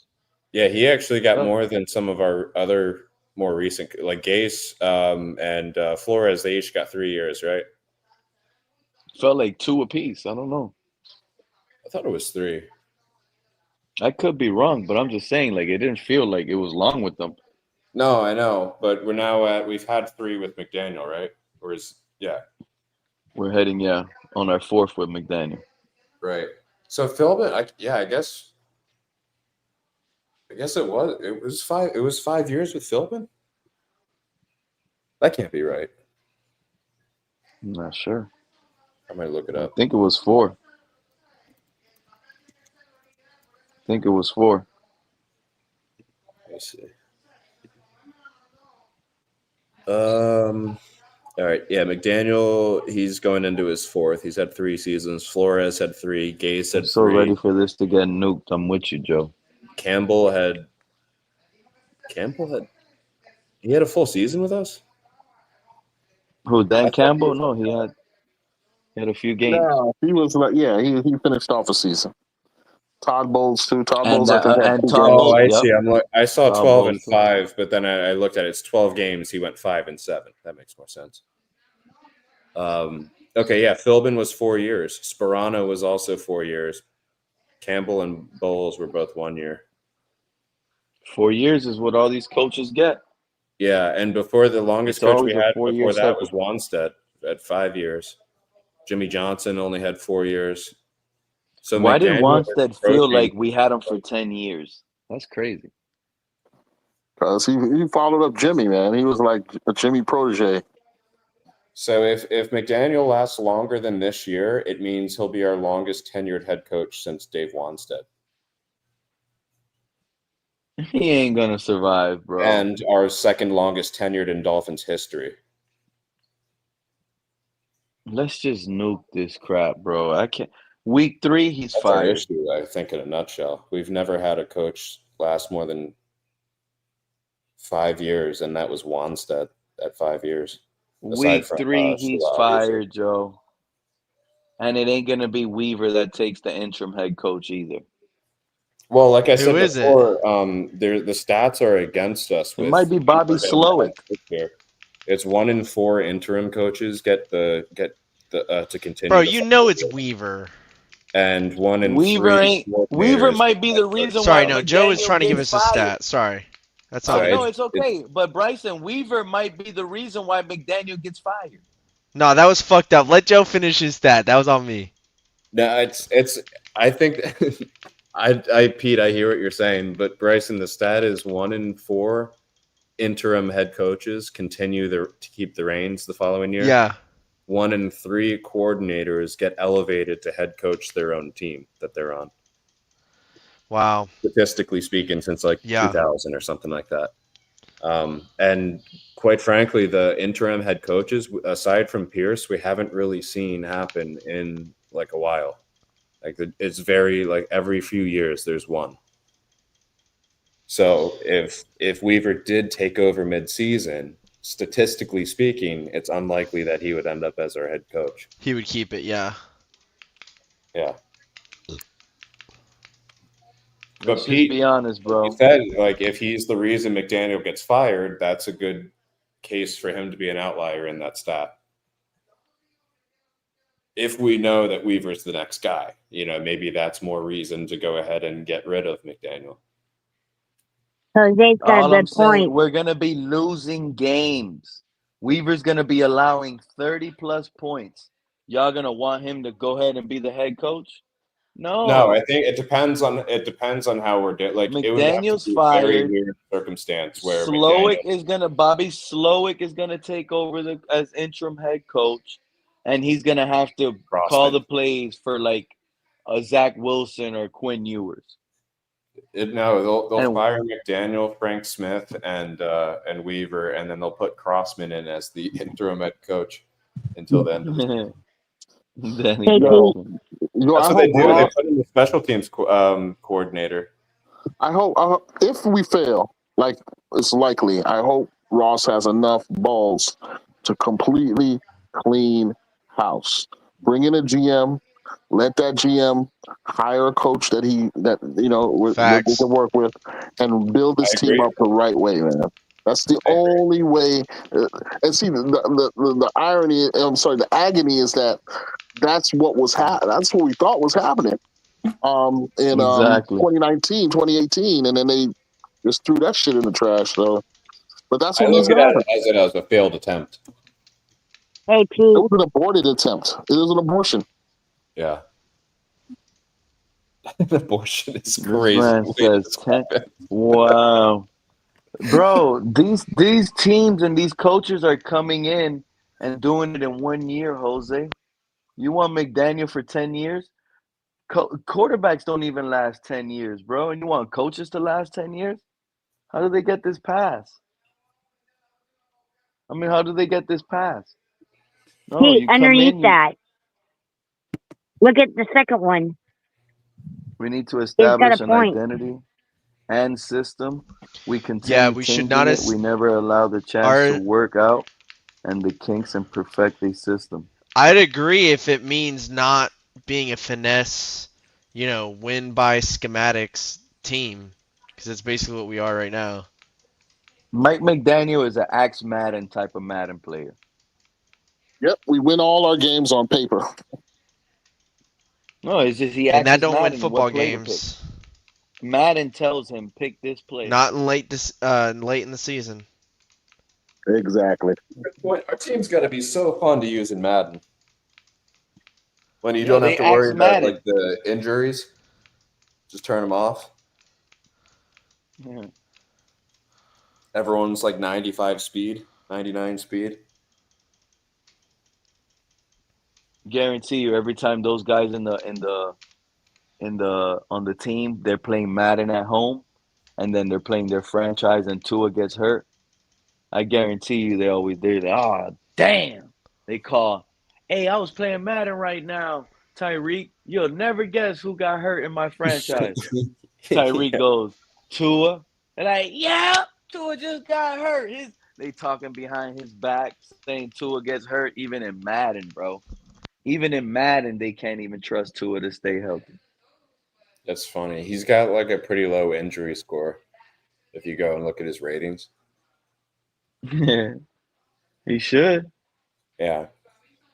It's like an 83 or something like that. So it's basically, if you like simulate a season, he's pretty much like going to get injured. Sometimes I wonder how the hell did we get here, and how did this sustain so long? That's true in real life, Joe Rist. I mean, he's been injured Yeah, 4 that's out what of 5 I'm saying. seasons. Like Madden kind of like serves a purpose for like data analysis, right? Like if you have some like a kind of an injury rating like that, and you simulate seasons, and you notice that like this guy gets injured every season because he's got a low injury score, you have to kind of draw the conclusion there. He's injury prone. I think that's true about Tua. I mean, it's true about a lot of players. Jalen Phillips is another one, not just the QB. You know what's wild about Tua, though? Not only does he have to stay healthy, but he also has to play at a high level. Imagine that. Dude, I bet if you traced it far back enough, you could go to like his high school seasons and see games that he's missed. Yeah. But you hear my point, right, Joe? Not only does he have to stay healthy, but now that he's healthy, he has to play high. He has to play at a high level. Tua can't afford to go out there week one. Yeah, but Tua can't afford to go out there week one, have a bad game versus the Colts, and he sneaks off with a victory, a 16-14 win. That's what he did for his first 4 years to get the bag. I just don't think it's capable no more. Like these bad teams, like if he barely beats the Patriots. I think it's just going to come down to a win-loss column thing. That's all. I think like Tua could have a poor season, and we could have a great record and wins against, winning teams, and they'd still look at it as the final determination. That's what I think this year is going to come down to. And that makes it easier for them to justify their decision to move on from him or to keep him. It's just look at the win-loss column. Don't look at anything else.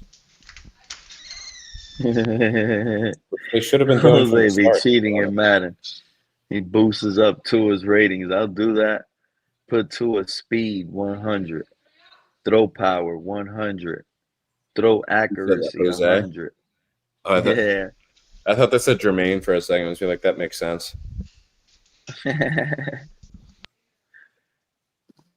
Just make them elite everything, and just play in Madden with them. Have fun. That's the only time you're gonna have fun with Tua, Jose.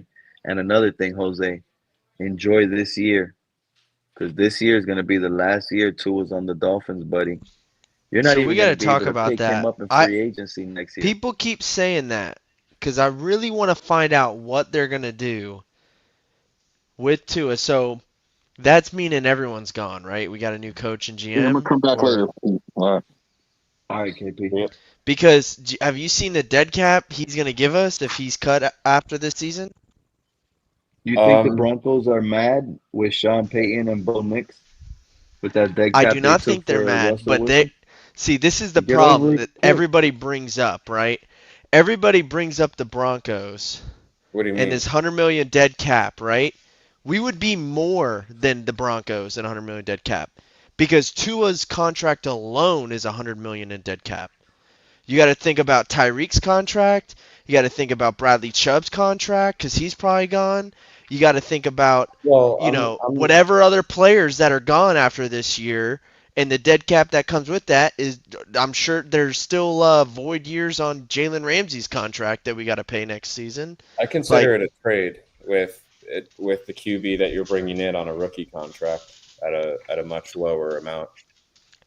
Yeah, I see what you're saying, but if you gotta get rid of a few Tua, other and listen, pieces, everyone up here knows, or should know at least, I don't want to keep Tua. I'm trying to think logically on how can we make it happen. Like, how can the Dolphins actually make it happen?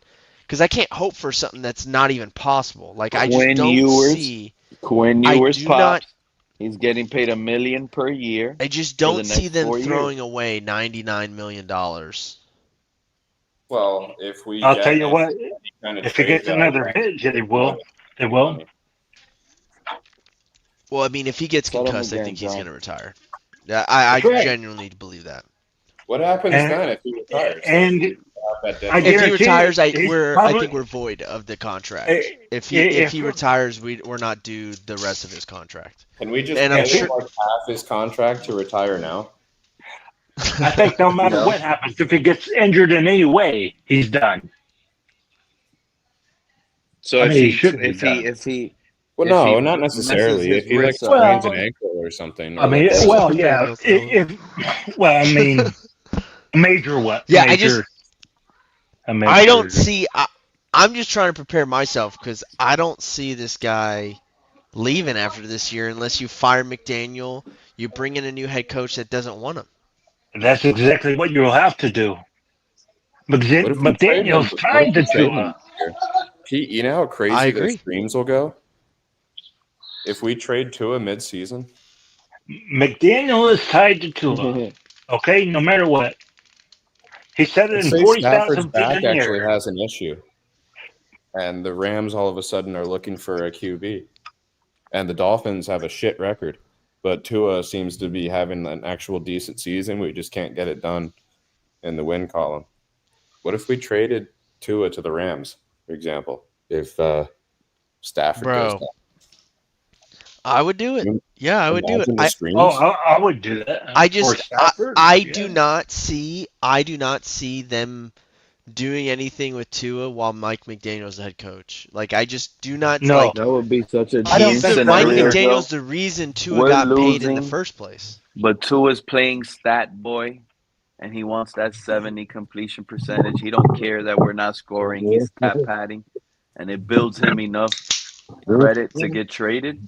Oh, that would be such a dream scenario. I don't have McDaniel's name married to Tua as much. If anything, I think he's proven he's been more juice out of Tua.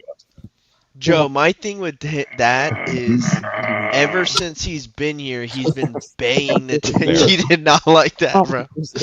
Ever since he's been here, he's been banging the table on Tua. Like, he's gone out of his way to tell people how good Tua is, And that's why I think he's going to be tied to him, because I don't think he's going to allow the organization to move away from him. Hey, Bryson, how many bad tie himself to Tua because he said it in the airplane. Okay, he's tied to him. I mean, he has to convince everybody. John, there's something else going on because you talking about the chat feed? Yeah, we got a new I solar don't know. panel I sales don't. guy on the panel. So what size dimension panels do you sell? And how many batteries Dude, do that you was need for such each a panel? big stab, bro, because you know those solar panel salesmen are so fucking annoying, bro. They're starving out there. That's why everybody's having to buy no Bro, soliciting signs in the community I where had I'm this at. like 19-year-old kid come up to me trying to sell me security system at my house. I told this kid like 5 times I'm not interested, and he's like, okay, but like, and you just keep going back into it. His sales, spiel. He's like, what could I do better to sell you? And I was like, I'm just not interested. I'm just not your guy. That's why I always answer the door in underwear. Are you guys reading the chat the You're whole welcome. time? Gee whiz. What? I I'm look not over even every once in a reading while. chat. I'm on my phone, so it's a little bitty thin, so I don't even look at it. John, are you guys gonna have anything from the hurricane over there? I think it's going to go north. I think all the hurricanes right now are going north. They'll bend north Like and I go was straight plural up. hurricanes now. Where are you at, John? I'm at Jensen Beach, Okay. South Hutchinson Island, Nice. right on the ocean. Yeah, so I'm on the Gulf Coast, so we mostly get concerned with the ones that form in the Gulf. Yeah. Well, sometimes you get more than we do, but We had two. one time we did have two come right over us in a span of 2 weeks. It was Gene and Francis. It was a long time ago though, but we had two hurricanes come right over us, and it's a good thing. Inspectors come around and look at the houses to see if they're condemned or not. It's a good thing they didn't put a tag on our house. They didn't look at the water side, evidently. They only looked at the street side. Otherwise, they would have condemned our house. Is anyone going to the Jaguars game this weekend? Stadium. I don't know. For what? No, To watch we a all bunch live of way guys far that are away. not going to Chris, make you're the not close, roster? right? Bro, Ollie Gordon is going to play hyped up running back. Might not. Ollie Gordon might not even make the roster. Shamklin is coming to take this job. Pete, what if you went to the game and saw Ewers absolutely torch Travis Hunter? No, he's not I'd playing. be That would have happy. been a good one. To Travis Hunter's not D. playing. Astridge or someone. That And I would wouldn't be be opposed to Tua lit, going bro. to friggin' Bro, Rams. honestly, I think it's wild what the Jags are doing with Travis Hunter. So they draft him second overall, right? And then now they're saying they did trade up for him, didn't they? I forgot about that. Now they're saying he's going to be an all-time wide receiver and a part-time cornerback. Stupid. Generational talent at corner, and they're playing him at receiver. And he's not even, bro, and he's not even the number one wide receiver. Brian Thomas is way ahead of him. Right. And it's not like they have some you trade up for a second-round pick for a second wide receiver? Yeah, they need to be a running team. They've got great running backs there. Yeah, Travis Etienne was kind of an upset last year for some reason. Well, yeah, he should bounce back, and Tank Bigsby is good too. Yeah, the Browns screwed up so bad. The Browns could have took Travis Hunter at number 2, waited until the second round, and took Shadir Sanders, and redone their program to get away from some of the bad that they did. It would have been insane for their imagine the ticket prices for Jaguars fans if they had Shadir and Travis Hunter. That's what they should have had. They could have went with that route.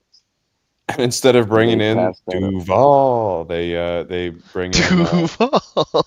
they bring in Dion.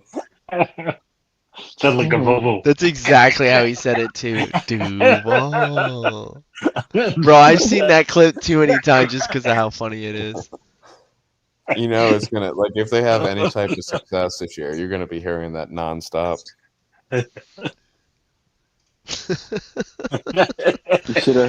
was pretty solid with the Buccaneers, though, bro. He was a pretty solid OC with the Bucs. Yeah, some coordinators though, like you find, like you see them, they're just goofy. Like McDaniel's one of them. Yeah, McDaniel's absolutely one of them. I do not think he's gonna be that crazy. I am intrigued with the Titans head coach because he's been all around the league. Who? I forget his name, but he's was on the Broncos staff with Peyton Manning. He's a quarterback coach. He's been with the Packers, I believe. Callahan. McDaniels is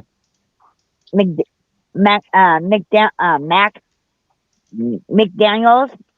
They call him this McDopey. McDopey? McDopey. They say he's on that good dope. And I wouldn't take it. I wouldn't be past it. McDaniel is probably a bigger snorter than all the snorters that been up here. That's crazy though, man. You know he's super big about being snorty sober. than Snorty. That man probably, yeah, he's a bigger snorter than Snorty, bro. Nah, let's leave that out of it, bro. The man, how come McDaniel has come out and said I never sleep? The only guy I know that never sleeps are the dope heads, bro, the coke heads. Oh, it's a solid sunset. Be honest. We're just afraid to say it. What's it, 7? There's something going on. Now I'll take his word for it that he's sober. No, I'll take his word for it. I really don't have any problem man with said he was Snorty, but he's fine.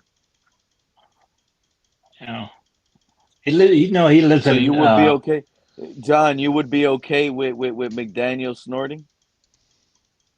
Oh no, McDaniel. That's what we're talking about. Yeah, I don't want no McDaniel at all. And imagine he was a drug addict. He is. Snorting No, up. he was a drink. He's not a drug addict. No, he was an alcoholic though.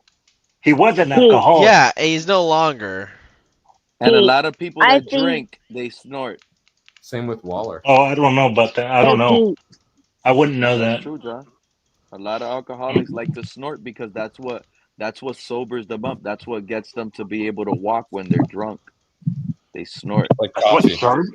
That sobers them up. Some people get a coffee. Yeah. How does that sober them up? It's an upper. Because they're not dizzy anymore. The liquor doesn't get them dizzy. It straightens them up. Are you saying it's kind of like me taking my medicine when I take Depakote and Mycilene for my seizures, and one's an upper and one's a downer? Yeah, exactly. Alcohol is a downer, and that's why if you see like a drunk person. I take so much of I take so much of Depakote and so much of Mycilene that it'll equal it out. So I don't have any seizures. The only thing I see McDaniel doing is smoking weed. Little pothead. Yeah, he's a pothead. He probably dozes. He sleeps with his eyes open. Then Liz, he smokes so much bud, he thinks he's awake, but he's really asleep with those eyelids open. Do y'all think? How do you know he has those glasses on all the time? Y'all think that was just For some a marker? reason, they're always foggy glasses too. Do you remember that? Hey, When he vaped on the sideline? Yeah, he vaped. He was getting high in that Buffalo. Are you sure that was a vape and not a friggin' dab pen? That was a dab Yeah, pen. that's what I mean. I call that vape. Yeah, that was a drug vape. No, y'all got to stop with that. True fact. Some people you can't tell they're stoned. Sometimes their eyes don't dilate. Listen, I'm not a big fan of McDaniel, but I ain't gonna go there. Bro, what is You going know what, on in the Liz? Yeah, chat some right now? people their eyes don't dilate, just like some people could drink a whole 24-pack of beer God damn. and won't Well, even feel I'm not an reading effect. the Yeah, this chat. chat is crazy. Yep, If exactly. they're They're going called off what everybody's saying up here, then high it probably would functioning be go alcoholics. crazy. I like to be nice, Liz. I call them just practicing alcoholics.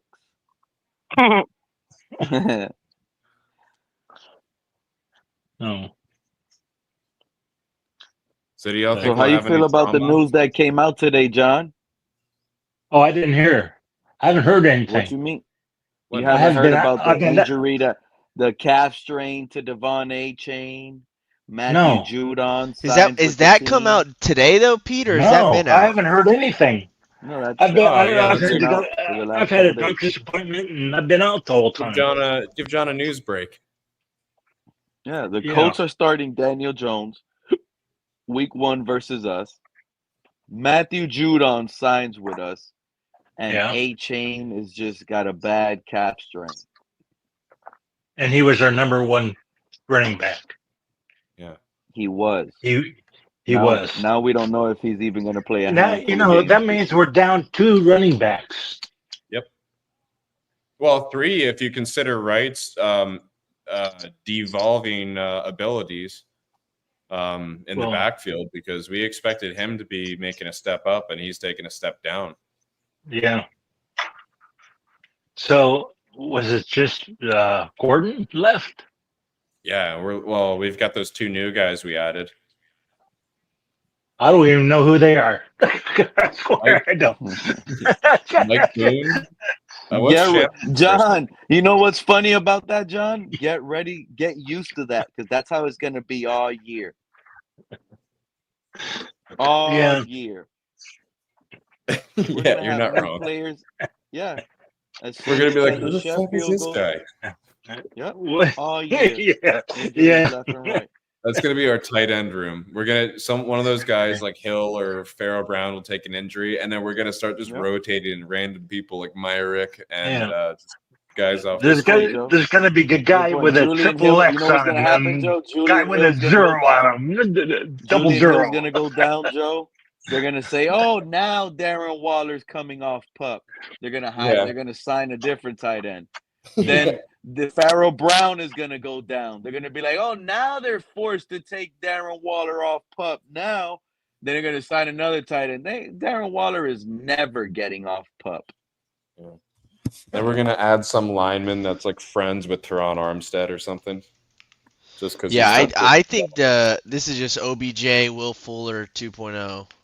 I agree. So how long is Achane going to be out? We don't know. They haven't really said anything other than the reality, John. He should be available. I'd say Achane should be out for a month and a half. He shouldn't be in conversation of coming back from like somewhere in week 3 to 6. We start the season in 2 weeks. We start the season in 2 weeks, right?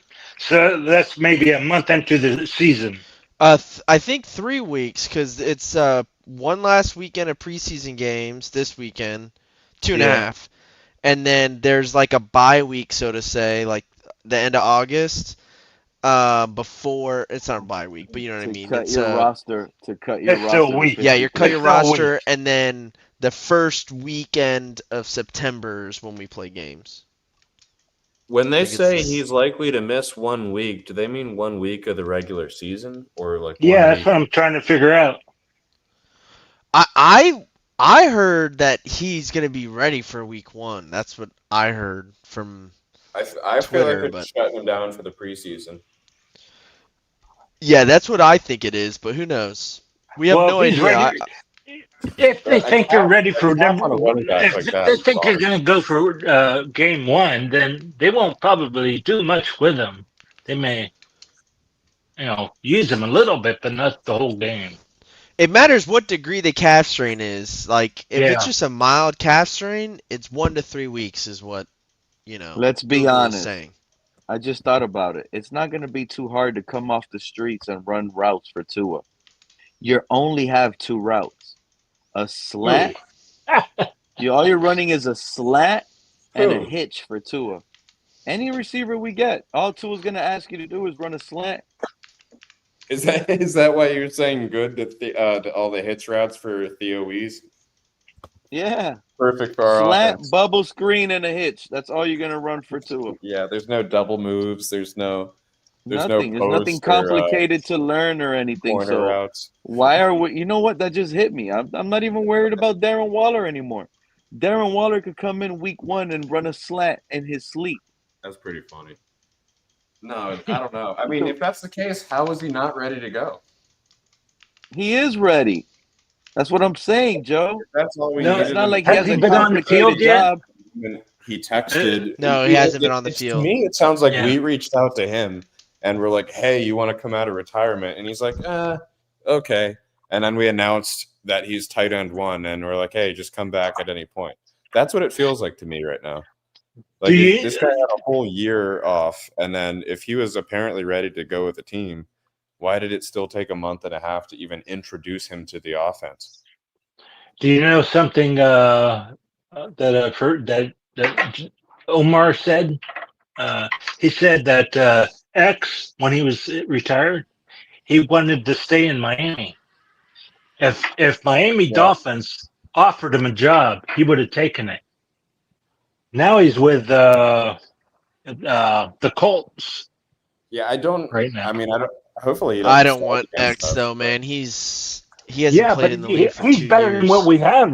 He's better It than what we would've- have right now, and wouldn't it? It would have been an easy way to win over our fans with a feeling of comfort in our corner room. Yeah. We would have felt a little bit less anxiety about Cam Smith and Duck and everyone. If Howard's how much money you're gonna invest into that? You have no idea what you're It getting would have been out of one. him. It might have been a 1-year thing. Okay. And like, He's had growing issues. yeah, in I the didn't past want him. too, I didn't want. I love Xavier Howard, but the Xavier Howard that used to be doesn't exist anymore in my That opinion. was like 2018.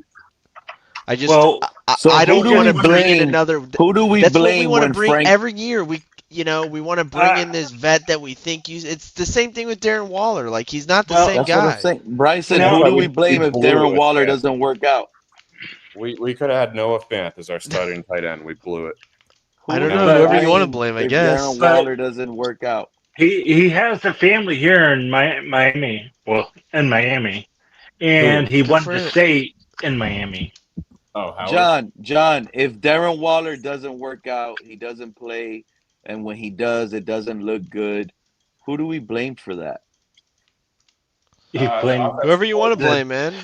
Yeah, general manager or the coach, whoever wanted him. Oh, it's not Frank Smith? Frank Because I Smith see got Jose. us, friend. Frank Smith is why Waller is here, says Jose. Yeah, Frank Smith is the one whose name is attached to Waller. Okay. Our I don't tight know. end, in my opinion.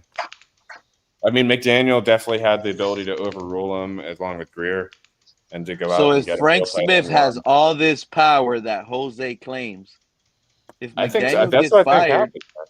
yeah, if McDaniel gets fired, Waller's not doing much.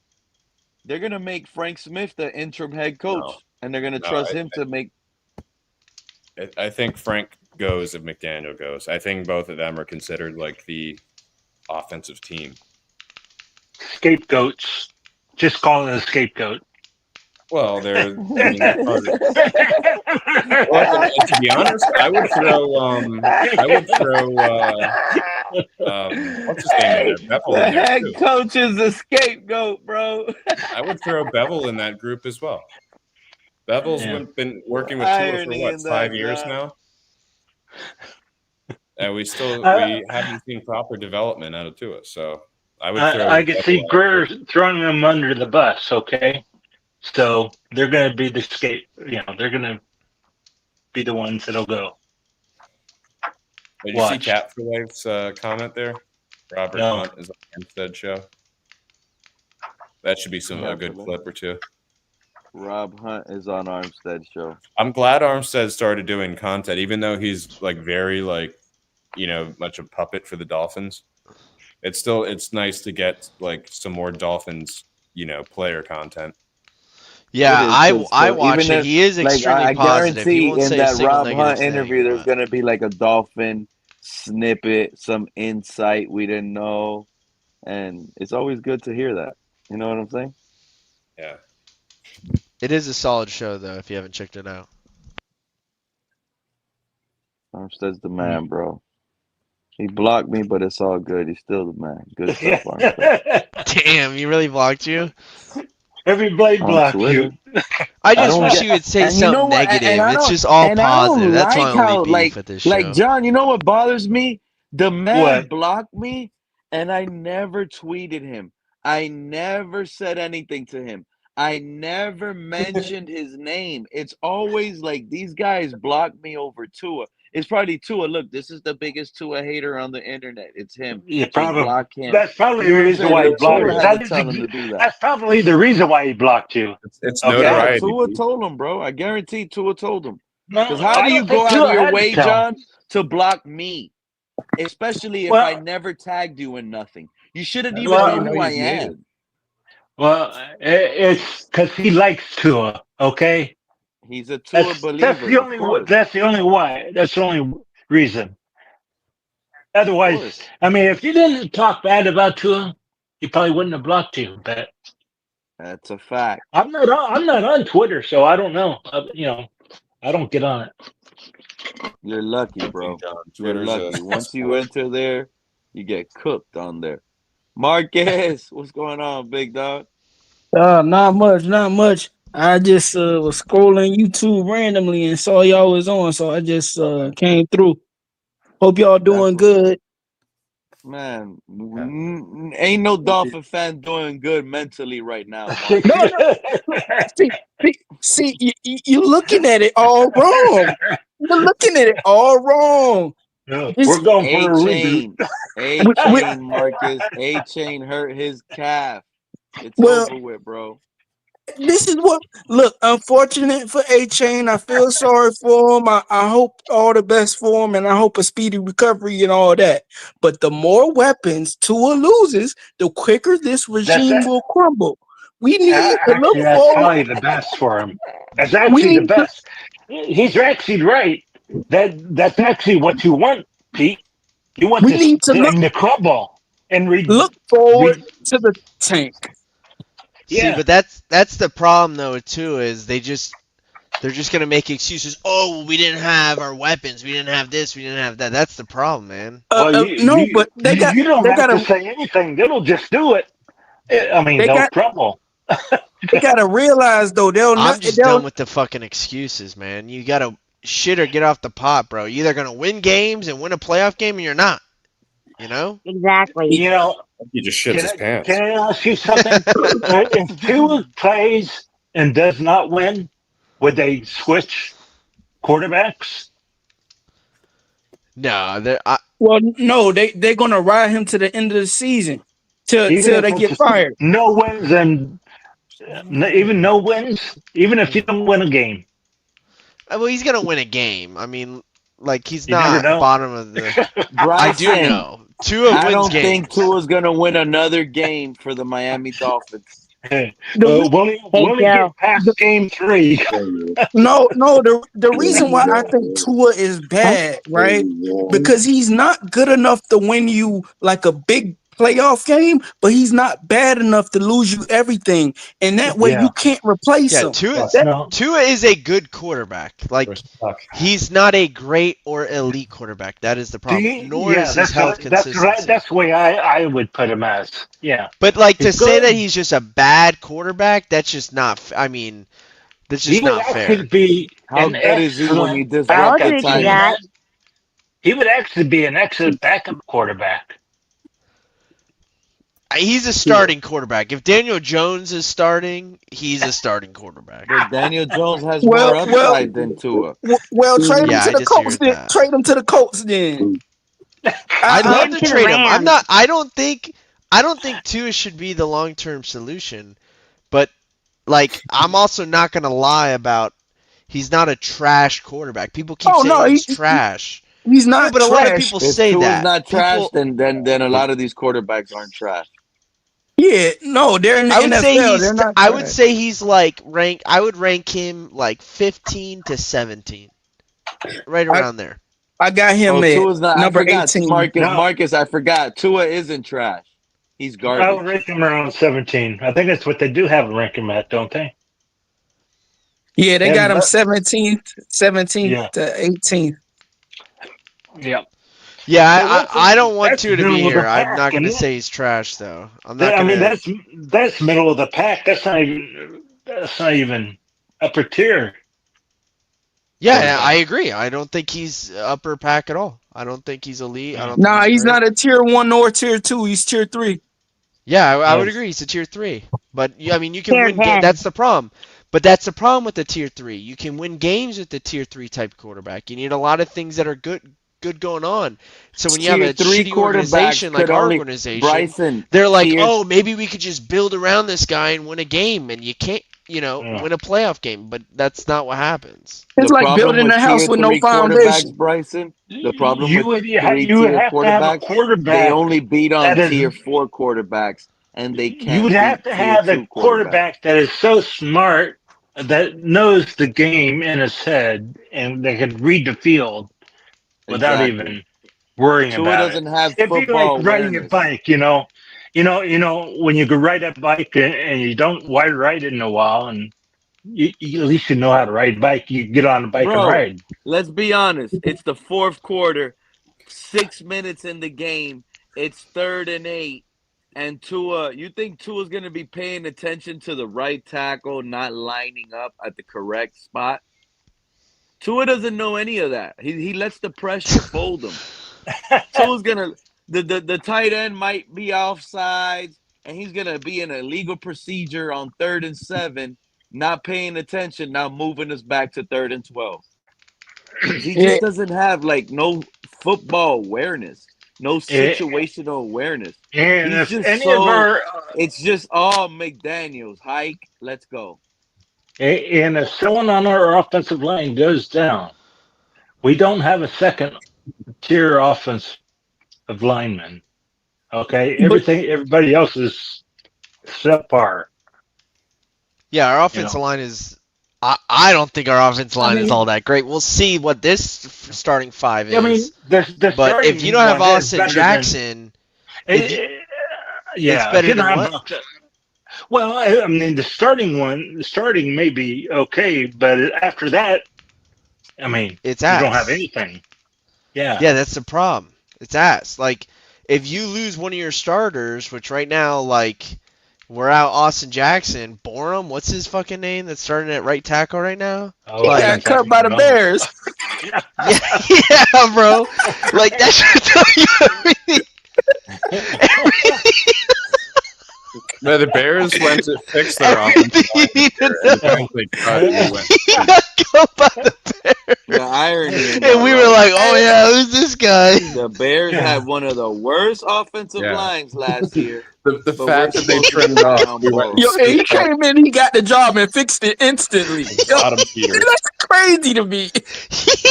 And then he had the same penalty happen to him 3 times in a row in a preseason game. Oh, that's funny, dude. That's funny. Johnson got the job and fixed it instantly. I don't get it, bro. What's so difficult with that? Jackson already got hurt this preseason, didn't he? Did I not? Am I not right? He's hurt right now. Jackson's hurt right now. Oh, yeah. There you go. Jackson is hurt. Zach Sealer is hurt. And if Patrick Paul goes down, if Patrick Paul goes down, you don't have another left tackle. Yeah, who made that point earlier? Was it Marcus came up here and said it perfectly? It's just it's making it easier just to get to what we all want to get to anyway. Which is that's right. All these guys it is going down left and right. It's a domino effect. It's going to be a domino effect. Hey, Peter, you guys still hearing that clicking sound on my end or no? Yeah. Is someone typing? All right. It sounds like you're playing Mortal Kombat, Bryson. My bad. Are you gaming? Or are you? Yeah, I'm playing the game. Oh, dude. I thought you were typing. You hear that? He taps those buttons like he's about to do a fatality. Yo, my bad. That thing goes fatality. He's entering his cheat codes. One thing I don't get is Chris Greer. He survives, so he always survives. He could get another head coach they won't think nothing of him. He'll still keep his job. Yeah. You can't kill him. Yeah, well, I hope Russ is, cut some That's all I'm actually. looking forward to, man. There's no rebuild. There's no team. There's new culture, new players, new leaders. Like, you know what I'm looking forward to? I'm looking forward to a new huddle cam. You're right looking for before the the draft. season. No, right before the season, like right before the game starts. What do you mean? Right, looking at the huddle cam and looking at our new real leader screaming, motivating the team because we ain't got one of those.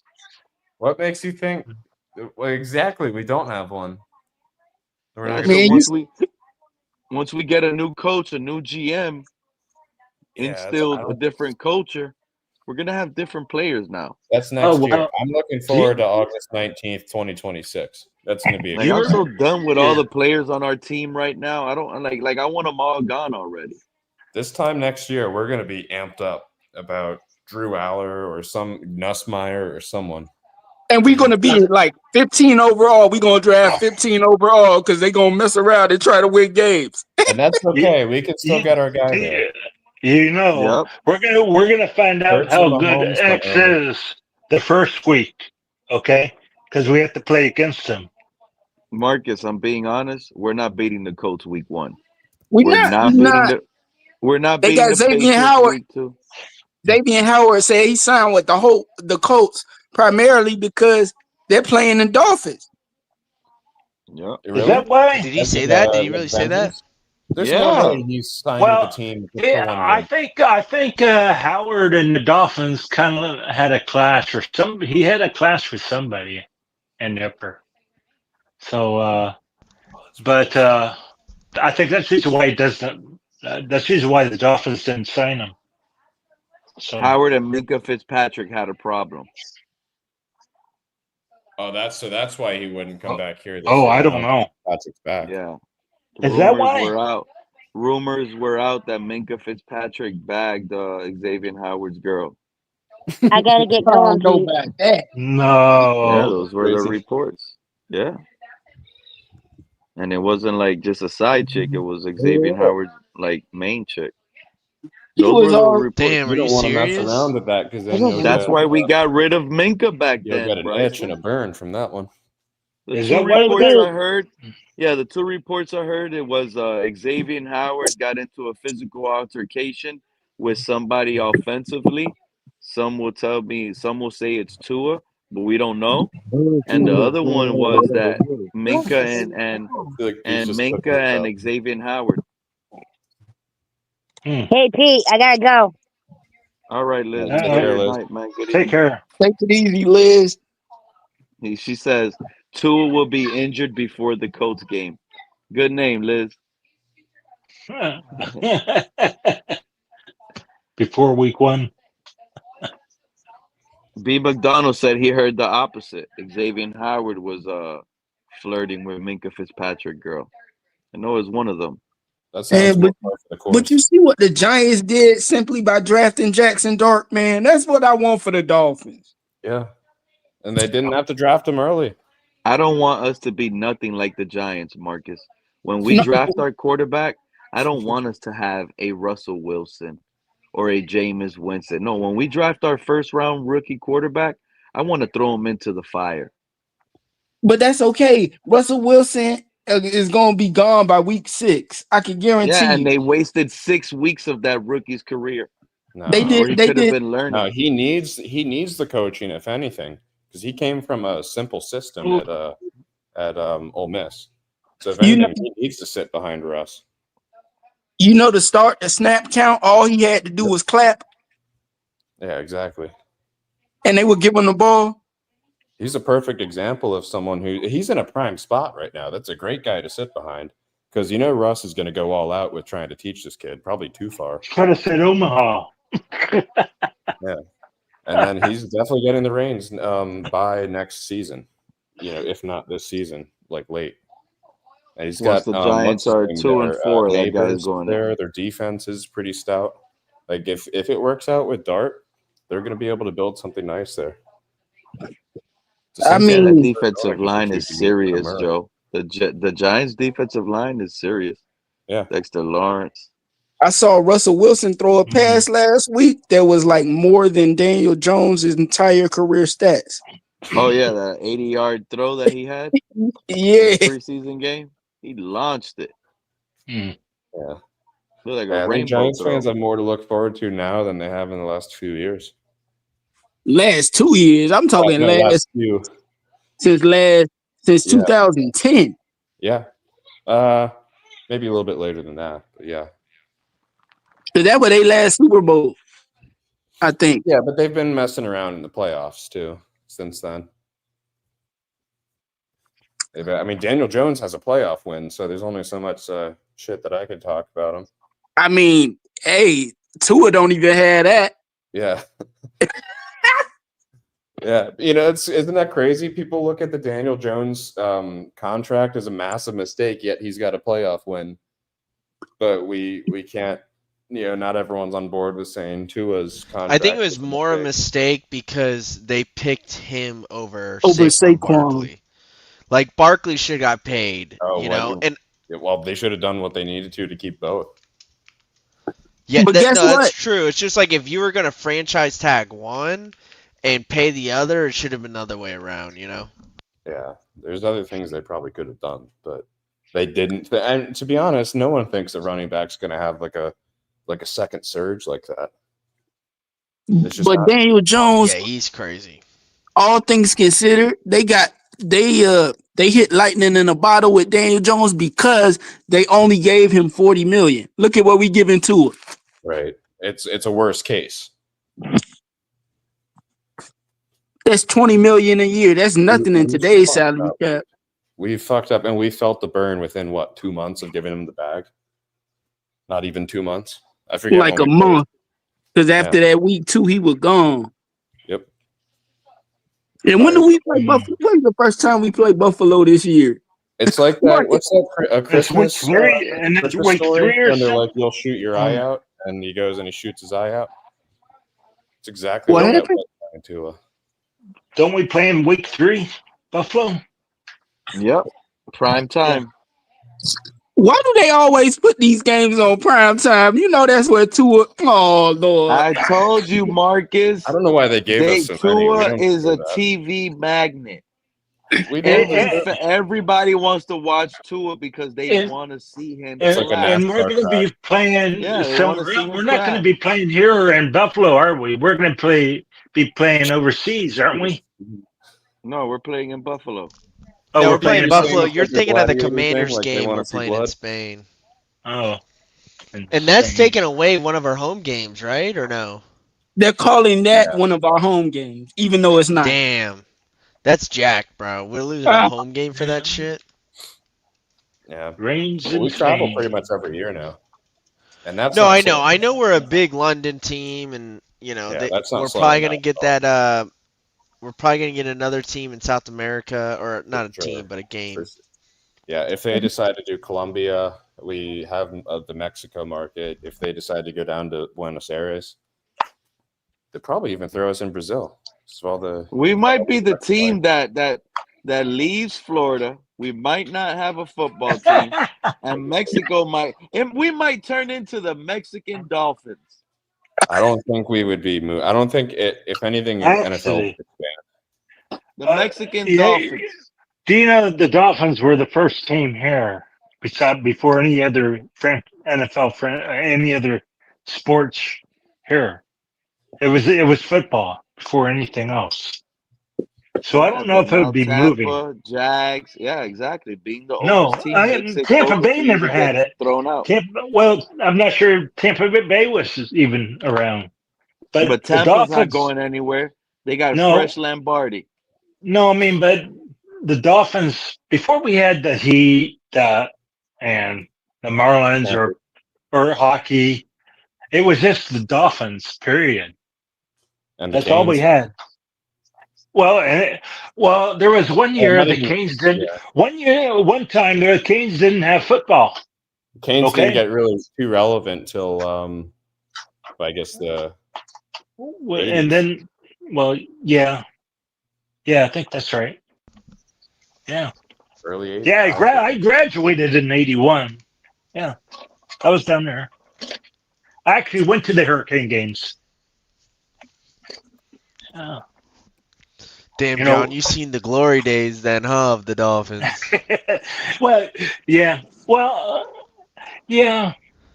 Well, fans like me, I never even seen a playoff win. I think I was a little baby when we last won a playoff win. My dad, my parents brought me one season in the Orange Bowl to watch Dolphins, and it didn't seem like it was too expensive. I mean, it was kind of like a couple $100 or so.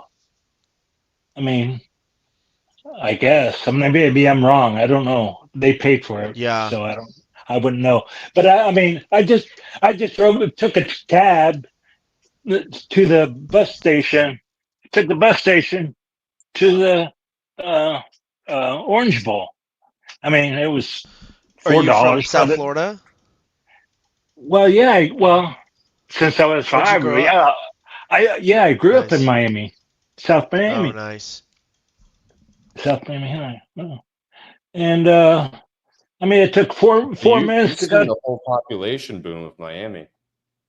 Yeah, I was there before before the Marriott boat lift.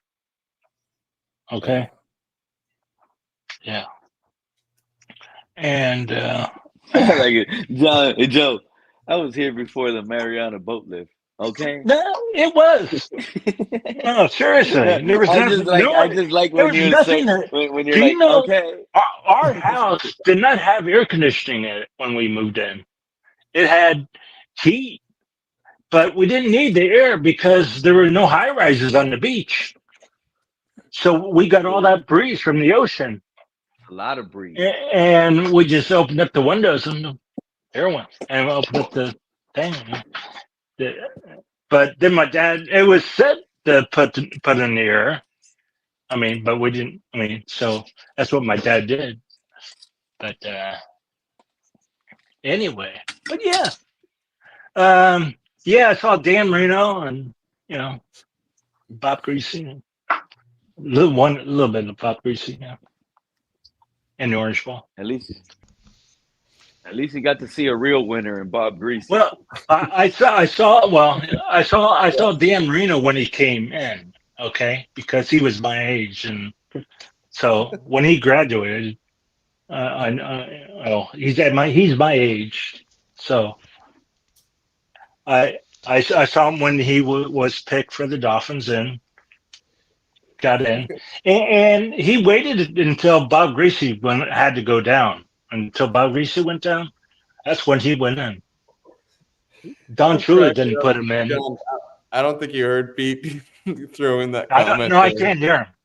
He said you saw a real winner when you were talking about Greasy as a. Yeah. I think that was Marino funny. And I want to tell you something. As far as a football a quarterback, he would be better than Dan Marino. As far as general, as far as general goes, okay. Like a Dan field Marino's field general, because that's what I'd be telling you, Joe. Bob Greasy don't get talked about enough because they're all in love with their little Dan Marino that didn't win crap. Bob Greasy actually won. We selected Bob Greasy 4th overall in the first round, bro. Don Shula. After a while, Bob Greasy knew all the plays. He read, and Don Shula knew how he was studying, and he felt comfortable letting him call his own plays. You let him run the show like every team would. He let him run his own show. What was the Bob Greasy? I can't even remember the Colts coach, bro. Dungy let Peyton Manning. Don Shula did not call one play, okay? Neither did the upstairs. They let Bob Greasy call all the plays. When that 72 season, Bob Greasy, when he was on the field, he called all the plays. Remember that mic'd up moment? Tua was here for like 3 years under McDaniel, or 2 years already. No. and it was like that play. It went to the sideline, and McDaniel tells Tua, "What play you want to call? You make the call." And Tua's like, "No, you make the call." Yeah, you like, see, Tua's scared. Tua has to look down on his wrist the whole time. That's taking time off the clock. You think Bob Greasy would have been wearing that wristband year 4 in the same system, John? Was Greasy wearing a playbook on his wrist in year 4 in the same system? Tua leaves that thing flapping open too. I'll tell you what, you wouldn't have Mike McDaniel. Okay, no, you're absolutely right about that. And you know what I don't like, Joe? You have these fans that will tell us every single week, even on this panel and on every other panel, oh, McDaniel could never call a play in on time. Well, maybe if his quarterback was a lot smarter, he would. Yeah, I wish it didn't even have to rely on that. Like, it should be everything. Maybe the system is just too complicated. Yeah, it could be too complicated. But it's not too complicated for the 49ers to make it to the back to Super Bowl. Well, they think about it. They had McDaniel coaching in the background, but if Shanahan needed to say like, "No, we're doing this," or Marcus, 49ers went to the Super Bowl with Jimmy Garoppolo and Brock Purdy, bro. Dan Marino called some plays of his own. Okay, I mean, I think. Yeah, but you know what the Niners have that we don't? A fucking O-line. There's so much motion in our offense too that and a legit play caller. Like I don't know if any can go in there and direct that. Mike McDaniel can't call a game like Kyle Shanahan. It's just, ever since they took the motion away, they changed the rules. The Dolphins been stymied. Dude, the illegal shift was our cheap, like our way of cheating, and they got and guess what? All the West Coast offenses took it. Sean McVay took it. The Niners were doing it. The Packers were doing it. All the teams that run the similar offense to us run it. Do you know what it feels like to me? When I see Dan Marino, when I see Mike McDaniel, I feel like he's doing it on a PlayStation. He's doing his games on the PlayStation, and it's down to the design, you know? And it doesn't work from your PlayStation to the field. Yeah, I don't know about that. I think he's a good play designer. I just don't think he's a really good Madden player. You know that? Well, Mike McDaniel's probably really good at Madden. He looks like one of these Madden. I think he's making plenty of money not to do that. You know. I know, but I know. But as far as Madden goes, might make more money. It looks like that's what he's doing now. He probably will be doing coaching. You know that, Bryce? What? Say that again. Mike McDaniel could possibly make more money playing Madden than true. he is coaching. No. You gave me a good idea, though. I may play a season with the Dolphins in Madden and then talk about we finally won the Super Bowl. Mike McDaniel is absolutely loaded. Even though I think he's a terrible head coach, he is absolutely loaded right now. Well, that's why he took the head coaching position. It's so much more money as a head coach than a coordinator. Yeah, I bet he makes probably $3 to $5 million a year. He'd be at least. He stayed as a high-paid coordinator, but there's just how did Bryson get that shot? Damn, dude, I know Janky's been on my ass tonight, bro. Damn, who is that? What? I don't know. He did not like me though. It's funny. That's got to be someone undercover. I don't know how you guys watch that. I've been looking for this. I can't watch that. Your chat and talk. I just have to talk. Exactly. I'm with you, John. It's funny sometimes. Sometimes some unruly shit in the chat. Sometimes. Yeah, these guys in the chat are undefeated. I was a chat resident. Come on up, Jankity Jim. Pete, we can't beat the chat. You know that, Joe? We can't beat the chat. That's why we have to beat up on each other. I used to talk some shit about your take in the chat. We got to go at each other up here because the chat, they will never lose.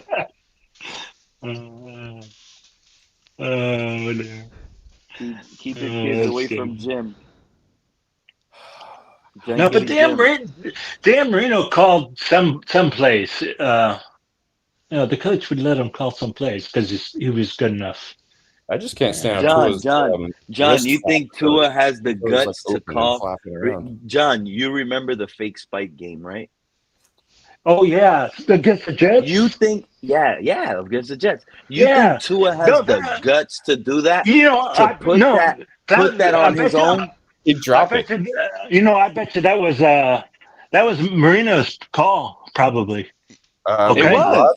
He was the one that ran the fake spike. It was his call. He did his arms, and yeah, he did his arms like he was gonna spike it down to stop the clock. You know who's favorite in the corner and made a touchdown. You know who Peyton Manning's favorite all-time player is, right?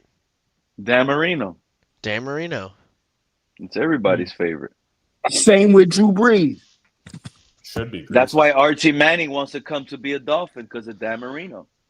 Bro, you know Drew Brees was the passing yard leader 5 out of 6 years? Isn't that crazy? That is kind of crazy, but he put up a lot of numbers over them years. Hop up, Jackety Jim. Don't be afraid. Hop up. Don't let that Tua is no Brees. Used to be a true Fin fan who's no longer a true Fin. I don't even know who is this guy. I don't even know who it is. Do you know who it is, Pete? He's been up here once. He's controversial. I'm gonna tell you that right now. Tua wouldn't even be able to throw the pass that Tannehill did, which led Miami miracle. He just throws screen. You're right, Joe. You're right. Because that little pass, he threw it to, I forgot who he threw it to, Kenny Stills or Devontae Parker that had to pitch it back. That was like near the sideline, kind of like deep, a little bit right there to the right. You're right. Man, Pete, I'm watching all of these YouTubers talking about tours going into like year 6 or the next year, and that's when Breeze took off. So they expect Tua to take off like Breeze did. I say keep dreaming on that. Keep waiting. Yeah, if they really loved and if they really cared about Tua, if they really cared about Tua and seen that, they'll want him out of Miami with this offensive line, Marcus. Tua has reached his limits, okay? QB, like puberty or something. I said that last year. 6 years in, he'll go through his transition. No, don't be patient, Jackie. Jim, pop up here and pop off, bro. It's your time. Pete, didn't I say that? I said Tua reached his limits last year. I mean, at the end of last year, I said it. Yeah, his ceiling. We'd be going into our second season with a new QB had we not paid him.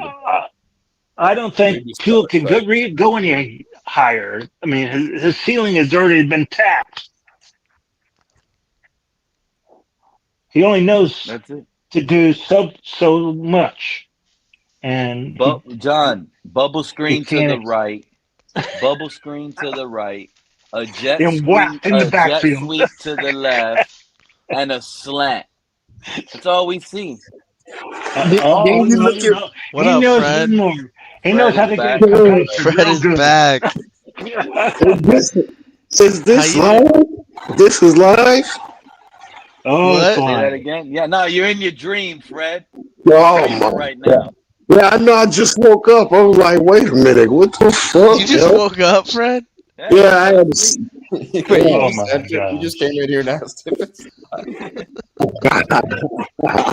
Fred is lost right now, dude. Jesus Christ. Is it going? Is it the same one? Did you leave and come back with the same one? Man, we've never sat. That's right. 24 hours we're going. Talk about loving your team. God damn. Fred, you think this Achane injury didn't affect me? We're talking about what we like about Tua. We're doing a marathon here. Yeah, Fred, what are your thoughts? What do you like about Tua, Fred? Here's my answer. What I like about Tua, bro, for real. Okay. There you go. Yeah, no, Fred, they were telling me when you were taking a nap, they were telling me you were a big Tunier, though. Oh, you know what? I know you don't believe that, bro. I'm just fucking with you, Fred. You gotta know about me by now, bro. For real, no, man. I know. I'm just fucking with you, Fred. Man, no, I don't believe in any of that flip flop shit. You won't catch me doing that, bro, either.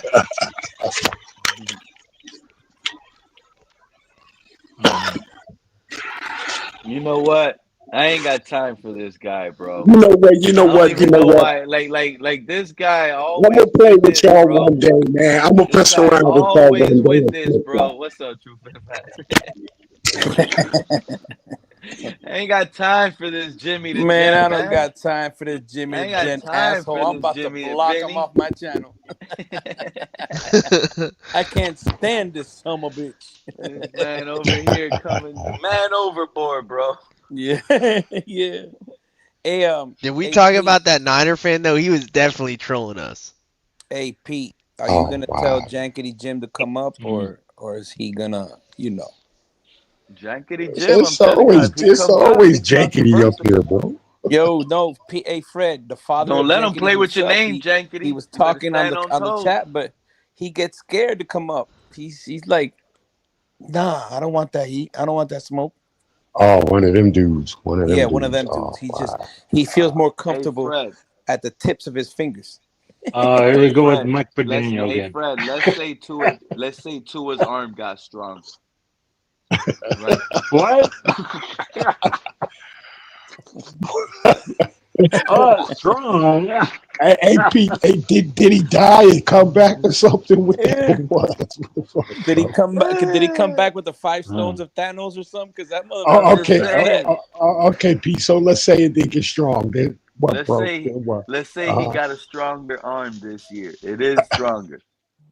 You don't think that'll make some noise? Nope. No, you know what?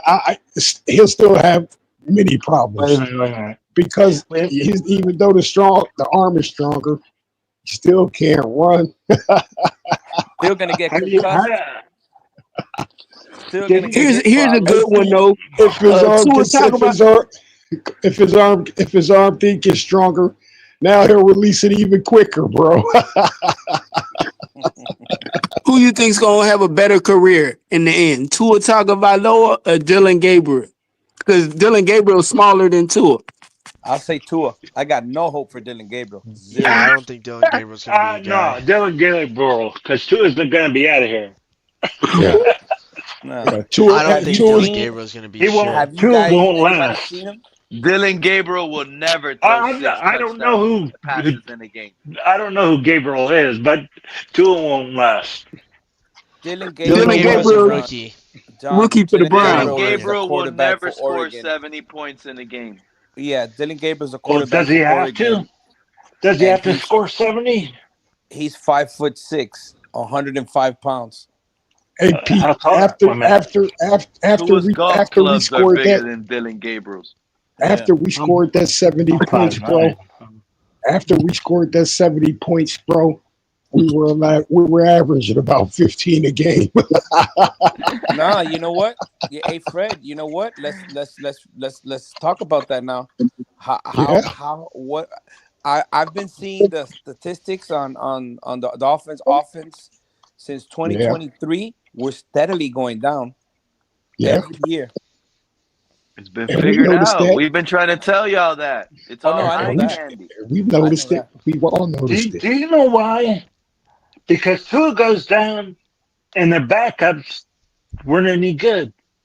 No, but John, No, even we're with not Tua, going to say that. even with Tua, our but numbers are diminishing. Tua went down so early in the season that what do you expect? But Tua you can't say do that it. you can't say that the backups were no good, bro, because they were They could do what they were could do. trying to do what they were asked to do what Tua did, bro. And I don't think it was their thing. It's not a system conducive for them. It's only conducive for Tua. But don't you guys think that's a problem though? That yes, it is a that problem. Mike McDaniel It's a can't. big problem. Big problem. Yes. Don't you That think was Mike Mike McDaniel McDaniel problem. Yeah, that's a he Mike McDaniel cannot. problem. That is He definitely a can't Mike develop McDaniel a problem. quarterback.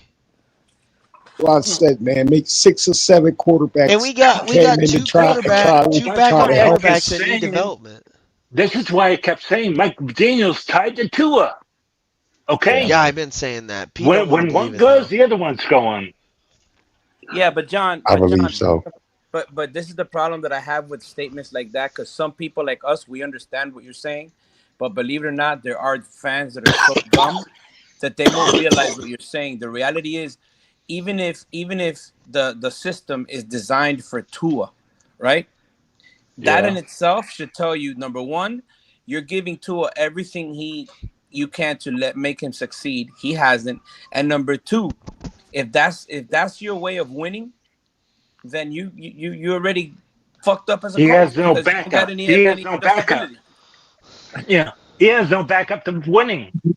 Yeah, he's going with Tua all the way. Prone starting Okay, But you know what? You know what? I believe if you do, I believe if if a quarterback does get this system down, he'll look tremendous. Because look what he did for Garoppolo, bro. You know what I'm saying? Look what he did for Garoppolo had a Garoppolo. better team, a better all-around team, a better coach. Because we can't compare McDaniel to Shanahan. I don't know, man. I don't know, man. I mean, I haven't. You can't compare. Hey, have you ever For seen Jackety Garoppolo? Jim, and he came with that smoke. Wait a minute. Fred, have you ever seen McDaniel in the Super Bowl twice as a head coach? No. I don't care that Kyle Shanahan lost it. I don't care about that. We can't even fucking win a playoff game. AFC. Well, yeah, actually 3 Fred, NFC title games. You got to think of it this way. Shanahan was a coach. Mike McDaniel was not a coach. He was upstairs. Who was a coach? Who'd you say? And honestly, the year that the Eagles lost the Super Bowl, he was not a head coach. If the Niners had a healthy quarterback, they win that game. Hey man, shout out the Eagles for knocking the quarterback out, you bro. Don't have to come up on camera. That's a huge. And Mike No, it is. It is. That's a huge feather. That's a huge feather in your cap, bro. If you can knock out legally too, bro. I know, but I'm just saying. I'm just making the point that Kyle Shanahan's on a completely different level than Mike. He is. He absolutely is. Back out. You're right. Click the link again, and when it says allow access, say yes. You have to allow access. You have to scroll up. Scroll up. No, you do it, then you scroll up and you'll see it. You have to allow the internet, because I can't let you out. Right now, it gives me 3 options. What are you guys The talking first about? time I tried to do this, I didn't know how to do it either, okay? I didn't know how to get on. And I punched the thing. Hey, man, I was playing around, man. I was playing around when I first learned how to get on the panel, bro. I was playing around, hitting buttons and shit. I think my first panel was on with Lou and them, man. What's that called? What was that called? TGFG. Yeah.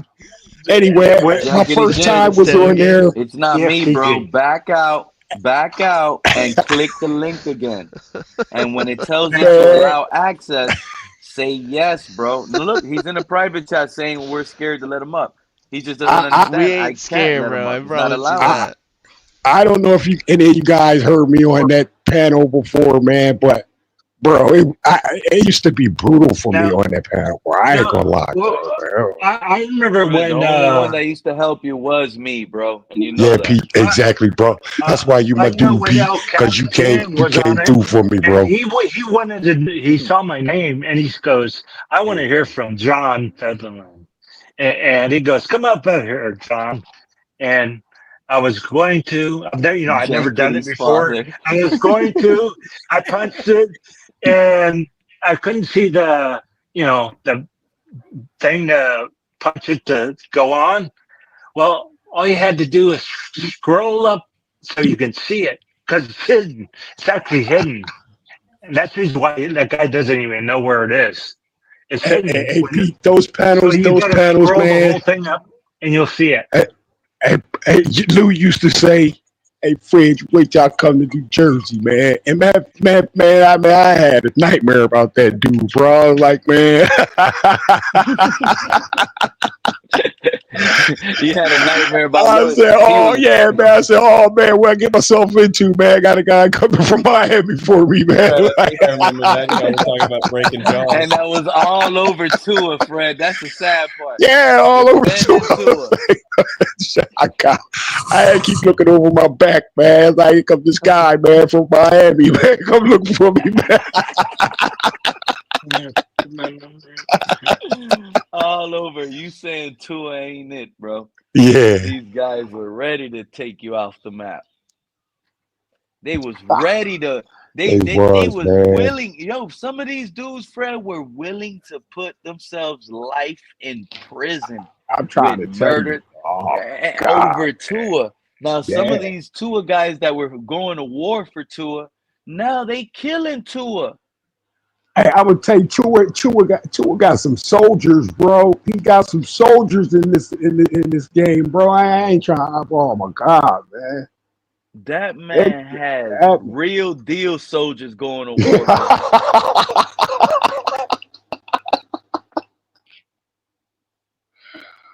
For real, man. And then I used to think like, oh man, this quarterback trash as hell, man. Who could follow this, man? What kind of football do you watch, man? You know what I'm saying? And like, how can you just come to bat for this dude like that, man? I was like, oh man, whatever. That's why I said if I was Tua's teammate, I'll buy him a skateboard for his birthday and for Christmas.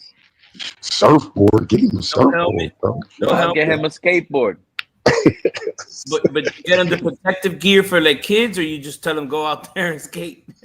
Nah, matter of fact, you boost him up. You give him the skateboard, and as soon as you give it to him, you tell him, "Let me see you ride. Let me see you ride it fast right now." Yeah. Hey, hold on to the back of my pickup. Let's see how fast that board could go. And even Manny, like, hey, Fred, I better see you walking, man. I better see you, bro. Oh Lord. Manny was good. Manny cool as hell, bro. I give you that, Manny coming through though, bro. Even Manny realizing, bro. Jankety Jim, don't let these guys run you off. Jankety got scared, man. He wasn't trying to come up. He's talking like that, and now he's probably off the show, getting ready for bed, drinking his medicine. Pete, do you know what Jankety means, Pete? Jankety means nervous. That's why he's not coming up, bro. Yeah. Don't you feel jankety sometime, bro? What's the definition of jankety? Sometimes I feel jankety, Pete, bro. That's nervous. He don't want to come up with no smoke, bro. You know, they say janky. They say janky. And janky is an extremely poor. Hey, listen, it's not jankety, but it says janky, and the definition of janky is extremely poor or unreliable quality. That's janky. This is an example. Hey, Tua is janky, bro. Hey, it says the software is pretty janky.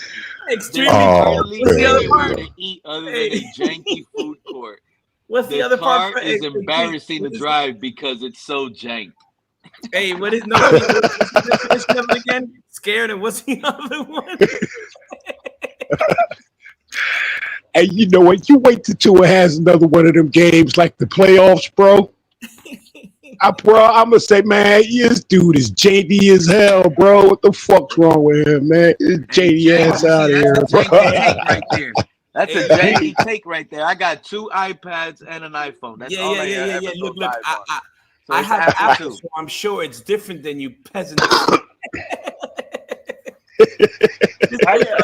Mom's basement, and he's acting like we're peasants. Oh man, I actually just your Apple phone. That's what it is. I just got an I just got a right now. iPad. Anyway, I was going to ask you something. Do you think the Dolphins are actually trying not to get any depth on the offensive line? No. On purpose? On purpose, you mean? No. Yeah, purposely. Because you think they would do it. No. I think what you're looking at is John, I think what we're looking at is let's go back to the ending of last year, and let's go to the present day. What have they done different this offseason than all the other off seasons?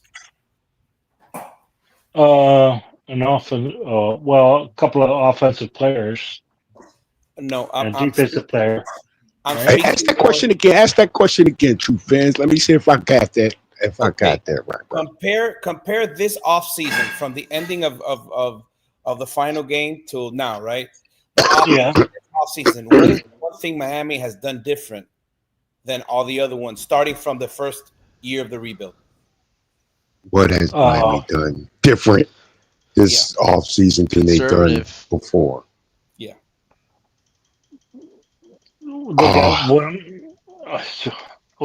Don't say yet, bro. Don't say flight yet. Backup quarterback, top flight backup defensive end. Yeah. Well, and one offensive lineman at least, and one defense. I'm going to say. I'm going to say. I don't know. I don't know, true fans, what they try to do, like go cheaper or something with players or something. But that's it, though. That's all they've done, though. Hold on, and John.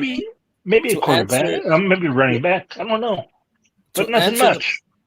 To answer the question, right? If you look back from the first year of the rebuild, right? Yeah, what did they do? Some off seasons they did more than others, but the one thing they didn't do this off season is bring in a big name and a big contract. You signed Sealer, which is a pretty big contract. You brought in Minka, but at the same time, that's a wash because you actually got rid of money by getting rid of Ramsey, by getting rid of Jonah. So basically what I'm saying is they did not mortgage the future, and they could have restructured Tua, restructured Tyreek, restructured. They could have. You don't want to touch Tua. You do not want to touch Tua. Okay. Yeah. Right. That's the one person you do not want to touch because you want to unload him. But that's the reason why they haven't touched him again. But my point, it's not only they didn't want to touch Tua because of the reasons we all know. What they didn't do is they didn't mortgage the future even further, right? Where you could have made an easy $50-55 million extra in the cap. You didn't because you did by restructuring. So what that tells you is what? That's my point. What does that? You know what?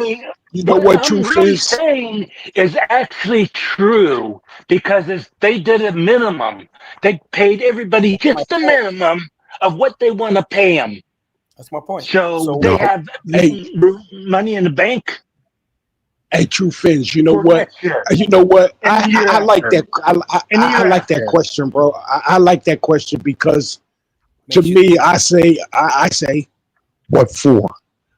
What for? Why would you go get a guy paying $50-55 million, bro, to be here, $30-40 million to be here, and this quarterback he's not moving the needle with the team, so it'd be a waste of money. It'd be a waste of money. I think what they're doing is I think they're telling. I like that. I like that, man. I like that. I like that. I think they're telling McDaniel you got to win with what you got. And if that's a fact, Bryson. That's a fact. I know that's what they're saying. That's true. I don't think McDaniel's going to be here next year. I said that too. What was the first year of Mike McDaniel? 2022? Oh, heavens, I don't even know. I really don't know. This is his fourth year, so for me, years go by real quick, so they blur. Okay. Hold on, John. What did they give Mike McDaniel from the moment that he got here? Oh, they gave him Tyreek. They gave him Tyreek Hill, bro. No, they gave him Tua. What else? And what else? Hang around over here. They gave him Teron Armstead, bro. They gave him a lot of. They gave him a lot of high price dudes in the world. And what else? I tell you what else they. I tell you what else they gave him. They gave him a wide receiver that he played with in college. Some of these other hating Tuaneers that flip flop, they don't like to come over here because we call them out like that. But back and forth, but it ain't personal. At least True Fin fan doesn't get into his feelings. So True Fins fan, so True Fins, what you saying, bro, is they actually did try to give this guy everything, bro. Yeah, they're really not doing. They're not doing Mr. anything Fred, because like on I'm not a purpose. mod no more. You lost that mod, bro. You were Jalen They Wright. don't, Fred. They don't want to do You wrong, anything bro. You because wrong on Jalen Wright. Nah, I'll make you a mod. they Fix want the to mod. wait. They want to wait till next year because they want to No, John. flip No, John. Oh, John. No, Nah, John. man. That's not how it They works. not doing I that no don't know more how with it Tua, works. bro. I'm just. Okay, It just so looks like it to me. I don't know. I'll It give looks you. like it I'll to me. give you an opinion. And again, I could be wrong. I could be right. But I've been watching football for a long time. Okay, and I think some of us here have also. And what I'm going to say hopefully makes sense. Every team, unless you got an all-time great quarterback, every team has a certain amount of time for them to compete under the salary cap era. When you have a Josh Allen, when you have a Tom Brady, when you have a Peyton Manning, these are quarterbacks that they could disguise the rebuild every 5 years. They can because they're good enough. Yes. You're always going to compete. When you Yes. got a guy like Tua, when you got one of the mediocre quarterbacks, you've got a window to compete, and then you know what happens? You can't. Look, how much money do we have right now for salary cap? Do you guys know? Hey, true fans, you know what? I don't know. I think Tua put a stamp on his team. And what I mean by put a stamp on his team, I mean like bringing in a high price dude. You know, the Dolphins probably don't do that for a while, and then, it'd be a while before they do it again. So Agreed. That's what I'm saying. Tua put a stamp on his team, like if you're a big name, don't think you're gonna come here and get a big high price contract, bro. No, that's what I'm saying. So, but because why? You got a salary cap, so you took your shot.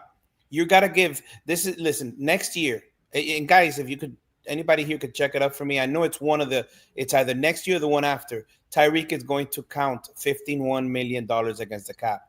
Tua's cap, Waddle's cap, Steelers cap. All of these things are problems that we didn't have in 2021, did we? We could spend. We had all the money. We had all the draft capital. We had it all. We took our shot, but we failed. Yeah. Hey, true fans, let me ask you, bro. You think that's fair to the next head coach that comes here, bro? Absolutely not. Knowing he's not going to get a high price dude, bro. Are you saying we're going to have Mike McDaniel for next year? No, absolutely not. That's why what I said earlier, I don't know if you were here, Fred, when I said, let's say that we get rid of Mike McDaniel and we give the job to Weaver. It's still not fair to Weaver because Weaver's not going to have the same the same armor, the same weapons in cap to be able to say, okay, I'm going to build the team my way. However, if you guys look at the draft and you guys do look at the players we're getting, it's for Weaver. They're not giving Mike McDaniel anything else. They're done with it. They gave him Achane. They gave him Mostert. They gave him let's go even more back with that wide receiver that we first got before Tyreek from Dallas. Okay. Wilson. Okay. Let's look at the weapons that we got. The left tackle that just retired, Teron Armstead. Yeah. Mm-hmm. Yeah. Okay. You brought in, even if it's for a year and it failed, you brought in Odell Beckham Jr. Everything was on the offense. They're not doing that no more.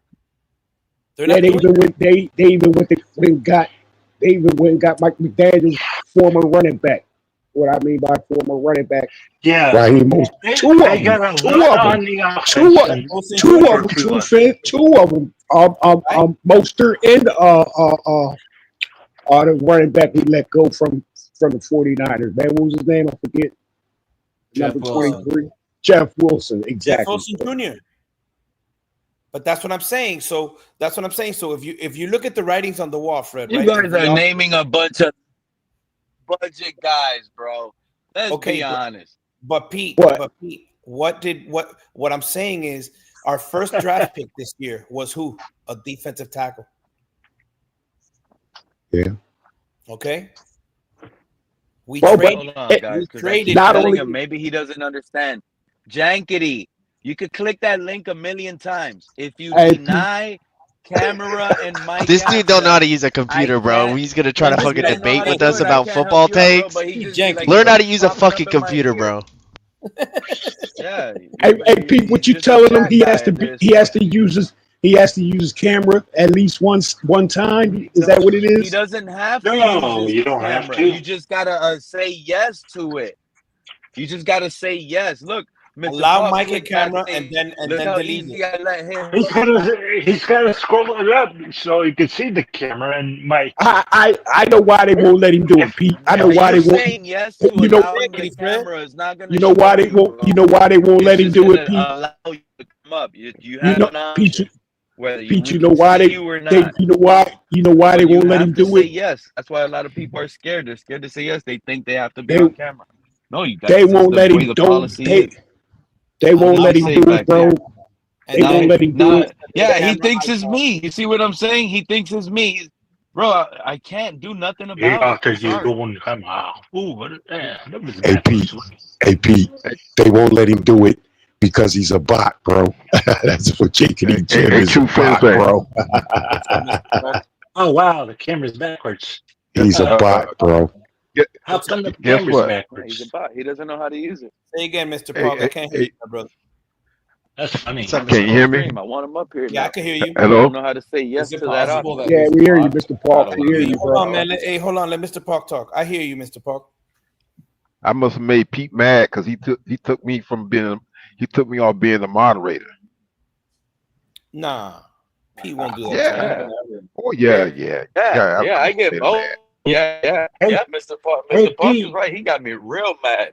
Hyped up on Jalen Wright, talking on Achane. Yeah, real mad. Do you know when I turn on the camera, Yes, my camera's backwards. It says it on the back. No, that's How on is your. that? Yeah, No, when that's I watch this. See? okay. Hey, you gotta flip it around, bro. You gotta flip it, bro. You gotta hit that flip button, bro. True fan. You still a moderator? I can't flip it I here. don't know if I'm a moderator. He probably eliminated me too. I may if I. That's messed up, Pete. You can't do Mr. Park like that, man. He's one of the real Yeah, ones. yeah, Pete. Don't do that to him. And when you do that to Mr. Park, yeah, bro, it's something with that, bro. It's something wrong with that, bro. If I try and flip it around and get off, then you realize I'll come back on. But, Pete, you can be straight. You can be straight with me. What did I do, bro? Hey, Pete, answer the man. Hey, Pete, you know why, Mr. Park? There's two. You know why, There's Mr. There's Park? two of them.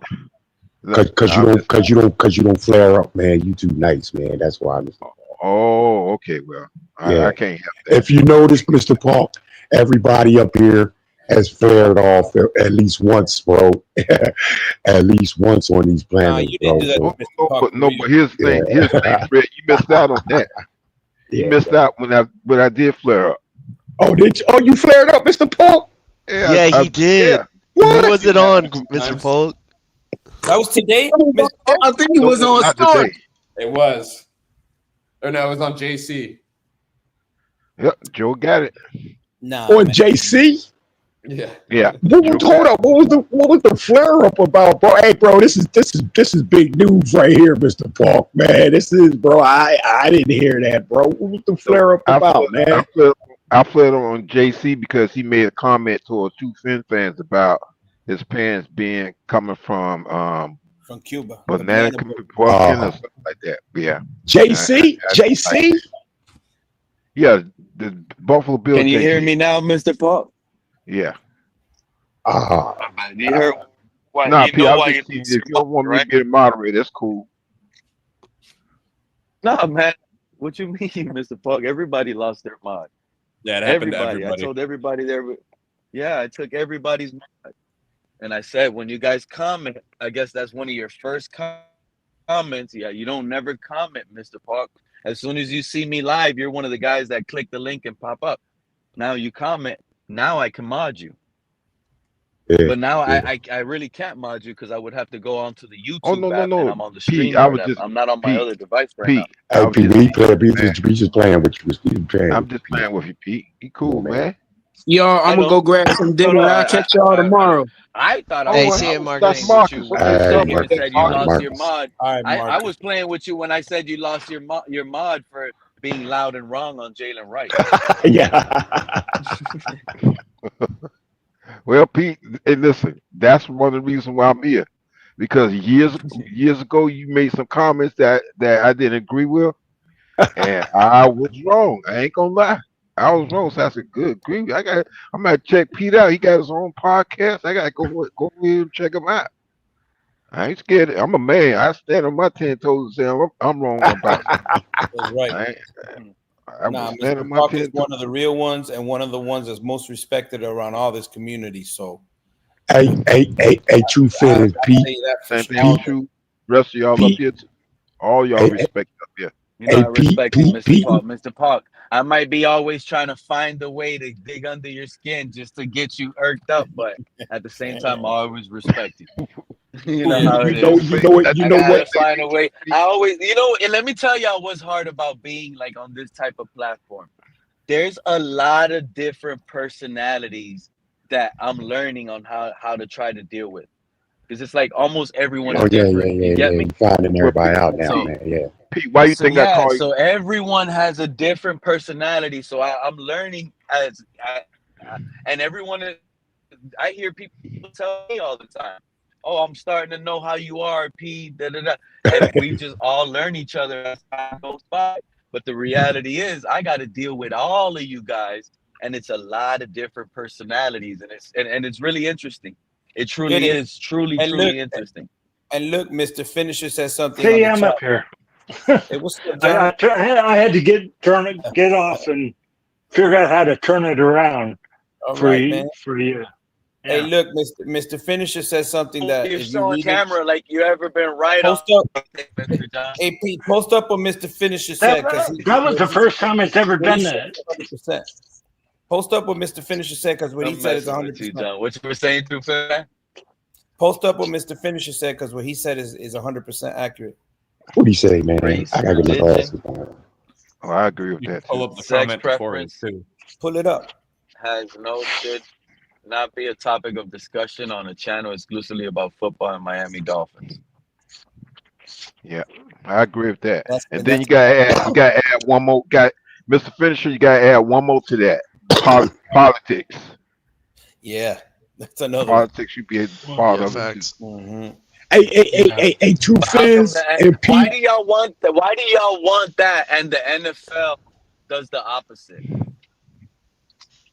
Well, because the NFL doesn't know. Like, I don't think they truly have what the casual.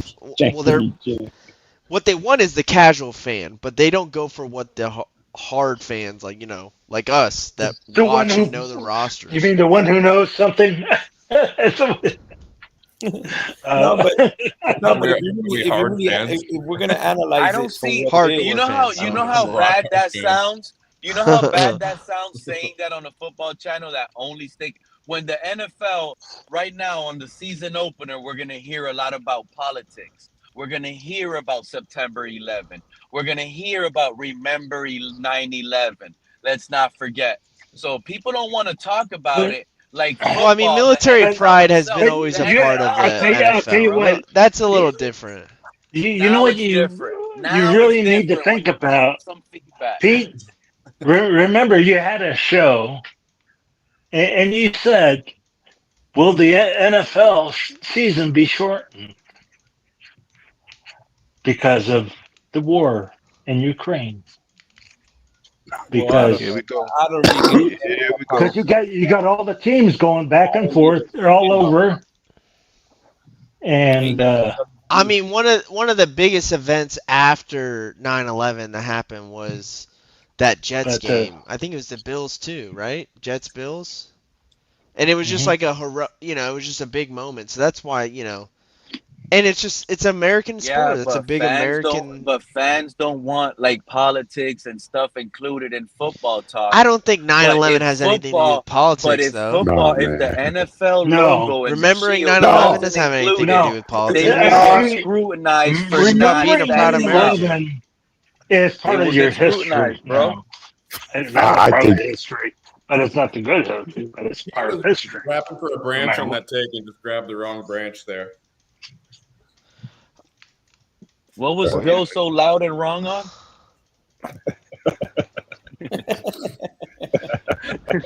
Hey, Pete. Here's Sorry, the I'm thing. digesting a steak. I just crushed a steak. But it's Hey, Pete. well, This is what brought me to your podcast.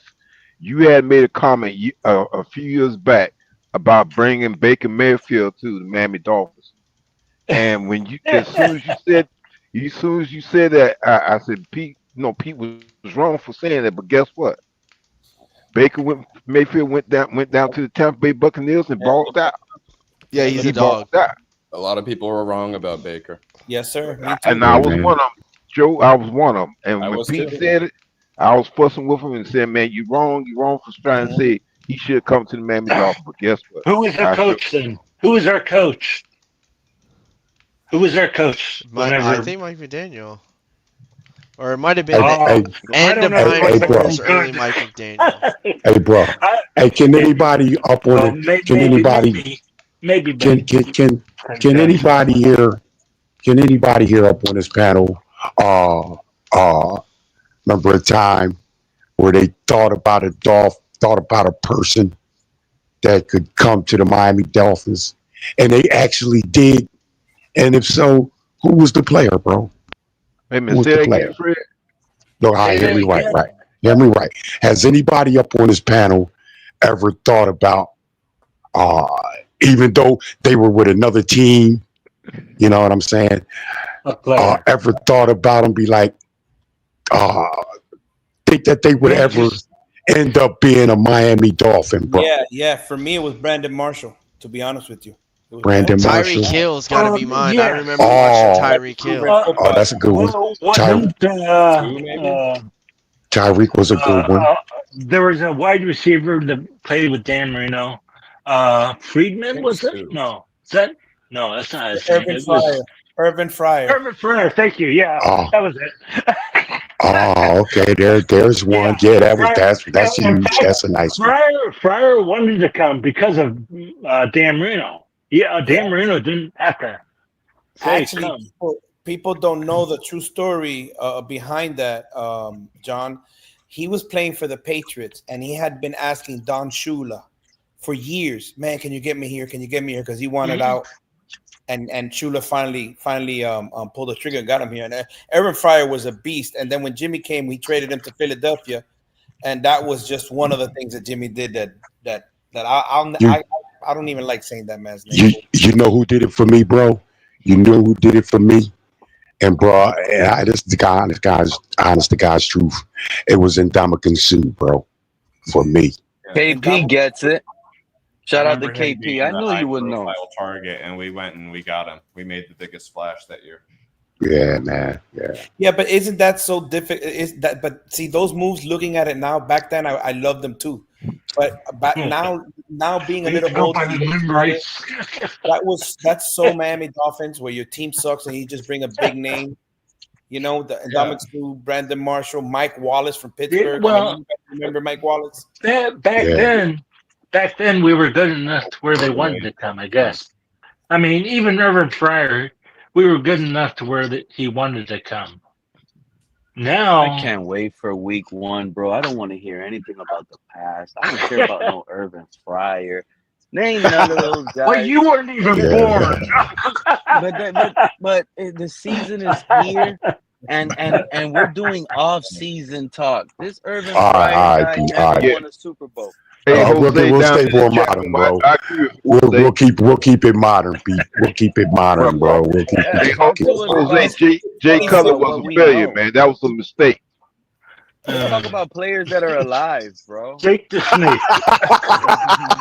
Jake the Snake Cutler, huh? He said, "Talk about players that's alive." Okay, man. You're right, Pete. You're right, bro. But see, that's the problem, Pete. That's the problem, Pete. We're not gonna get any more. We're not getting any more big name dudes, man. You know what I'm saying, bro? But this we're not doing it again. Not until the coaches. Not until the coaches Jordan Brooks is overrated. We won't. Or y'all No. really think he's one of the best middle linebackers in the league right now? Who? Or is he overrated? Who? Jordan Brooks. Who? I think he's overrated. Jordan Brooks. Nah, I think he's one of them dogs. Yeah. I think he's a dog, man. I don't think he's overrated. I think he might be one of the only players on the team that's actually not soft. So why did the Seahawks cut him? I think he's overrated. I don't know why they cut him. Or not overrated, overhyped. Well, I tell you what. Oh, you have him overrated, Joe. Joe has him overrated. Wow. Did y'all think Brent Grimes was overrated? No. Yes. Overhyped. Yes. Yes. Yes. I definitely thought Brent Grimes was overrated, bro. But when we got him, boy. When we got him, he balled out. Yeah, Man I remember balled he out when came we off got an him. Achilles injury in Atlanta, right? Yep. And then when he came here, I was like, damn, who is this little guy coming? Oh, here we go. And bro, he balled, bro. I was He like, what? balled out. What are you He was there. He was overrated, bro. He was overrated. Until his wife got involved. Most of our players have been overrated. Hey, Mr. Paul, his wife. When I say about his wife, excuse me, when I say wife, now I'm not bad mouthing women, folks. So, but his wife did get involved. No, I gotta say that. I'm gonna always say that. You're right, though. She ran him out of Miami. She started talking on I don't know what show about the Miami Dolphins. What's her name, man? She has like a Mina Grimes or something like that, man. Something. Yeah. Mika or Mika Rhymes. Mika Rhymes. Mika Rhymes. She went Mika on the show, Grimes, bro. and from there, it all went downhill for him in Miami. Oh, because I think he was fighting for a contract. That's what it was. Something like that, yeah, contract. And then she came and she was bashing the Dolphins. They were like, okay, and they traded him. Just like Yeah, that. he went to Tampa Bay, I think. Didn't he go to Tampa Bay? I don't remember. I don't know where he went, man. No, did he? No, he came from Atlanta. Bro, he came from Atlanta. I just gotta say, Jankety Jim talking all this shit, but he can't even figure out how to get on a panel. Oh man, I'm not worried about her. That's but that's crazy, bro. You can't talk all that shit and not even know how to get on a panel. Bryson, I'm starting to feel bad. That dude is burning battery backstage. He's been back there the whole time, bro. The man is backstage the whole time. He's back there. He's still back there. He's burning battery. He's right there right now. He's been back there. That's why I typed in the chat. That's why I typed all that because I felt bad. I don't disrespect women, bro. And Jankety Jim, she's a fine woman, and I don't want to get her mad, bro. Hey, look, hey, something's wrong with that, bro. If I'm not on a panel in about 3 minutes, I'm saying fuck that panel, bro.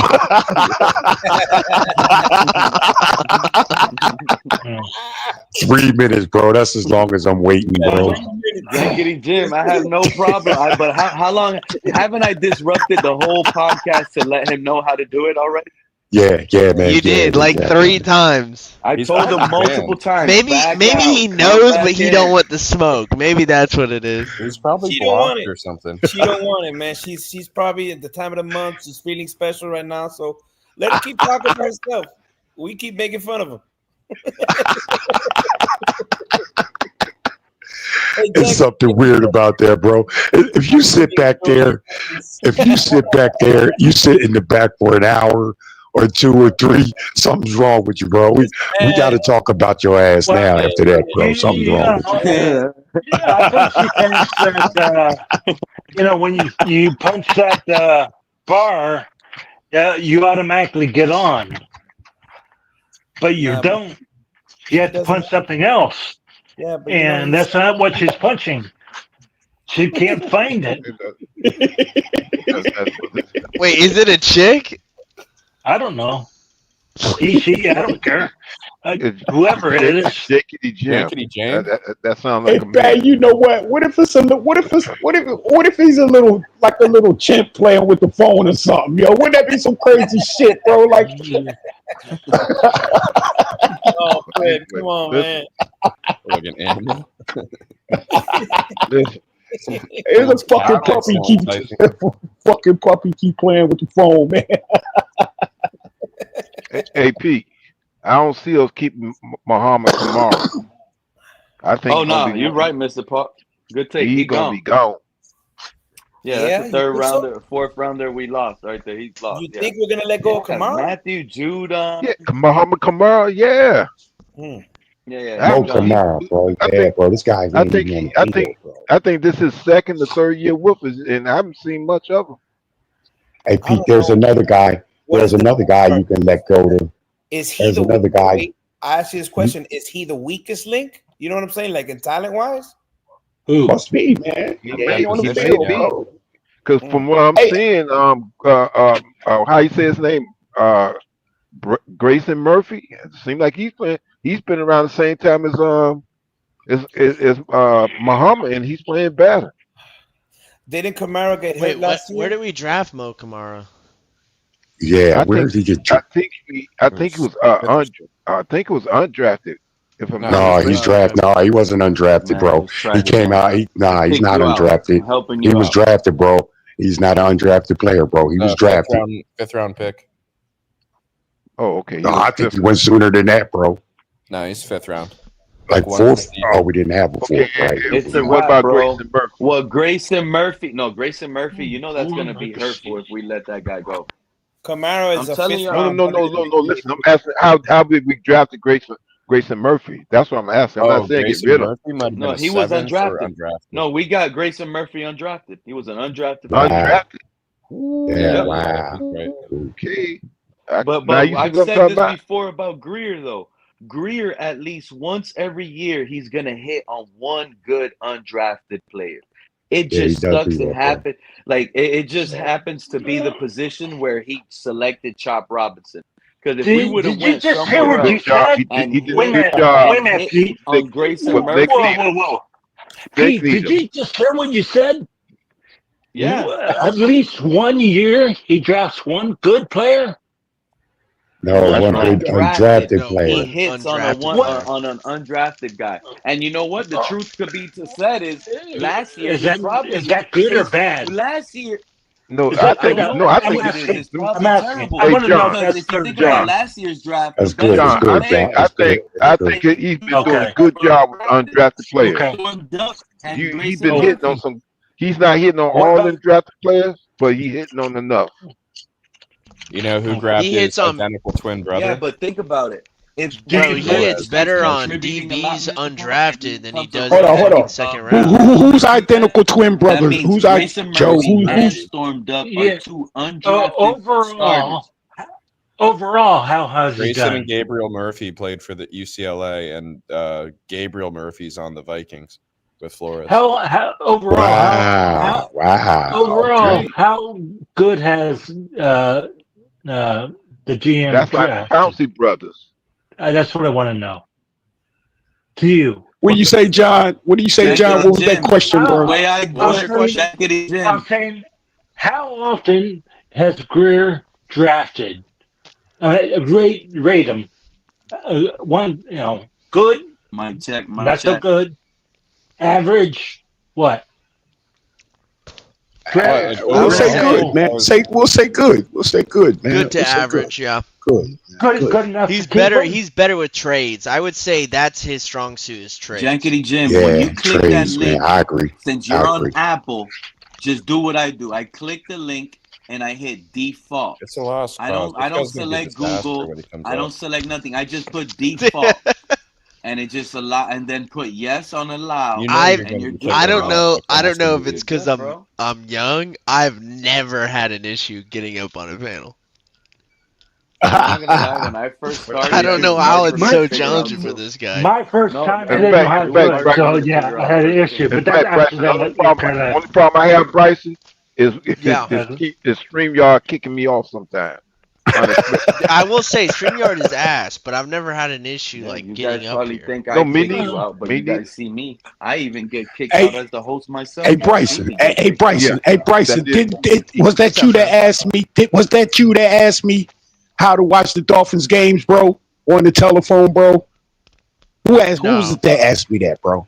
When I said you could bring up the Dofu app and check out any game you want to, man, on your phone for free. Oh, I don't know about that. I just pay for Sunday ticket.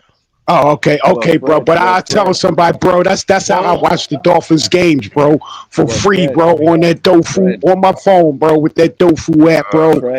Fred, what's up? Jankety Jim is the one that was commenting about that. He knows the websites about that to watch the games. It's Jankety Jim. Did you say I ain't messing with Jankity Jim, bro. Come on, Fred, man. Fred, I used to hit the streams. I stream almost all the games. Hey, somebody turn the camera on and show him how to do it on the phone.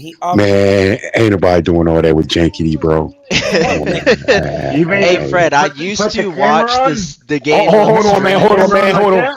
Hey, what you was saying, Bryce? What you was saying, bro? Go ahead now, bro. Yeah, no, I was just saying I used to watch the game on this with the streams and shit. Yeah. But I had too many problems, so I was just like, fuck it. I already have YouTube TV, and I'm out of market for Miami, so I just pay for Sunday ticket. Ah, okay. Because this is how I watched those 2 preseason games, bro. You know, in New Jersey. Yeah. You know, I can't watch them on TV, bro. Yeah. But with that dope it was for cheap bro. for me this year, though, bro. It wasn't too bad. I got they had a discount this year. Fortunately, I'm so close. Unfortunately, I'm close enough that I get to watch every game on TV. I'm in a Tampa. I'm close enough, and I'm not too close that I would get blocked. Okay. I also work Sunday morning, so I need it on my phone to where I can pause it and watch it on my breaks. Yeah, man. Yeah, that's huge, bro. That's huge. Yeah. Yeah. I don't know what I'll do if I can't watch the games, bro. Hey, man, if you could just, hey Bryce, check it out, bro. If you could just watch all the Dolphins games on your phone, bro, would you do that? Or does paying to watch them? You just don't mind that, bro. You don't mind that. You know what I mean, bro? Yeah, I mean, I don't mind paying it. Yeah. My thing is, with the YouTube TV, it's super nice because you can pause the game. Oh yeah, you're right. You can go back to where you paused it. Yeah, man, I understand, man. So if I'm on my way home and the game's still on, I can just pause it and then get home and play it from where I paused it. I got that. See, for me, Bryson, I'm on a fixed income, bro. You know what I'm saying? So, if I'm gonna get if I get it free to watch the Dolphins games on my TV, bro, I do that, man. Put the big screen on and widen it, bro. Hey, Fred. And I'm right there, bro.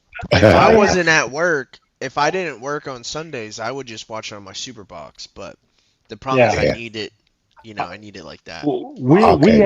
We have cable here, and we have a controller that you can pause it and rewind it and fast forward it if you wanted to. Nice. Yeah, YouTube I'm a big YouTube guy. I like how you can pause it and stuff. But no, I get it. It's expensive, Fred. I get it. I totally understand. I ain't doing that, bro. I'm a tight ass. I'm a tight ass. The price of bro. I ain't gonna lie, bro. I'm a tight ass. I mean, I get. Hey, Bryce, I'm one of them guys, bro. If you can fix the vacuum cleaner, bro, go ahead and fix it instead of buying a new one, bro. Yeah, I got you, Fred. I got you. It wasn't bad this year, though. They had a really good military discount this year. But see, here's the thing, Bryce. You come out better than going here and getting the whole, getting the package than going through the games itself, because it's more expensive than going through the games. Yeah.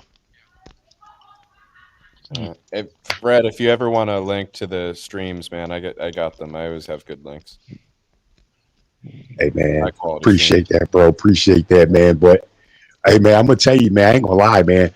I feel comfortable how I do it on the phone. You know what I mean? Put that wide screen on, bro. You know what I mean? I'm good with that, man. You think I'm going to look at the Pittsburgh Steelers? Hell no. You know what I mean? I ain't doing that, man. Fuck that. I might sneak and get a peep at them. But here's the thing, Fred. If you can do it on your phone, you might be able to put it on your TV. Yeah, you can link it to your smart TV. Yeah. Are you serious, bro? Yeah. I got a Roku TV, bro. Fred. I got a Roku TV, bro. How's that? Fred, all you gotta do is share screen. Fred, all you gotta do is on your phone, you put the game on your phone, and then on your phone you hit share screen, and you put what you see on your phone right on your TV. Oh yeah! Shit! That's easy. I see that all the time, bro. Yeah, but hey, Fred. I see that all the time, bro. And it's so now you don't even be forced. Yep. Oh, yeah, that does come Fred, up on my phone. It says you can share it on your YouTube. That does show up on my phone once in a while down there, man. I see that down there. Hey, Fred, you gotta get that super box though, bro. That shit's nice. If you don't want to deal with the Bryce, I got one, and it is the bomb. It's the best, bro. I'm gonna invest, bro. I'm gonna invest in that, bro. I'm gonna try to invest. No, in that. seriously, bro. And Michael K, I think he be buying them in bulk too and selling them for cheap. Hey, Bryce, that's how I got mine. Hey, Bryce, check it out, bro. I'm gonna get me a side job cutting grass, bro. Make me enough money to go get me one of them, bro. I'm not trying to discuss anybody that's not going to the game, but man, I'm gonna tell you something. I'd rather watch the game in front of my big screen TV than the That's a fact, Mr. Paul. Hey, thanks for that, Bryce, man. Thanks for that, y'all. Thanks for that information, man. Yeah, of course, man.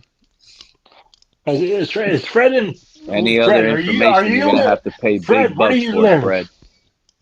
Fred, right now, are you in Baltimore? Nah, man, I'm in Pittsburgh at the moment. That's why you be hearing this. That's why you be hearing this train at the goddamn in the background, bro. You know what I mean? That gives me away, bro. Fred, I thought you were Jersey. Yeah, I thought you were. I'm normally from New Jersey. I was born and raised in New Jersey. You know, you live in Pittsburgh now? Yeah, I'm in Pittsburgh now. Yeah, man. In Monroeville. Skylar Thompson is following you, Fred. Oh, that's right. Yes, Pete. Skylar, bro, hey, bro. And you know who else followed me, man? I thought I seen him too. You know who else followed me? I thought I seen him. Was fucking Landon Roberts, bro. I think he was stalking me, bro. Landon Roberts. All the trash I talked about. I said, "Oh man, Landon Roberts is in Pittsburgh. I better watch my back." Wait a minute. Ramsey's there too. Ramsey's there. Ramsey's here too. Yeah, wow. Skylar. Ramsey's there too. That's right, John. Don't forget about the franchise record-breaking tight end either, Jono.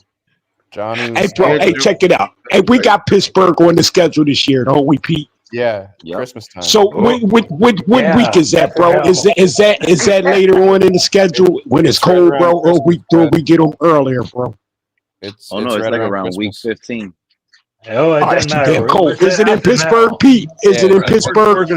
We're gonna lose on that one anyway. Yeah. Is it in Pittsburgh, Pete? That, John. We're gonna blow Pittsburgh out. Right, it's in Pittsburgh. Former players on defense with the Pittsburgh Steelers. It's gonna be a snow game.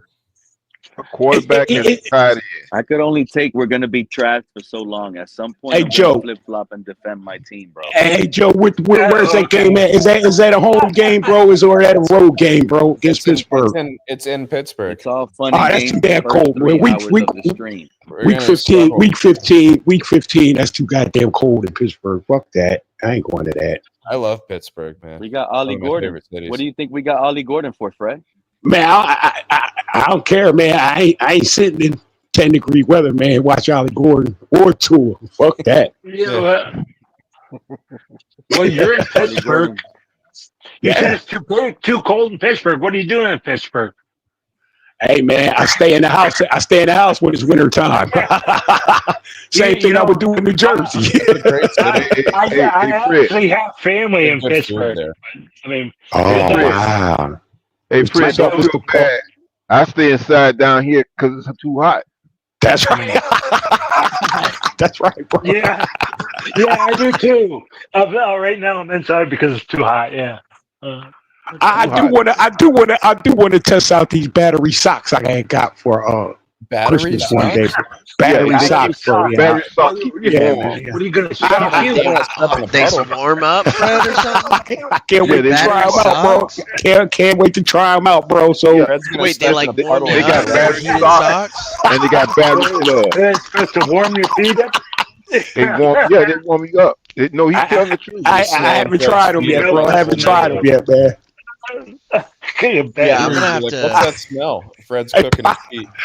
Hey man, I haven't tried them because I haven't tried them because I'm kind of man, thinking about maybe if I step in a snow puddle or something, bro. If I get fucking fucked up or what, bro. Fred, I got a couple buddies. See, A couple of my slush you're going to be stepping in. It's yeah, snow but Fred, a couple of my and mud is slush. Yeah, man. A couple of my hunting buddies, they swear by those fucking socks, bro. Yeah, that's cool. I gotta get me a pair this season. For what? What you need some battery socks in Miami, in Florida for, bro? Oh no, I'm not in Florida, bro. No, I'm in I'm in Arkansas, but I do deer hunting, and it gets cold. Oh yeah. You better get you some of them, bro. You better get you some of them, man. You need to get you. Talking about you go deer. My feet, bro. My feet get so cold out there in the tree, bro. I believe Bryce, bro. I believe it, bro. Hey, bro. Hey, you know what? Hey, Bryce, man. Hey, Bryce. I seen one of those. I seen one of those deer perches, bro. Like that they sit on, bro. Like, who the fuck sitting up there for 7 hours, bro, waiting to hope and see something, bro? I can't do that. They do it. Well, They do actually, that's their activity. It's beautiful out there. Hey, Bryson, if you see a Bigfoot, let me know. Will do. Oh. I'm with you, Fred. First time I went hunting, I passed out because I was so bored. Hey, I swear to God, there's more deer in Pittsburgh than there are in fucking you guys any woods anywhere, bro. God damn.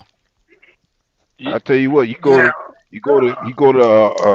Tampa, man, you'd be surprised how many. Well, let me take that back. It's certain parts of Tampa, Odessa, up there in the near outskirts of Tampa, man. You talking about deer? There'd be some deer moving through there. Somebody said they seen a cougar here in Pittsburgh, bro. I wouldn't doubt it. They said they seen a cougar, bro. On the news, they said the cougar was spotted, bro. I don't doubt it. Was bro. Zach Wilson nearby? A mountain lion or something. I had to say that, Pete.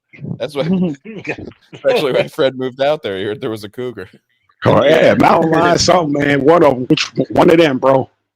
Yeah, no, I do have a brother-in-law that lives in New Mexico that does go hunting, and he does hunt for deer, and he's got to have tags, and so he legally hunts for deer, and he goes in a blind, and he does hunt and gets them and skins them and makes jerky and that all shit that. is nasty, man. That deer meat nasty as hell, man. I had a guy at work, man, had me try some of that deer meat, man. I was like, Fred, I'm sorry about that, Fred. Shit nasty as hell, bro. That deer meat, damn, Fred. Man, that deer meat nasty as hell, man. Like this guy, I work with these fucking guys, and you know the guy said, he said, Fred, try some deer meat, right? So and he fucker said, he said it tastes like chicken, right? He said it tastes like chicken. I said, oh, you motherfucker, you just trying to get asshole right now. Yeah, it don't taste like chicken, man. That shit was nasty as hell, man. Hey, Fred, I never hear nobody said you want a deer burger.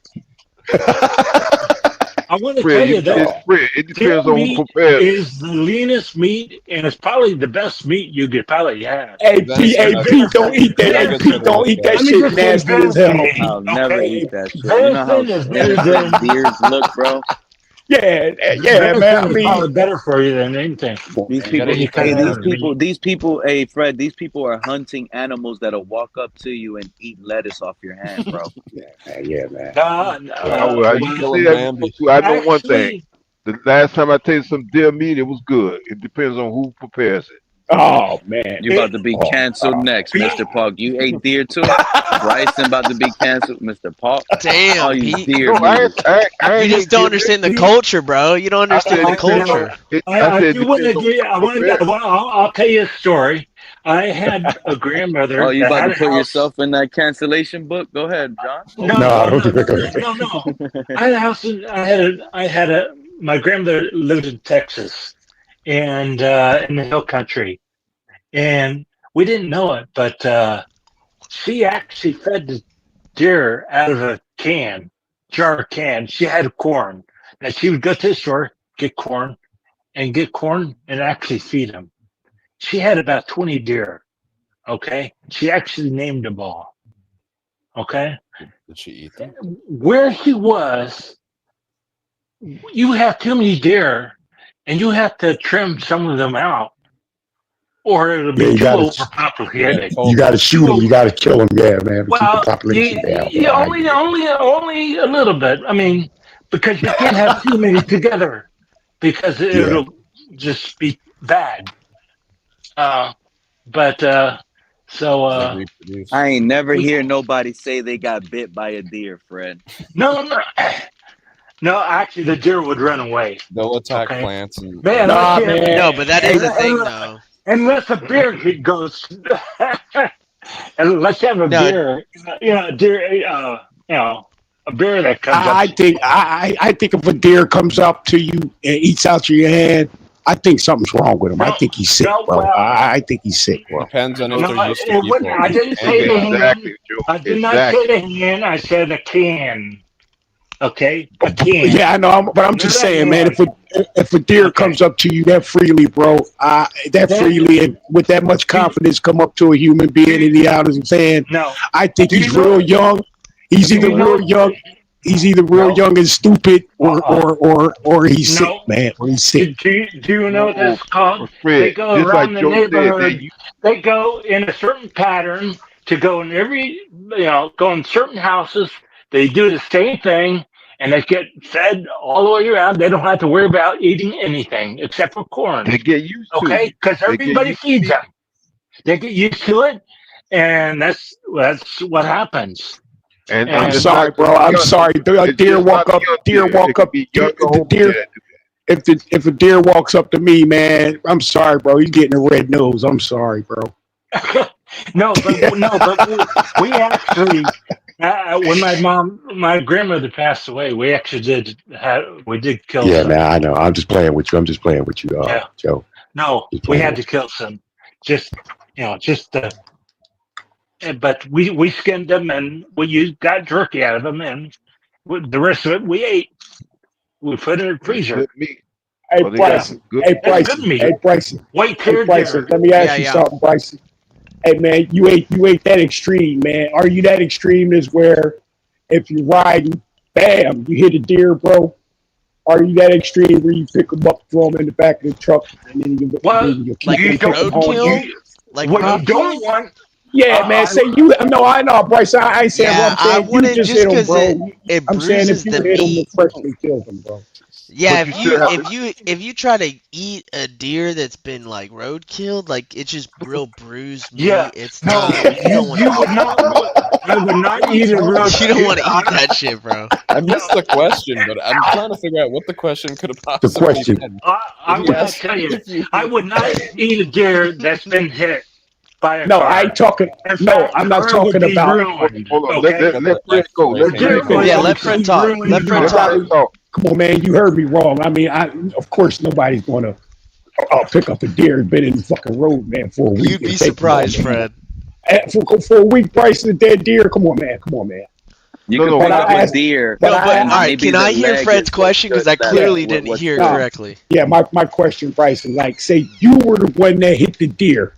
In that moment, would you be like, "Oh hell yeah, throw him in the fucking," and then throw him in the back of the fucking truck? You know, he might be dead. It depends on where the impact. After you hit him, bro. Only. Nah, I probably wouldn't. I mean, I'd have to see because, like, I don't want. I mean, I don't want that type of meat. I would not do it. What treadmill on it? Yeah. What's the difference if he's shot? What's the difference? No, it's because it ruins the meat, bro. You're completely crushing its meat. I don't get that, Bryce. Hey, Bryce, I don't get that, bro. I don't get that. No, but Fred, here's the other thing. Eating it or what? Okay. Fred, here's the other thing. Roadkill, you know. If you hear it there and you want to hold up, John. You got to report it anyway. What? Yeah, you do. If it's out of season, you have to report it. But you got to report it. Most of the time, they'll let you keep the meat. But Bryce, you said the meat is different. It's different Then when Yeah, you bro, hit you them, just then it's you you just hit shot, it with bro. a couple 1,000-pound car and then it skidded across the road. There's obviously Yeah, gonna so be what's So what's what? the You're not gonna problem, eat bro? the skin anyways. I mean, hey, Bryson, no, that affects the meat. That affect, bro. If you got there's no hit by a antifreeze car, as long as there's no antifreeze in them, bro. You know, and what battery does acid in antifreeze have them. to do with you I hitting don't get it. a I don't deer get it. with the car? Fred, I'd you have to missed see how much Fred, damage was Fred, be done, but honest with us. How many deers have you hit out of season, bro? Hey, bro, people hit deer every day. I think, bro, every day. Fred, what kind of car do you have? Hey, man, I don't drive, man. I I have don't to ask drive. this. I have a truck or car. Is it a truck or car? I'm saying, If it's a man, whatever you car, hit them with, truck, whatever you hit them with, truck or a I car, bro, know kill them. in Pittsburgh the deer are bigger than in Texas. Okay, if a deer hits you, a car, that yeah, the car deer will aren't be as big here. that car will be ruined. Yeah, Okay, Oh, yeah. you know what? You know you what? will not eat that deer. The deer is going to eat you. Okay. No. You know what, What? John? You're right. If I hit a deer, I'm definitely picking it up and taking it home, bro. He just damaged my car. He just ruined my He's car. taking a picture with it. That's Nah, part of the reason, Pete. Yo, that's yeah, part of the reason why yeah. you gotta hunt them, because overpopulation, everyone fucking hits them. No, he During, hit Deer my wants car. to He eat during the the no, damaged it. That is I'm why you taking have. it, bro. Pete. That Let is me why say you this: have to hunt. during the winter, when they're moving a lot more, because they're not moving right now because it's so hot outside, other than night. Yeah, I see deer on the side of the highway every fucking day. Almost yeah, man. every day, I see a new deer dead on the side of the highway. Wow. That's sad, And bro. that's Now, why now, now, now, when those, you're now, Here you see those, Texas, now, turtles. those there that we you're have to not going to cut eat them, those, trim of the course deer not, out. bro. You're So not Yeah, going to that's eat what Over I'm those. here, you saying, see. Fred. Over here, you see a lot of turtles run over, Bryson. It's sad, bro. Ah, man, It yeah, is that's sad. sad. That's I sad, don't bro. want animals to die for no reason. I do think it's sad. You ever heard a turtle get ran over, bro? You ever heard that But sound? You I know don't how think there's a scary problem that if you're is. feeding your hey, family. do you know what I've You know seen? how. That's brutal. I've seen. Oh, give me a second, and I'll remember it now. Uh, I'm serious. No, Apologies. go on with what you're saying. Go on with this, and I'll come back with it. Yeah, man. Um, Like you know, I Turtles try to getting deer um, ran meat, man. over, deer It's getting ran terrible. lobsters. over. It's Come on, terrible. Deer meat innocent is Oh, animals. land deer crabs. meat. Okay, Terrible. when we first moved here, we had a whole bunch of land crabs going from our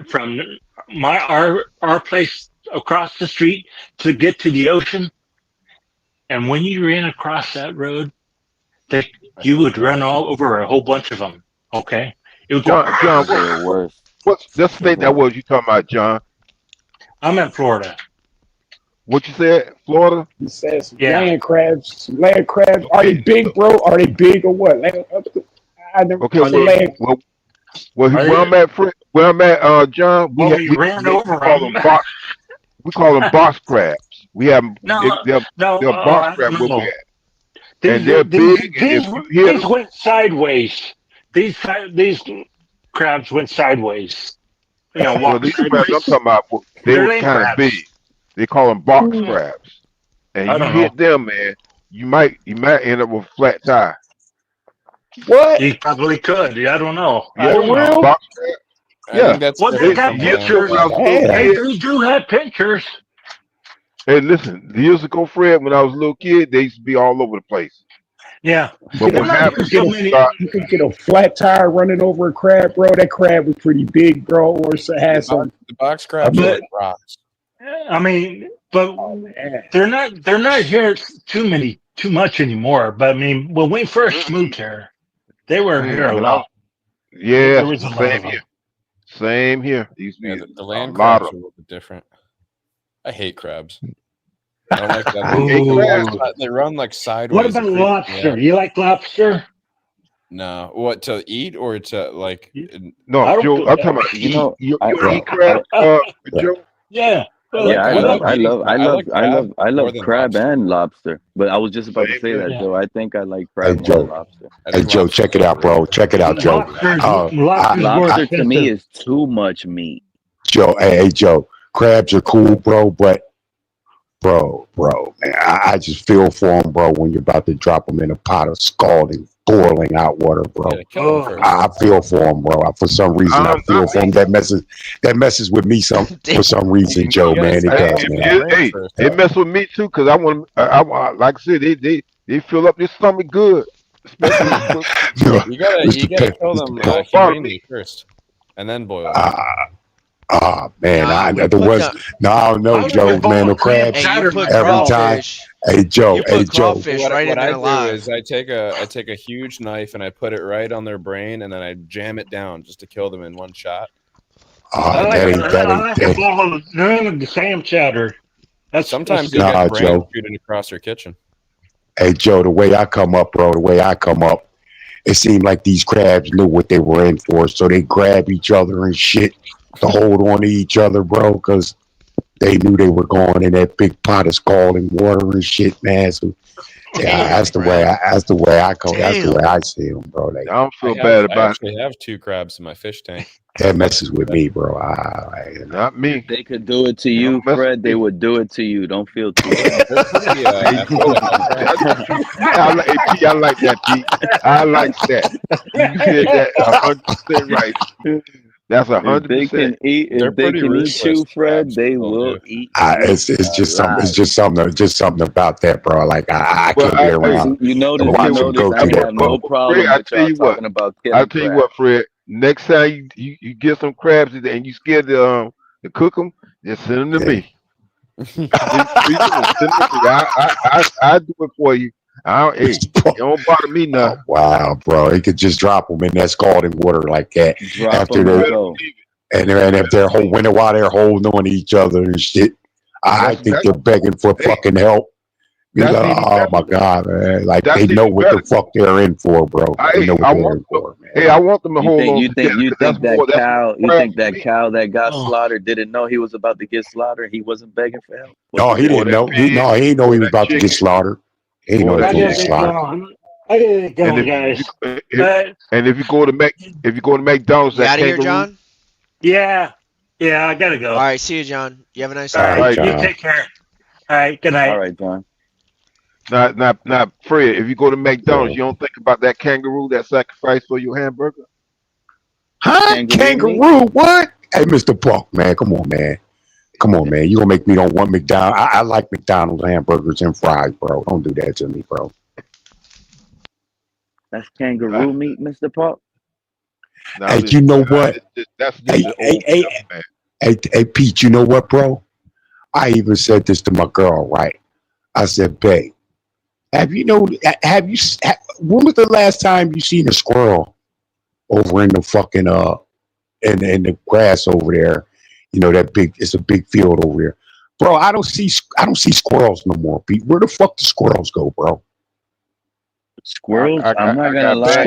I'm saying I haven't seen a squirrel in Pittsburgh yet, bro. I haven't seen one yet, man. Where the fucking squirrels at, bro? I haven't seen a squirrel. Squirrels over there, but we do have squirrels in Florida. I'm gonna tell you right now, those little things they move quick. Bro, Fred, that's one of the most annoying things when you're fucking deer hunting is squirrels. Bro, I don't see the squirrels no more, man. Why are squirrels so annoying, bro? Because they make all this fucking noise, making you think like something's walking up on you, and you get all excited, and you're like, "Fuck! It's just a fucking squirrel." Oh yeah. And if they see you too, they'll start screeching and shit, telling everything else in the woods that there's something not right. I believe animals do that. I believe Pittsburgh, but they don't go down like that over here. Yeah, man. Man. It's a shortage of squirrels in Pittsburgh, bro, and I'm wondering why, bro. Not down here. Man, real man. That's funny. That just seemed funny, bro. I don't see squirrels, bro. And there's yards. There's a lot of grass, like you know. But you better look quick. He got squirrels. Meat prices have been getting outrageous, bro. It's cheaper to catch. Hey, I'm serious, Bryce. Hey, Bryce and Joe, I'm serious, bro. Yeah, it's a shortage of squirrels in Pittsburgh, bro. I ain't gonna lie, man. Bro. Fred, you want to know the new meat down here in Florida? Iguanas. iguana. Okay, man. Florida's okay, man. But here in Pittsburgh, bro, I think it's funny, bro. I don't see a squirrel. I don't see a squirrel. Not even a fucking glance, man. In the morning, you know what I'm saying? I'm up early in the fucking mornings, man. 6 o'clock in the morning, man. I go out on the porch, man, and look, not a fucking squirrel. I don't see squirrels at all, bro. Like, where the fuck are they? But you used to see a lot of squirrels? I would think, yeah, man. Me coming up, you see a squirrel every fucking day, bro. Every day. You got because they think you're a nut. Damn, those meat prices got the squirrels getting out of control. Yeah, somebody doing something to the squirrels in Pittsburgh, bro. I believe, bro. For real, I ain't gonna lie, man. I'm serious. No, you got. Someone taking Fred, you might just get food docs, No, man. I ain't blowing this up either, bro. I'm dead serious. Me and my girl was just talking about it today. I said, babe, where the fuck is squirrel? She said, the fuck, I don't know.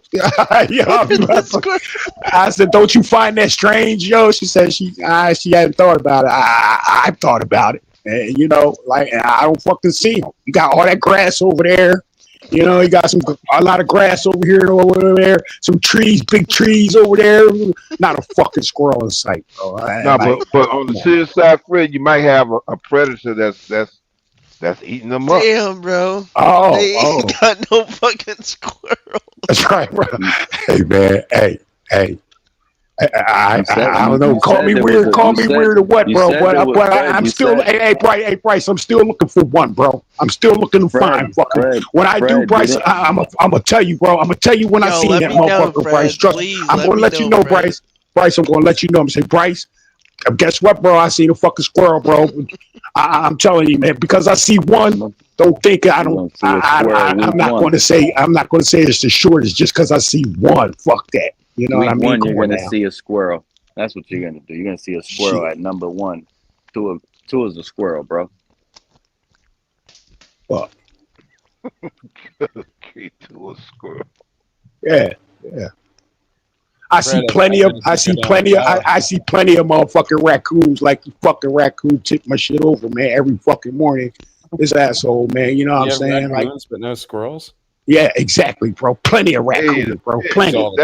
I'm thinking maybe the raccoons are running the squirrels the fuck off, bro. I'm thinking like that, bro. I'm thinking like that too. That's how I feel. But Miss Sean McDermott is doing too. He's running them off. You know, Fred, that might be right. If you got more raccoons than squirrels, then the raccoons are running the squirrels off. Maybe so, Mr. Park. I thought that, bro. I thought that. And these raccoons, bro, you know, these are in the city, bro. Like they don't give a fuck if you see them or they see you, bro. They don't give a fuck, bro. They come out, bro. They don't care. And see, I went at a squirrel. Raccoons are territorial. I went at a raccoon one time that was getting in the trash outside the apartments, and I went at it with a machete, and it just squared up at me. Yeah, raccoon don't give a fuck about that, Joe. Fuck, man. What are you gonna do? Yeah. So you throw out your trash with a machete in hand? No, I was living in an apartment where they had people come by and collect the trash, but if you put it out too early, the raccoons would get to it. Hey, Pete, I turn the porch light on. I turn the porch light on at night, bro. I turn the porch light on before I go the fuck out, bro. I'm doing that, bro. You know, I'm not walking up with all these big ass fucking raccoons are bigger than dogs, bro. You know what's crazy though? Fuck them squirrels, actually. Fuck them squirrels. Bro, my buddy's house, and this is no fucking joke. My buddy's house burnt down like 2 weeks ago because of squirrels, bro. Chewing wires. Yeah. No joke. Yeah. Oh, he went down. He's got some family like an hour south of here. Fault. Why the hell he didn't feed those squirrels? They got so damn hungry. The last thing you want to do is feed them, Pete. Then you can't get rid of them if you feed them, bro. You can't get rid of them. You cannot get rid of them. Good. I tell you what, man. Tell your friend to fucking send some squirrels to Pittsburgh to start a new fucking population, bro. He needs to do that, bro. Because maybe these squirrels don't like Pittsburgh or something, bro. I don't know, bro. I've been here like over 2 years now, yet to see a fucking squirrel, bro. I shit you not. I don't think that's why I'm shocked that you're even talking about squirrels in a cold place like that. I thought squirrels were like only a Florida thing. Well, people, you know what squirrels, man? They right before it gets cold, bro. They find their nuts and bury them, bro. You know what I'm saying? Just before it gets to be wintertime. I don't see them doing that in the fucking grass, bro. Nowhere. They don't even. I ain't seen one run on the wire. You know, you seen one run on the wire, Pete. I know you seen that, right? Yeah, bro. I don't see that in Pittsburgh, bro. I don't. And when I used to go to New Jersey as a kid, I used to see squirrels all over the place up in Burlington, Mr. Park, New Jersey. breaking up, bro. My goodness, you talking about squirrels? You see them? Oh, maybe I know what's going on. Hold on. Right, left. I got a pack of squirrels in my yard, bro. They travel from my back tree to my front tree. Ah, okay. I'm not afraid. If you seen more raccoons, you gotta remember now raccoons are territorial, and not just towards other raccoons, but they're probably territorial to other animals too. And I they believe probably that, man. in some way may be feeding off the same food. They may Maybe, have the bro. same resource. So the bigger the bigger animal is going to be dominant as far as food. I believe that, bro. I believe that. I believe the raccoons are like, you know, fuck that wild food now. This domestic shit tastes great. You know, your fucking hamburgers taste great. These French fries, they're good as fuck. This bread, you know, this chicken, whatever. Raccoons, fuck that shit. I think that's why they're so fucking big when you see them, bro. And because they're eating because they're eating regular food, human food, bro, and they just getting huge and humongous, bro. Please don't look in the chat room. Please don't look in the chat room. Oh man, who the fuck is that, man? That's for fucking Jankity. Jankity's still in the chat. He's still in the chat, bro. I know something wrong with. He don't even know how to use a fucking phone, dude. Send the squirrel to attack his ass, bro.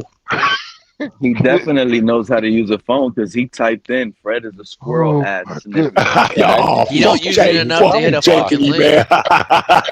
He can't fucking hit a link to get on a panel, bro. He's probably blocked. This dude has been trying to get on this panel for 2 hours, bro. He can't even get on the fucking panel. Hey, Jankity, you better not ever say anything wrong with me, bro. Please, man. Well, Fred, if you go a little bit south, somebody sits back in the back of a panel, bro, for 2 hours, bro. You got some serious issues, bro. Yeah, bro, you tried and you failed. That's the point. We all maybe he's maybe he's just maybe he's just a big huge. Hey Pete, you got a big huge fan, bro. Somebody sits in your back for 2 hours, bro. You got a serious fan, bro. I'll say that. He won't let me up. Deer meat is good, just like goat meat, bro. Y'all goat meat. Killer Funk said he's seen a pit bull and a raccoon going at it. Oh wow. I can believe that. Jankity, it's you, bro. It's not. I believe it's not that. Pete. It's you that's not letting you up. I believe that pit bull and a raccoon go at it. I believe that. Fred, if you go a little bit south of where you are, you'll hit West Virginia. There's plenty of squirrels there. Talking about pit bulls, look at all of y'all. Listen to this, right? And this is what I don't know. Every human's different, so I might be canceled for saying this. But all of y'all were just up here talking about killing this animal, killing that animal, talking about killing all these animals. Nah, hear me out. And all Michael Vick did was house fighting pit bulls and fought pit bulls. And unfortunately, some will die in the fights. And he had to go to prison, give up his $100 million contract, serve prison time, all because of a dead fighting pit bull. And yet, completely he wasn't even fighting. No, let me go, Fred. Let me go, Fred. Go ahead, Bryce. Go ahead, Bryce. When dogs are fighting, that's for entertainment. When we're killing, or I'll say for me, when I'm in the woods killing it, I'm feeding my family. Bryson, listen to me, bro. It's so bad to fight pit bulls, but yet we turn on pay-per-view, pay hundreds of dollars to see to see two humans go blow for blow and almost kill each other in a UFC fight. They break It's their consensual, arms. bro. Yeah. No, but I'm saying, like, you can die on that UFC ring, bro. Yeah, and people we have allow not in the that? UFC, but people have in MMA. Not in the UFC, but in other organizations, people have died. I've seen it happen in boxing Yes. when I was coming up. I've seen a couple of people pass away in boxing. So because it's it took okay for humans to kill each other, but it's totally wrong, and you have to go to prison for dogs trying to fight Yeah, each because other. dogs Think don't know about what it. they're doing. They're just doing what they think is gonna make their owner proud. Like humans can have a conscious decision to be like, yeah, I know Bro. this is bad for me, but I want to do this. Oh, But yeah? here's another thing about that too, Pete. Because when I was coming up as a kid, I used to know guys who had pit bulls and fought them, and they did cruel things to the pit bull to get them to fight. They will Yeah, they actually literally put like feed them like gunpowder to heat up gunpowder, their right? They put stomach. gunpowder. Yeah, They put exactly. gunpowder in their food so that it eats up their stomach to get them pissed off.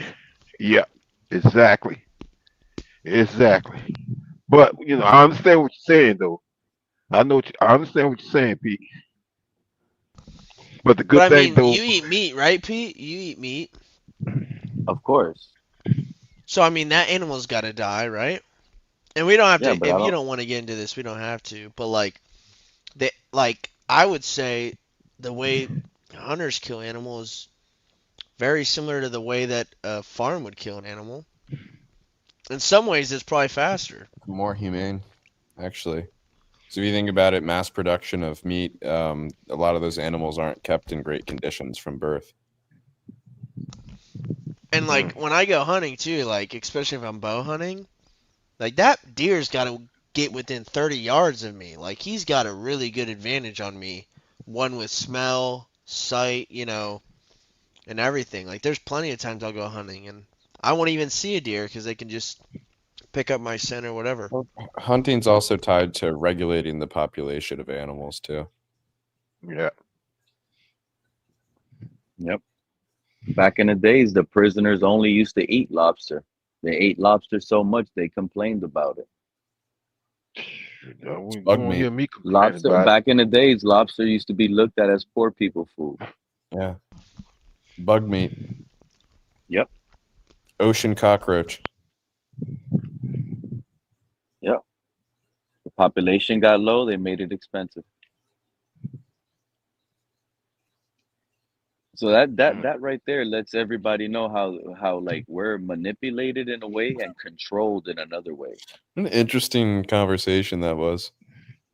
That is. Think about Learned all about what the I just said though. squirrel shortage of Pittsburgh and Yeah, Pittsburgh is going through squirrel shortage, and Florida is going, and almost every island is going through lobster shortage.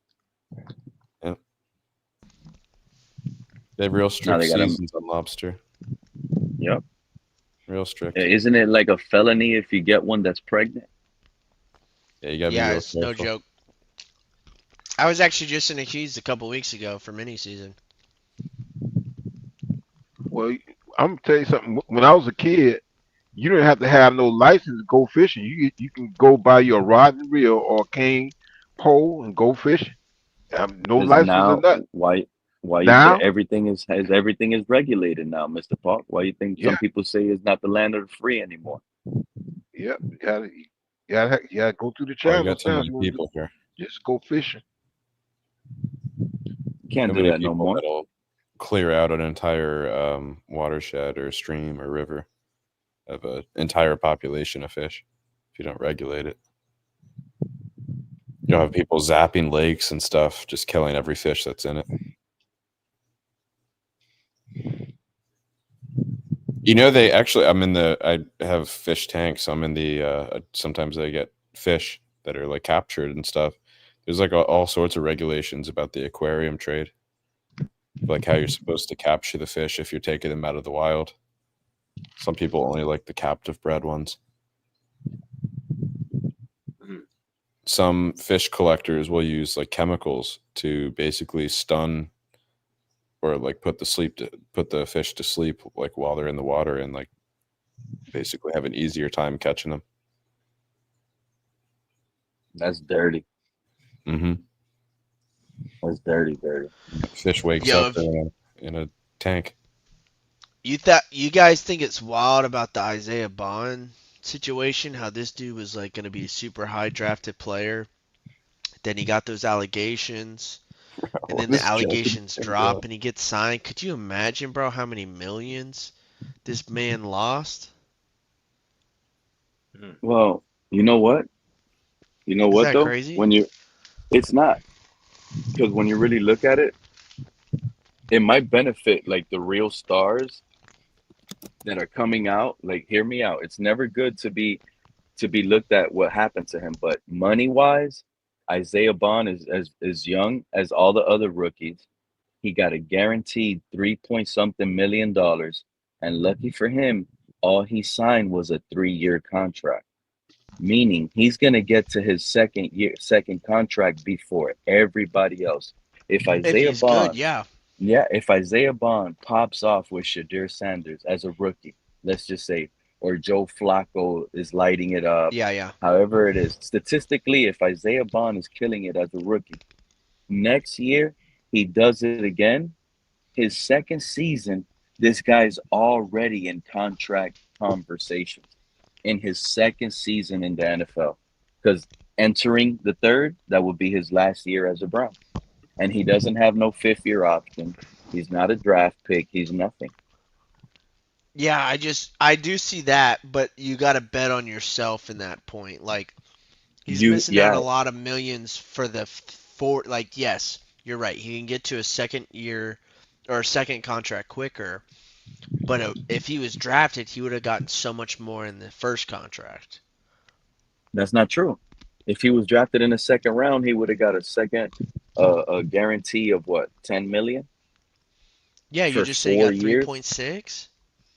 For 4 years. You got a whole another year. Yeah, but and a half. that's 6.5 million more. I guess if he made up the 6.5 million in the 4th year, yeah, that would make sense. But still, like, damn. And that's what it's about. That's why some of these players, they want 2-3 year contracts so they can get to the next contract quicker. You said it right. They're gambling on themselves. But at the end of the day, if they know they're that good, it's better to get a less years.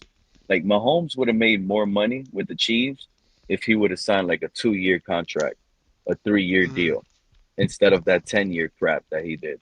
Because every 2-3 years, he would have been getting a new deal, new guaranteed money. Facts, yeah, for sure. But he was trying to get lifetime money, generational money, but also be helpful to the age. I actually love what Patrick Mahomes did.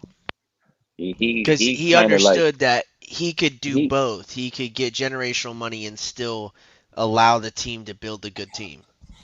Signing that 10-year contract, bro, pretty much told the whole world, I'm not going anywhere. I'm gonna retire at Kansas City Chiefs. And that's what the NFL is about. Like, keeping your team, drafting your team, building your team, and playing with that team.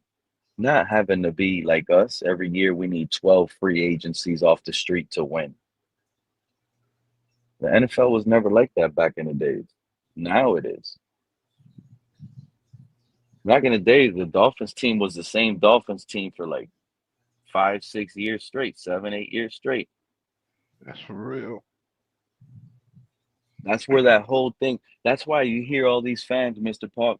Oh, it takes players 3-4 years to develop. Let them sit back and develop. No, that doesn't happen anymore.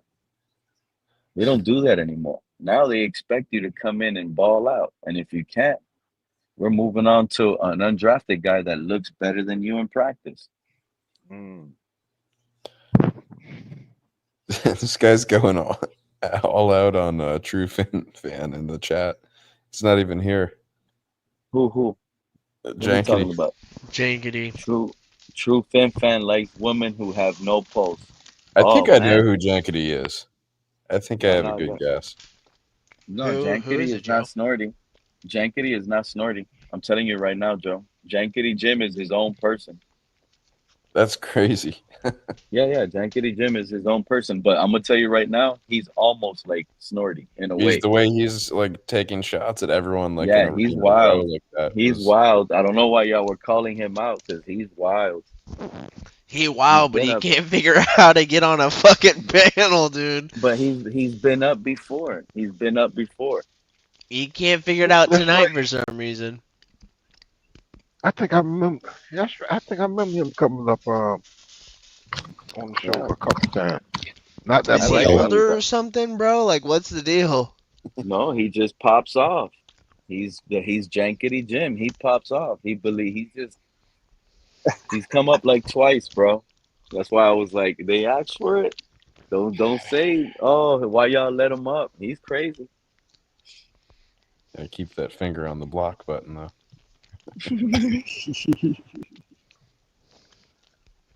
I like when he was up. I'm gonna call it a night, man. I'm gonna call it a night. Yeah, What you time heard you me. on tomorrow? You heard. Yeah, you got scared of Jankity Jim. Yeah, you Oh, heard he yeah, was bro. crazy. You said, "Let me Oh, get yeah. up out of here." Oh, All I'm right, scared Fred. of Jankity, man. Hey, What Fred, go time? get some sleep and go catch a I'll see you, squirrel, Fred. man. Yeah, man. What time you coming on tomorrow, man? I'm probably coming Thursday back live with some all 22. We'll watch the Lions recap. All right, bro. I'll check you out then, bro. All right, Fred. We'll Good check night to you. everybody, man. If the raccoons and squirrels see don't you, get Fred. to you, we'll see you Thursday. All right, Mr. Paul. See you, Fred.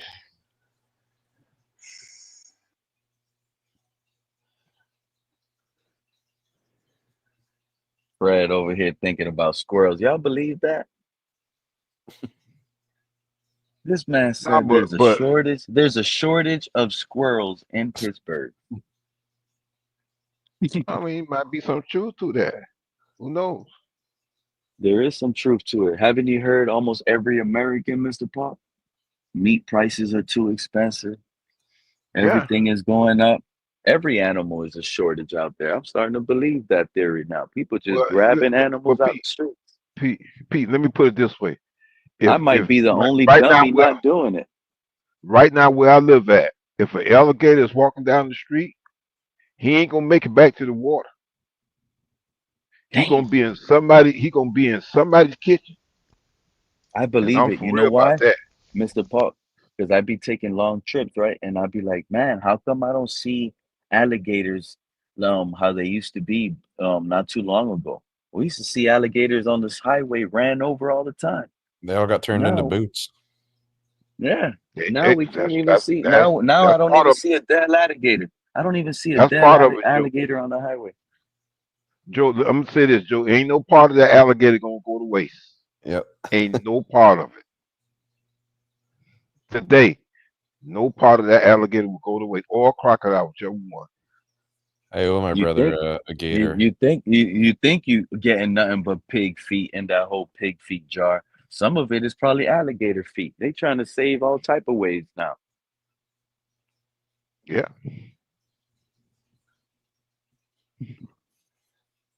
And I seen this guy on was it YouTube or was it yeah, he was on YouTube or TikTok. Man, this guy has a big giant deep fryer. And one time I turned on that, man, that joker had a whole alligator. And that joker had them skinned them with nothing but the meat and had that joker all seasoned up and dropped them right down in that deep fryer. Man, you talking about looking good when he pulled them out? I said, oh my goodness. So but see, down here where I live at, nah. Yeah, man, alligator get loose around here, he in trouble. If one of them big snakes, same thing with that. Same thing. They eating snakes, He will Mr. be Paul? eaten. He will not make it back to where he at. Yeah, it's bad right now. People eating snake. Yeah. A big snake, like a python or anaconda. Oh yeah. Yes. He will. It will not. If he's out there on the street, he's not gonna make it back to where he came from. I'm not on his radar, Joe. He says he loves me. Shout out to Jankity Jim. You're welcome, dude. I'm like, whenever you figure it out, I'll be happy to have you up here, Jankity Jim. I don't know Janky Jim, but I think I remember him coming up. I don't know if it's on this show or another podcast, but you know what? there's a shortage. There's a shortage now on those big, thick grasshoppers. Y'all remember those big, thick grasshoppers? Yeah, I don't see them no more, Pete. Those look like people are probably eating those too. They popping them like chicken tenders. Well, Pete, let me ask you this: Fry them. do you remember Yeah, maybe some years I back? saw them. I saw like a YouTube, like in Japan, they fry them bugs like that and they chewing them up. Yeah, I'll stick with the beef. I'll stick with beef and chicken and fish. I remember when I was a kid and it used to rain. If it rained a certain amount, you see earthworms coming out the ground. Yep. I don't see that no more. And then later that day, you'd see them all shriveled up because they got dried up on the. Exactly. They used to Joe. be exactly, Joe. There used to be so many worms they would come out on their own, bro. Yeah. They would come out on their own. Yeah. Yep. Don't see that no more. But them big, but Pete, you're right about them big grasshoppers. Man, are you kidding me? When I was a little kid, man, you could see them things all over the place. All Yeah, over they the used to. place. I used to be scared. I thought growing up, they were always like they look like praying mantises, like they'll bite you. That's how big they were. Yeah. I'm going to Costa Rica pretty soon. I'm going to see some of those poison dart frogs and stuff. Some of those. Oh yeah. That's another thing. Those they ain't poisonous either. Poison dart frogs ain't poisonous no more. I'm talking crap. Yeah, I know. They eating frogs too. They eating frogs, bro. People eating frogs. I don't even see frogs no more. Hey, see you know frogs what? everywhere. Right about that too, Pete. I got a lot Where of the frogs frogs here. at? Now that I'm thinking about it, they got me thinking about pets and animals. I don't I see see none frogs no every time more. I go to my car. I don't see nothing no more. People eating it all, Mr. Paul. No, Pete, you're right about that because Everything is for eat.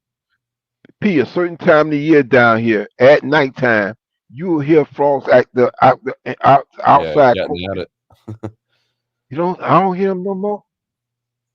It's been a while since I heard a frog outside croaking at night. Yeah. Anytime it rains, I see frogs everywhere. I'm constantly running them over in the street. And you picking them up after you killing them after like roadkill? Nah, you just splat right through them and keep going. You're on your way. I thought people were eating frogs now. No, they're always my neighborhood because I'm right on the water, so there's a ton of frogs here. And if it rains, they like take shelter in your doorways and stuff. If you walk out of your house, you're like, you got to check your above you because you're probably gonna have a frog jump on you.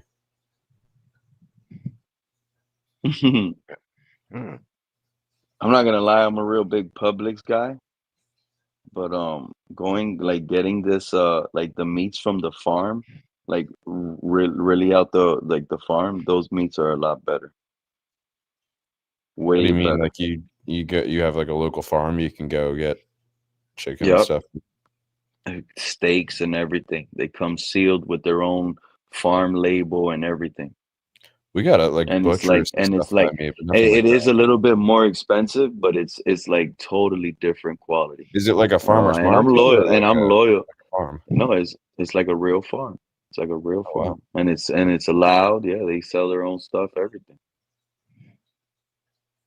That's And cool it's as more hell. expensive. It's more expensive, but at least you don't see it. You just go there to buy it. You I know could it's fresh. never do that, dude. I could never. I mean, I eat meat and I get how the animals have to die for it and stuff. I could never like run an operation doing that. Joe, I can't, bro. Wouldn't have the heart I to don't. do it. I don't have it. Like, yeah, I'm a city boy. I'm a city Yeah. boy, Joe. I didn't never have to go hunting for no food. You heard Fred? I was legit growing up hitting the dollar menu at McDonald's, fast food. Well, I can Everything growing up grow is fast food. food. I would struggle if it was survival and it was like hunting. That's different, but like slaughtering animals for like Yeah, meat if I is a grew little up different. like that, then I could probably see it. But I'm a city boy. I feel bad for animals. I don't want to see no animal I get hurt. couldn't do I like can't even. cattle I raising. can't, Joe. I cannot catch a fish, cut it, and gut it, Oh, I It's could do not in that. me, dude. I can I do that. can't I think do Yeah, it. that's I I have to can't learn do how to. it. I Now have to I learn have how no to problem. I have no fillet it. problem buying a big salmon at Publix, buying a big fish at Publix. I have no problem doing that. That's already dead to me. It came like that. I paid for that like that. I think fish is easier if it's on four legs and it's got But like it's eyes not that in look at you me. and stuff. It's It's hard to not in me. do. I could buy the crab. I could do all of that. But I'm not gonna go out there, catch a crab, bring it home, eat it. It's not in me, bro. I can't do that. That's the freshest Everything fish. about that sounds like wrong for me to do. Yeah. No, not for me to do. That's just the way my So you feelings. don't. So you don't. What about fishing, like catching and release? That's all I ever do. My favorite style of fishing is largemouth bass fishing and like all Everglades, like freshwater, all the canals in Hialeah, all everything in Miami, all those little homemade canals and lakes. I fished them all. I broke in, trespassed, and I was fishing everywhere, bro, wherever I can, because I used to love largemouth bass fishing. I will say, like, if I'm at a And I'll restaurant, and I'll catch them. I'll I'll order a catch them, fillet throw way them right before I back in. order the Boom. fish. I never Like, brought a fish home. you know, when you Never. go to a restaurant, they'll serve you like the whole fish on a plate sometimes instead of like the fillets of them. Oh yeah, The that's whole fire. ass fish on the plate. I Yeah, can't stand that. no, but that's fire when they roast the whole fish with the skin and everything on there. Oh, so I love it like that. that's good as long as they killed it, but that you could still stare at it on your plate while you eat it. Yeah, because But they did it. gutting a That's fish and that's preparing their the sin. fillets is That's no I feel go. like that's their sin. Yeah, you see, Joe. I'm gonna tell you what I think. I take out. Let's say I catch a fish, big fish. I catch it. I have to throw it back because when I throw it back, I'm like, you're back with your family. You're gonna do what you do. I already have my fun. My fun is to go fishing, for example, not to Okay, eat you. okay. Because if I You're a wanted to eat fish, I'll go buy the fish. That's why I you're said more of a like sports if fisherman than Pete. Sports yeah, I'm fishermen not. they Yeah, catch I'm gonna fish for feel the bad. for the sport of it, and then they throw it Yeah. back. Okay, Yeah, I would gotcha. love to like I wouldn't mind trying to do like a fishing one of those fishing tournaments where you just got to Mm, catch the biggest fish, yeah, record it, right. take a picture, put them back in the water. You seen how people put weights in the fish sometimes to cheat in those? They'll like catch a Those fish what? and then they'll insert weights into it. Some people Oh, recently got caught doing that at a fishing tournament. That's crazy. that does not surprise me. People cheat anything, bro. That's the thing. Some things are not breaking the law. They just like to break rules.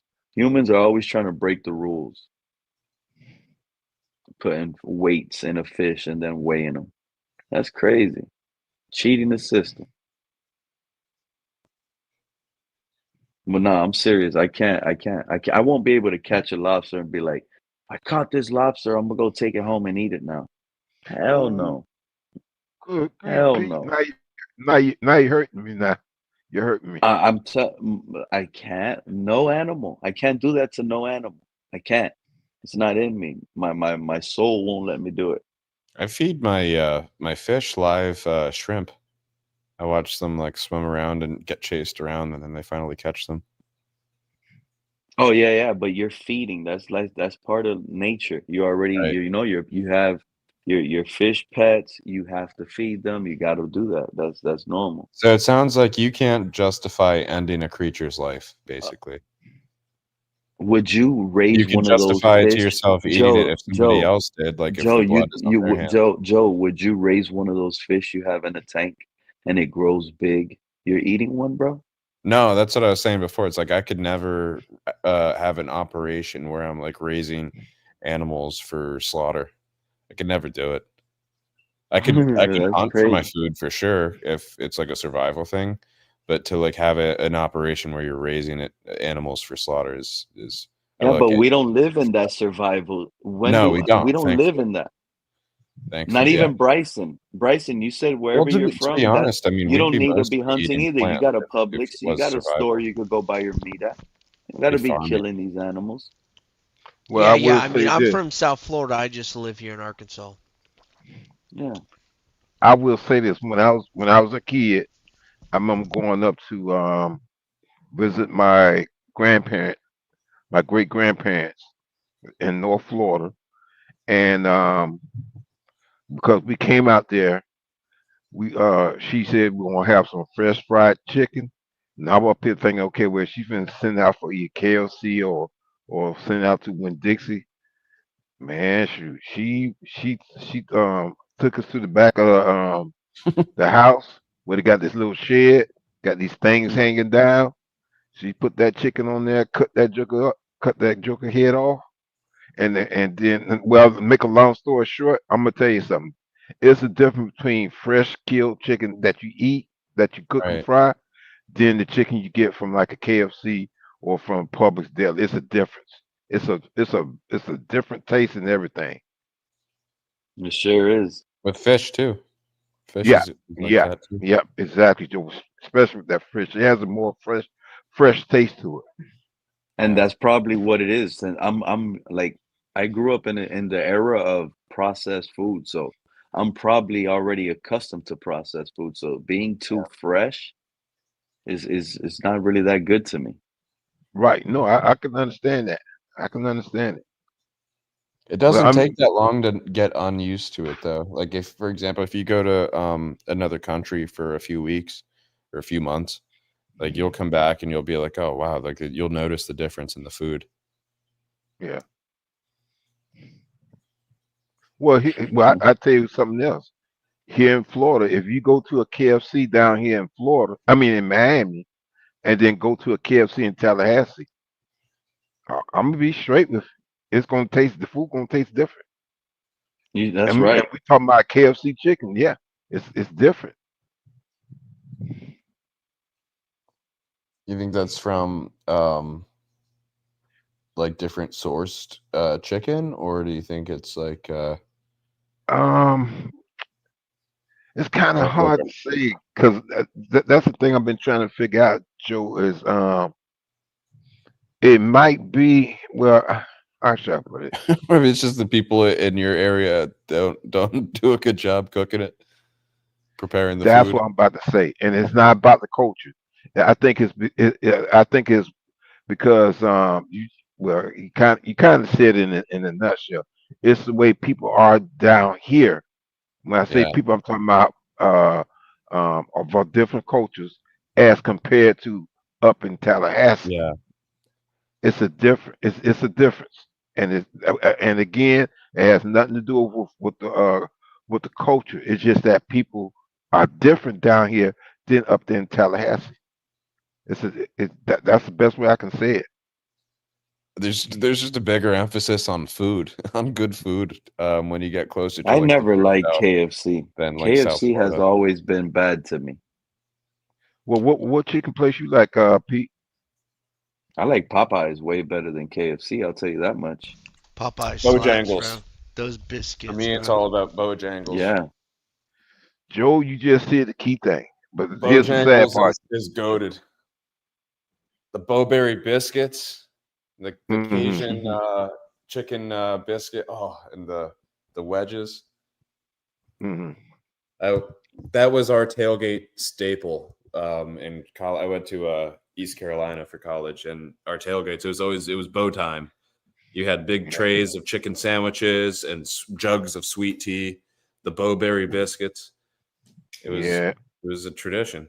You'd have people in there early in the morning at all times. Oh, man. If anyone hasn't had Bojangles, I highly recommend it. If you we had them down here in Miami, but unfortunately they moved up. So the closest Bojangle down here in Florida, if I want to go, is in Tallahassee. Tallahassee just put up 3 new ones in Tallahassee. This man Jankety Jim. I got 1%. Guys, I gotta go. All my devices are dead. 9-hour stream. Jeez. Catch us live Thursday. We'll be back at it. time. Hopefully we made some better moves. Bryson, thank you. Mr. Park, shout out to you. Joe, everybody. Appreciate y'all up here. Appreciate you, man. It was a good time. Yeah. You guys take Peace care, out. man. Good stream. Catch you guys next time. Yes, Catch sir. you guys later. Appreciate you guys. Peace. Hands up, baby.